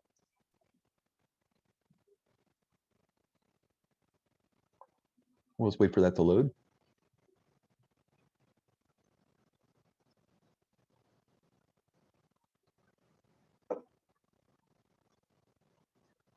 There we go. It's starting to get really heavy and it's looking really great. Look at all the textures through there. Yeah, it's looking really good. Awesome. And then one thing I might do is let's just lower our rebuild again so we can fill in some of those gaps. It's going to get more dense. That's looking pretty good. Actually, I kind of liked it before. We can live in fairy tale land today.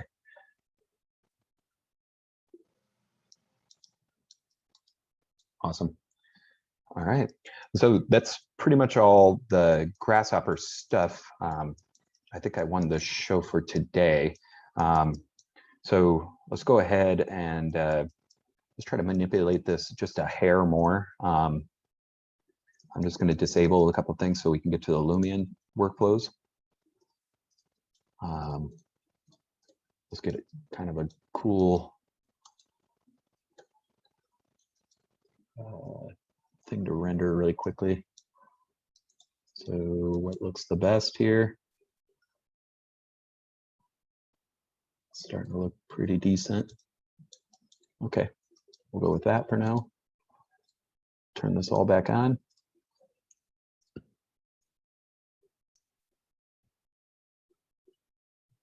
Let it load up.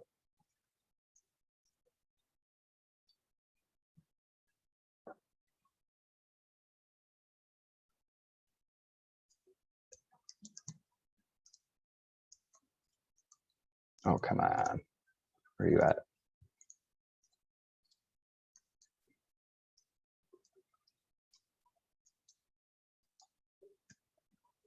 Might be a bad object in there. That's why it's not necessarily rendering. Yep.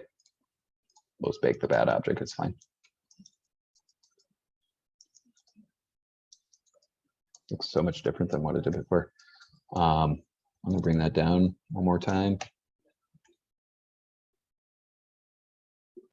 Wait for it to sit there. Okay, maybe we actually got to bring it up. Let's do 15.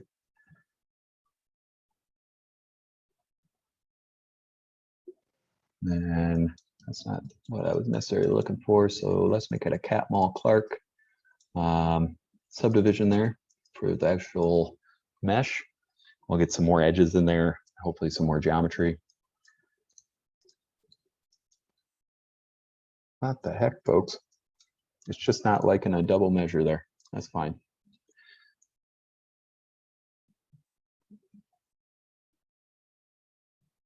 Let it sit.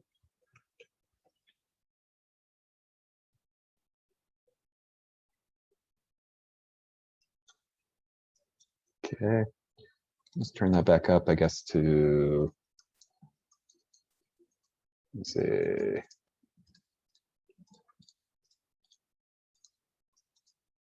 It's pretty wild. Maybe it's just not handling it that well. Awesome. Do it one more time, see what we get. Otherwise, we'll go back to our other file and just render that out. Did this actually work? I wonder. Ooh, it did.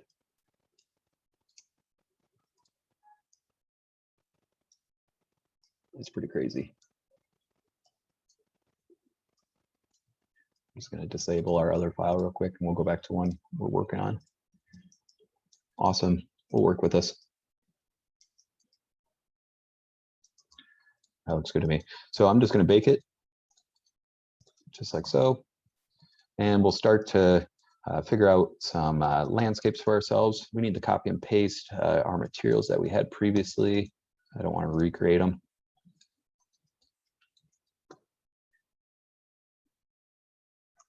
Wait for those to load up. Actually, there we go. Okay, and then I wasn't looking at scale all day. So one thing, when I go to render, like especially exporting to a different program like Lumion, one thing you need to really consider is your scale. And it's just so when you start plopping trees everywhere and all that stuff, they're not extremely large. So always keep that in mind. And to tell you the truth, I might add just an extra little detail to this particular model. Got rid of our point. Wait for that to load up. I just want to add kind of some edge details to this overall mass and try to just add a little bit more articulation to the overall gesture and feel. So we'll just delete that out. We'll just add a new point, it's fine.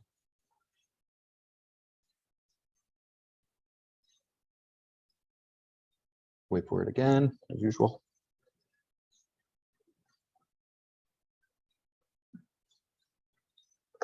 Okay. Actually looks better, good. Okay, I'm just gonna paste our materials back in like we did previously. I can delete out these, not needed. Okay. And then just for the edge condition of these, what I wanna do is add just a bit of a frame around them. We could probably do it right from here as well. Okay, so Weaverbird, you can do a picture frame and then you can do the panel. So inset the panel. For this particular exercise, I'm just gonna type in 15, see where that takes us. I want it to be relatively light, so you can barely see it, but it's just gonna add some extra detail to our overall object. Awesome. And then for this one, I'm just going to type in, I guess we could do about the same here. Awesome. And then we'll just bring that slightly lower. So there's a nice little edge condition starting to happen within the scene there. So we'll bring it higher, actually, sorry. Just like that, I think. It's kind of hard to see. Let's plug it into here, into here. We'll hide that for now.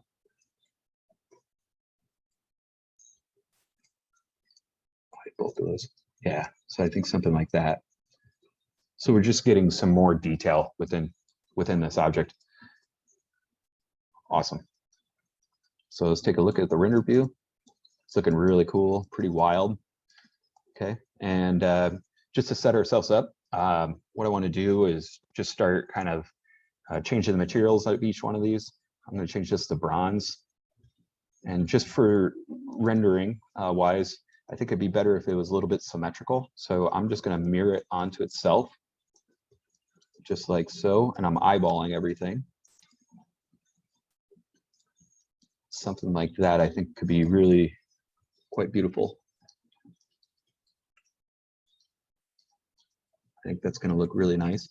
And then from here, what I want to do is just go and select similar meshes and just join them all together. Keep our file size lower and make it a little bit more manageable. Okay, and then we'll just wait for it just a bit. There we go.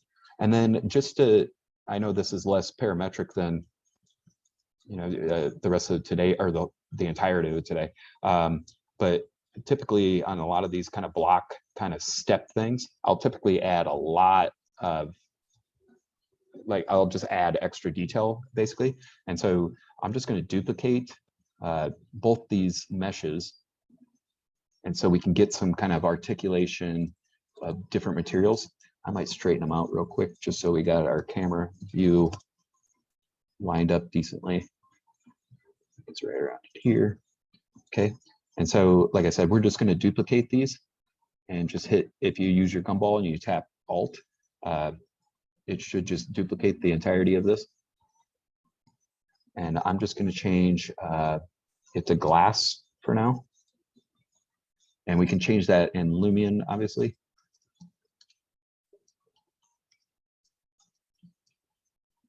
Now I can't see it though, which is a bummer. Let's just make a new material. Metal 2. So again, got to change the material.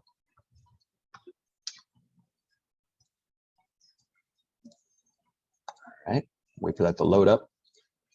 And we'll select our glass objects again, change it to metal 2, just like that. Where'd it go? What's behind us? I think this is our view. Maybe, or is it this? This looks a little bit cooler. So I'm just going to take our metal 2, select it. And what we're going to do is we're going to bring it just a bit lower in front of our actual objects. And then just to fake it just a little bit, we're just going to scale the whole thing, and that'll just add extra detail to our overall design. There we go. So you can start to see on the underside, it's starting to flake out and become a different material. And then upside, it's becoming, it's almost transforming to a different material itself. Just bring it a hair lower. There we go. That's looking pretty cool. All right, and so let's just make a landscape. Typically, if you follow any of my tutorials, I typically always just type in bounding box over the entirety of our objects so we know it's touching somewhere. And I'll go back to shaded view. Then I typically will just explode out the ground plane there, kind of bring it so it's a square, and then we'll just scale the whole thing up. This is going to be our ground. And then let's just rebuild that surface to 125 to 125. Give us plenty enough points to work with. And like I was saying previously, we got to kind of scale this so it makes sense to the Lumion asset library there. So I'm just scale it to like 125 feet. Okay, and then we'll just lock our model down so we don't have to worry about messing with it. And then for landscapes, typically I'll just turn on the points, use the select by brushing tool. And with this tool, if you hold shift and move your mouse up and down, you can make the brush size bigger or smaller. And with this, basically, you can generate hillsides just by selecting a few points like that. And we can just bring those points up. Okay, and then a lot of the times I'll go back through and kind of just circle around them again.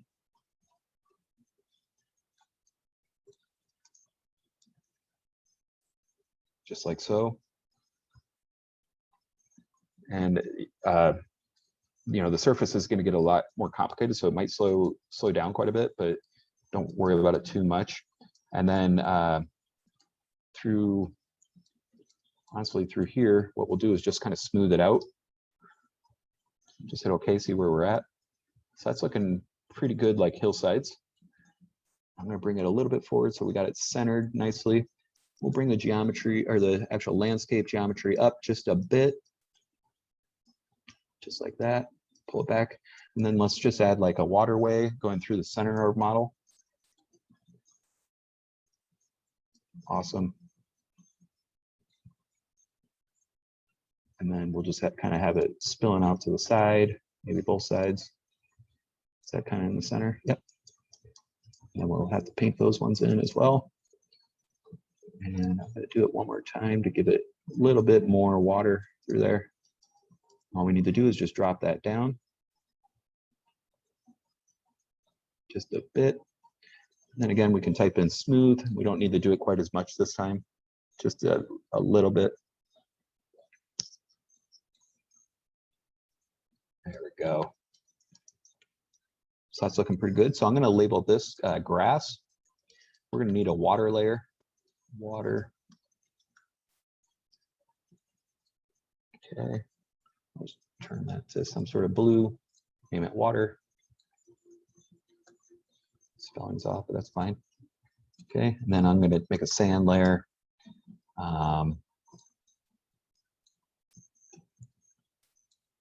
Let's do custom. That's fine. All right, and then so for landscapes, I'll just make a plane basically. This will be more than likely our water. And what we can do is just change it to water if we want. And then a lot of the times I'll copy the grass layer just like that. And then we can smooth out, or what we'll do is split the grass layer where that where the water line's hitting. And then from there, we'll create a sand layer. This might be a little bit too heavy, so we might want to lower the grass down just a bit. There we go. So this will be our sand layer. Okay, let's drop that down. So there's a little bit of a transition between, you know, the water and the grass going on. Excellent. Okay, and then I'm just going to center out the water into near our model. And that's looking pretty good. And what I'm going to do next is just load up Lumion real quickly. Have that run in the background. Let's make sure we save the definition.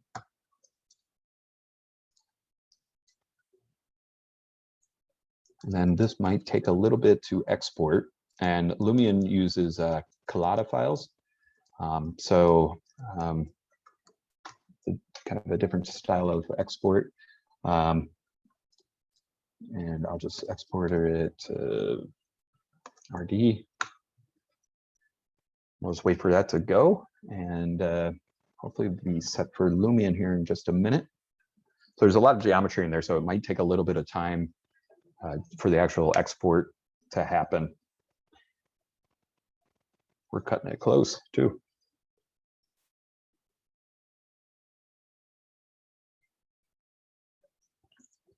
Awesome.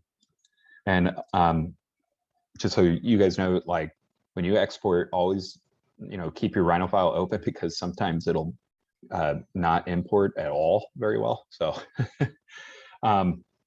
so Lumion has a lot of great resources online. I'll probably just kind of go over the basics with you. It's really cohesive and really easy to use. The animations are awesome, and they have amazing, you know, just example files that you can play with. It's really just a wonderful program for architectural visualizations. So we're going to start a new model. I'm just thinking we could just stick with a white model and then kind of work from there. So this is your kind of basic, I guess, interface through here. So you have your materials. You can do some landscaping in here and start to play with like your surfaces.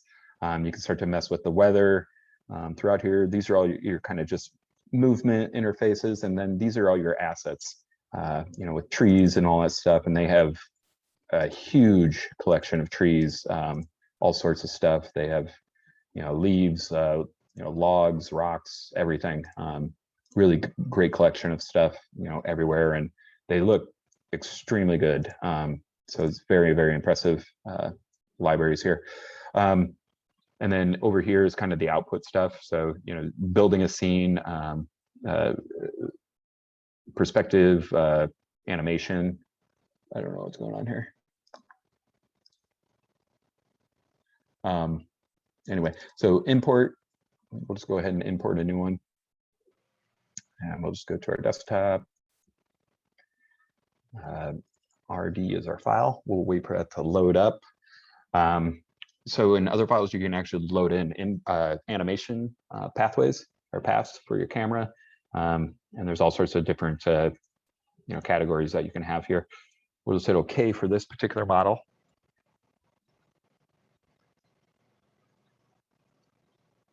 There's a lot of geometry, so it might take a little bit to load up.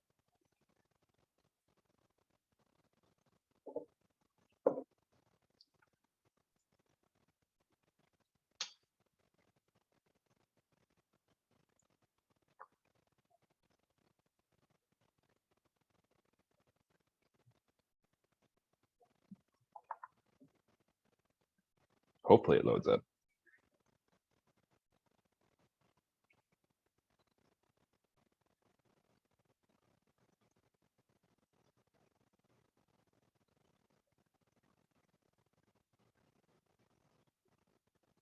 Here we go. Not too bad. So Lumion, like I said a while ago, it works decent with meshes. It's just a little bit slow on the imports.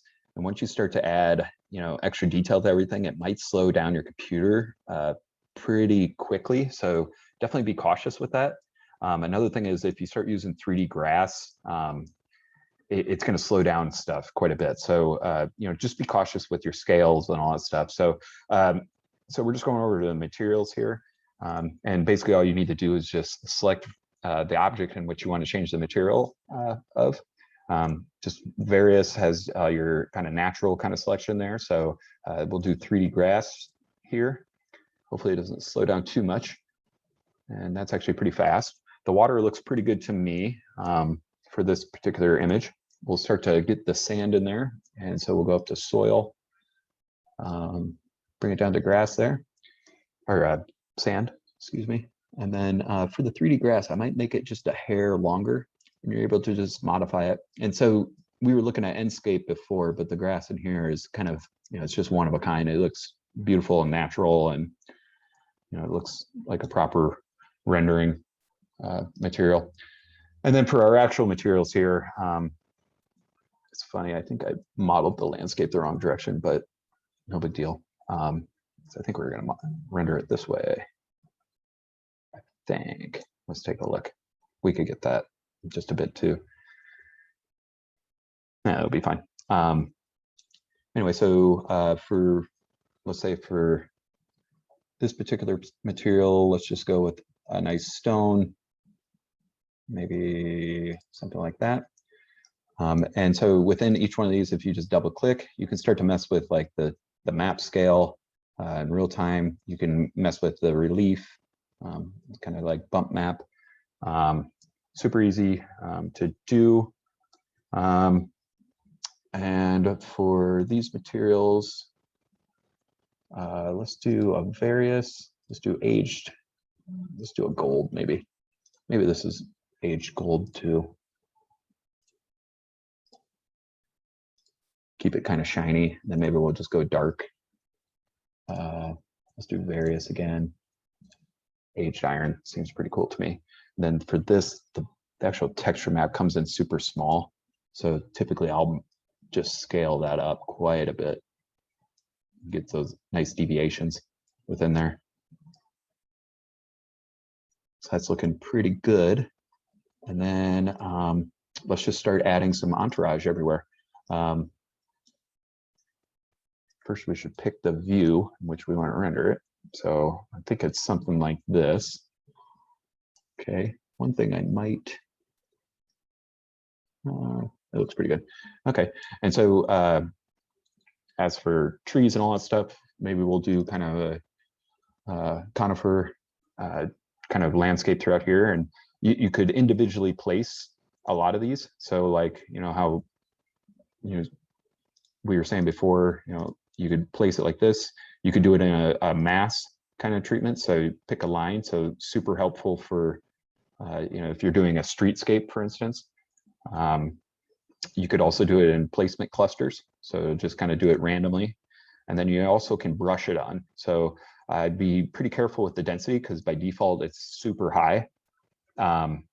So, be relatively careful with that. Could slow down your model. But basically you're painting them in.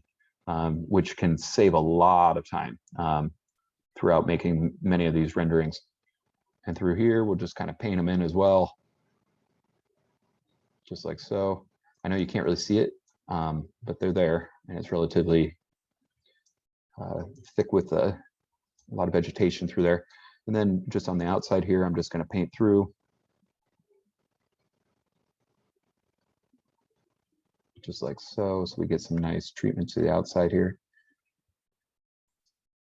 Okay, and then through here, I'm actually going to paint the background just in case we want to render it from the other side. Let's get close to the water there. Get close to the water. Awesome. And next, we could throw in some kind of logs throughout the whole space too, like fallen logs. So I'm going to bring down the density for that so it doesn't look too, I guess, dead for the matter, or for the image there. All right, we'll just kind of paint them all in there.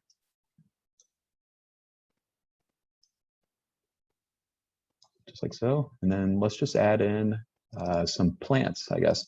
So we could bring up the density for this for sure, maybe around there. And I'm just going to paint along the edge there, because obviously once we get kind of more ground level, we won't be able to see quite as much. Okay, just like that. And then a lot of times, if you're painting stuff, it might stick to your model, so be kind of weary getting too close to your model. It kind of recognizes it as, it like Lumion doesn't recognize landscape as landscape and model as model. It's kind of all over the place. So I think you guys can see why, you know, that scatter command is super helpful. Like I said, you could bring those blocks in to Lumion and change them, but the rotation looks kind of strange. So this method is almost easier, and you get kind of more of a custom kind of look and feel. I think this might be our view, just because there's more material kind of coming through. All right, and then so another downfall of Lumion is that people look a little bit robotic. So typically I'll always have them walking away from the scene. Let's see here if we can get someone outdoorsy looking. She looks great. Actually, she has a dog. Let's do that one. And so kind of quick hotkeys. If you look over here, these are all just kind of helpful reminders of what they are. And if I were to hold R, it's rotate. And you know, you can start to rotate out the scene there. And then they have some, you know, great entourage for, you know, birds and all sorts of stuff. So, you know, we could throw in a few birds here and there. And again, if you notice down at the bottom, those birds are going to stick to the floor. So that's kind of annoying. So a lot of times I'll just kind of place them individually through there, so you don't have to pick them up, and they look relatively random flying in the air. Of course, it's all how you want your scene to look. And then if we want to build our scene, basically this is the, you know, the render port, and the controls. I forgot to mention this too. It's, you know, WASD for flying around, zooming in and all that stuff. And basically it gives you a bunch of filters that you can start to create the scene with, and you know, just pick and choose what you like. Typically I'll do realistic. It comes in with like a real skies filter in there. I'll usually take that off because we want to play with the sun more than likely. The sun's relatively easy to get it to look decent. And most of the time I'll just go over to weather or sky, and we could pick our sky and clouds throughout the space here. There's a lot of controls through here, so it's a lot different than Enscape. Like, you have a lot more, the learning curve's still pretty easy, but you know, there's a lot more options to play with. Through here you can pick your focal length, and typically I'll span it pretty far out just to get the most out of the view. That might be too far out. There we go. And through here, and then again, you know, oops, not that button. Okay. And then to get a 2-point perspective, you got to go to camera, get the 2 point, and that'll help out your scene quite a bit, just looking a little bit more natural, just like that. And we'll just kind of center it out. And then to save a view, you just click here, store camera. And then we can do a number of different effects too. So we could do precipitation. Within this, you can turn rain into snow, which could look really cool. Maybe we'll do a little teeny bit of snow throughout the scene here. You can control the particle quantity and the size really quickly there. And then if you want to do an instant preview, you just click in the box there, and it'll just show you what potentially your scene's going to look like. That's looking pretty good. The snow kind of looks bad. So I'm just going to turn it to rain, and that adds in a nice little kind of fog density there. We'll bring in a few raindrops there. And then we'll just play with the sun here just a little bit.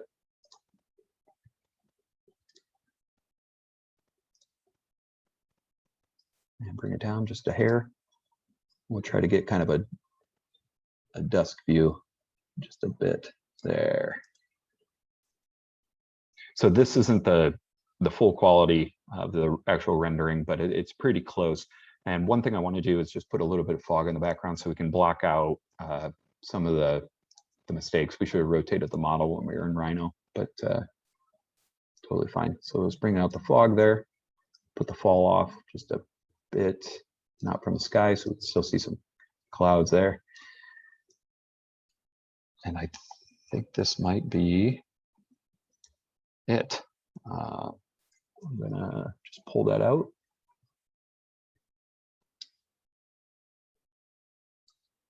Awesome. We'll just save the view. And this is that button down for the green is to do final rendering. And we'll just save it onto our desktop. And you can just watch the processes happen. And this is where you can kind of pick out where you need to change things. You know, a lot of the stuff you can probably play with in Photoshop, but I think this one's looking actually pretty good. So we'll let that render out, and then we can kind of see everything.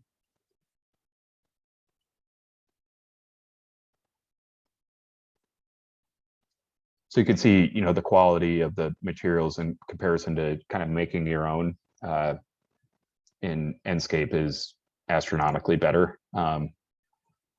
Not to say you can't make materials better, but yeah, the material selection in here is just, you know, it's one of a kind. It brings out the kind of the moodiness of everything, and you know, you can really start to play with you know, how its final output's going to look and all that stuff. We're going to re-render this one more time, and then we'll kind of end it off with just brief Photoshop, and then we'll do a quick and carry on. Let's render out one more time. Can you do all white renderings in Lumion like you could do in Enscape? Yes, I'll show you that in just a sec.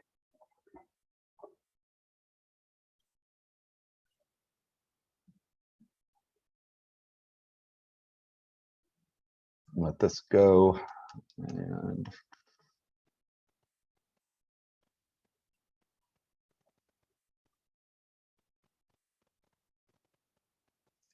awesome. Okay, so if you want to do all white renderings, they have filters for that. So they have almost like artistic filters throughout here. So you could do kind of water style or watercolor style and all that stuff. They have analog color lab, which is pretty cool. They have styrofoam, which can look pretty sweet. You know, it keeps the water in there, but it also, you know, it brings out even like the deviations within your texture mapping and all that stuff. We could bring down the diffusion so you can get out more of a contrast throughout the spaces there. One thing, I'll just take that off for now. And then there's another cool one. If we go back, it's Blueprint. And a lot of the times I'll use this for like almost plan diagrams.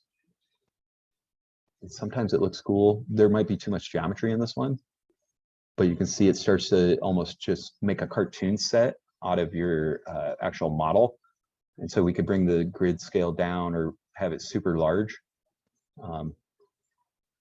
And basically it just makes these really cool outlines for everything. including the trees, and it can be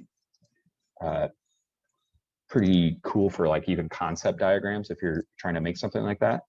And then analog colors, or let's see here, selective saturation. You can start to mess around with this, and you can make a lot of your scenes almost like pop quite a bit more, with colors and all that stuff. You could turn it all the way down, so it's like not even there. And then there's a few other filters that you can play with that, like this, might make it a little bit too dark with the sun setting. But there's a few other settings like selective color, like if you wanted to leave all the green, for instance. I think that's what, oh shoot, I messed that up. Color, let's do style. There we go. So this will run you through a bunch of different, like almost like Photoshop or Instagram filters for your model there. And then let's do that selective color. Where is it? There is a selective color somewhere, I think. Oh, maybe not. I don't know. But yeah, and then you can switch out the autumn colors for like your trees and all that stuff. We have conifers, so it's gonna be, they wouldn't work because they're green year round. There's water filters, fisheye. You can do tilt shift, like the camera thing.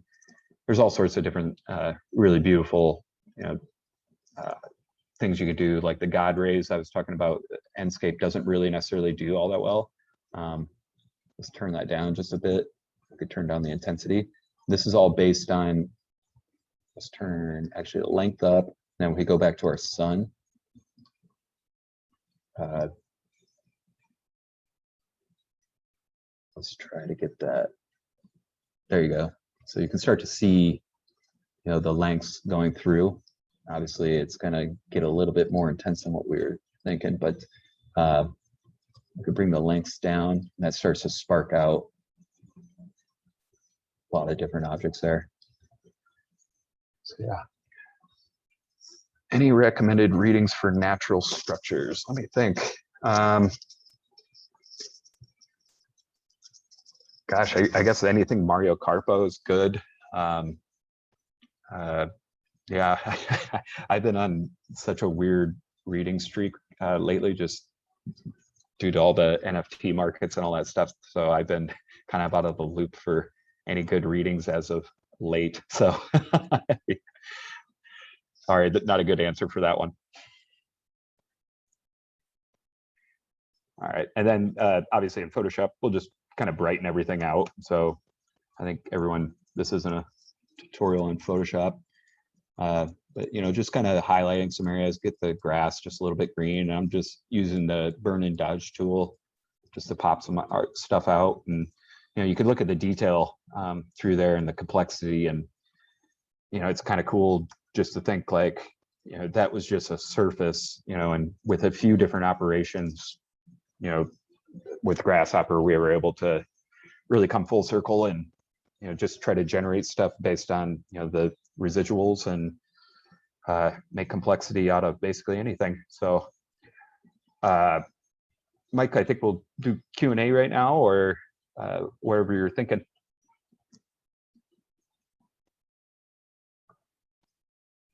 Yep. Let's do it. I hope that was fun for everybody. It was really cool. Yeah, I enjoyed it. Good. Oh shoot, and then I forgot to kind of show this, I guess, but I have the definitions organized for you guys. They're kind of dumbed down, but just so you guys keep them organized, we just started with spirals before, proximities, and then, we go on to evaluations, and then, we start to meander off everywhere, and then we finally hit to kind of the reduce. So they're pretty organized, and I'll send out even the working definition that we had today for you. It had, twice as many little definitions for you, and you'll be able to have those both. Great. That works. Yeah, if you can send those to me, and I'll get it to them. Perfect. Cool. If anyone has any questions or if anyone wants to ask a question live, if you're daring, Don't be just shy. raise your hand and we can bring you live. If not, ask it in the Q&A or don't. I think the ones already in the Q&A, I think you answered already. Yeah. So I'm just clearing those up. For me, it's just really nice. So so many cool examples. It's really fun to watch. Yeah. Yeah. Like I said, it's funny. Like you can literally just look at anything and try to take it apart and try to reassemble it and almost make it digitized. And I think that's just the funnest part for any of this stuff like I work on. Yeah. So. Well, they seem happy. You're getting a lot of nice messages. So, yeah. Thank you, everyone. Yeah. So, so we do animation grades and render in different software. Is there any animation with GH and render in different software? You can do some GH stuff. I think they have like what is it called? Rooster? I can't remember the full name, but you can set up a path and all that stuff. And then you can render it, I think, using V-Ray and all that stuff. But a lot of like, if you want objects moving and all that, it's kind of tricky with, I guess, Rhino Grasshopper. You could do an animate thing on the slider, but it's not going to look as like defined as like a Cinema 4D or a Houdini kind of animation. I think like it's totally different workflows. Yeah, you can't really get it out Grasshopper, I think. Yeah, you can't really. There's no like Alembic or anything like that. So. Yeah. Is there a way to do animation? Oh, I did that. Where this can go other than cool visuals, where do you think you can utilize such results? I mean, it could go anywhere, really. Like, think of like showed that like in the beginning of the presentation. Yeah, yeah. You can bring it to reality. Like, obviously, it's going to be a bit different. But. Yeah, like even think about that little pavilion I made in Iowa. That's pretty much the same result as what we were doing today. It's just adding complications and stuff. Or think of like Serpentine pavilion out in London. Like it's, those look like visionary projects. Like I think like Sue Fujimoto had all the boxes that kind of came together, and that almost looks like crazy. It's just a matter of how you implement them. And the guys at the Bartlett, they're doing all sorts of stuff with the discrete stuff and the 3D printing and all that. If we want to continue to explore complex geometry distortions, do you have any follow-up tutorials or suggestions? Yeah, I mean, you have a bunch of free ones, don't you? Like main ones. I have like 40 of them on YouTube. They're about 20 minutes each, and I go pretty fast. You want to drop your YouTube in the chat there? Yeah, I can do that. I go a lot faster. Like I think I texted you, Mike. I'm not used to going very slow, so you guys definitely got me today. You have the pause and stop buttons. So. Yeah, but you're usually doing these kind of like mini speed tutorials. So. And you can always you see them also on your Instagram and stuff. So. Yeah, I've been a little slow over the summer. How do you start your design explorations? Your take on vanilla components is quite fresh. Like I said, like if I just look at a plant, or honestly, if I see like a rock formation on Pinterest, like it kind of just sparks an interest on, especially like that mesh shadow thing. Like that type of stuff is just interesting to me. So it's like, I know Voronoi has been overused like for the last like 2 decades, but even that stuff, it's still exciting to see. And it's kind of just a visual thing. Like, how can you make something that's natural look visually and aesthetically pleasing in one shot? And yeah, I think you just take things with grains of salt. And there's a book, and I can't remember the name, but I read it a long time ago. It's like there's a difference between looking and seeing. And if you can kind of take a look from the micro to the macro to the micro and just explore how things are aggregated and how they work, and try to just render yourself and take apart the layers like I showed previously, especially with the hillside landscape kind of example. I'm wondering about the structural take on the 3D printed house project you showed earlier. Could you share the experience of transferring the concept into construction? Which were the first reactions? Yeah, that was a tricky one. So for the competition, I literally probably had like 4-inch thickness on all the surfaces, which that doesn't structurally, it couldn't be structurally sound at all. But the structural team was SOM, and they looked at it. They had a couple different iterations with it. And basically it's kind of a conventional way. It's kind of a waffle slab on the inside of it. And the 3D prints that go across, they're all panelized, and it's basically kind of like a keystone structural system. So each one of the beams are kind of canted into place when it gets onto site. And then they branch technology, they actually came up with a beautiful solution on how they can drill and attach members to each other. And the first reactions, no one seemed necessarily scared. The engineers said to make it taller, so that's why the kitchen's so tall. And plus that allows for more archway, instead of kind of flat arches, you're kind of working yourself into more buttressing systems. So good question.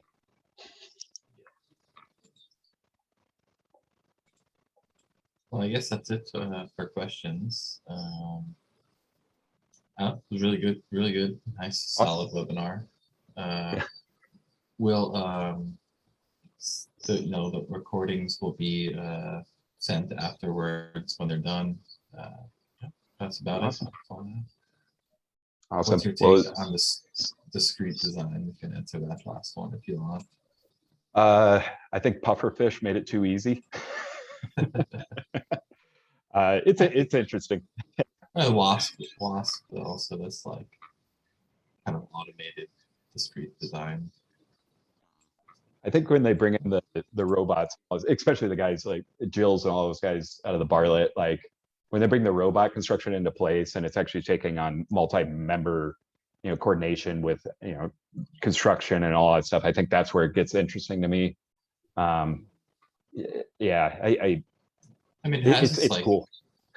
It's cool, but also it has like weird kind of things that don't make sense. Like there's a lot of wasted materials, like the faces that are, all these blocks that are like made of these faces, and a lot of those faces are connected together.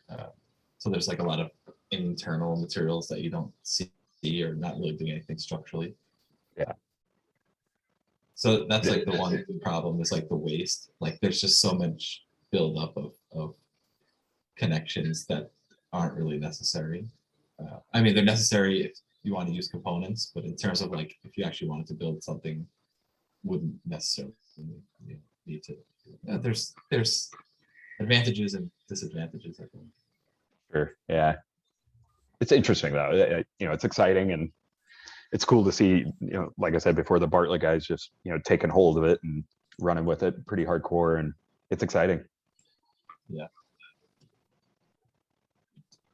Cool. Well, let's end this thing. Awesome. I know everyone's tired, and I'll let you get on with your day there. For sure. And well, it was a pleasure. Thank you so much, everyone. Thank you. See you, everyone.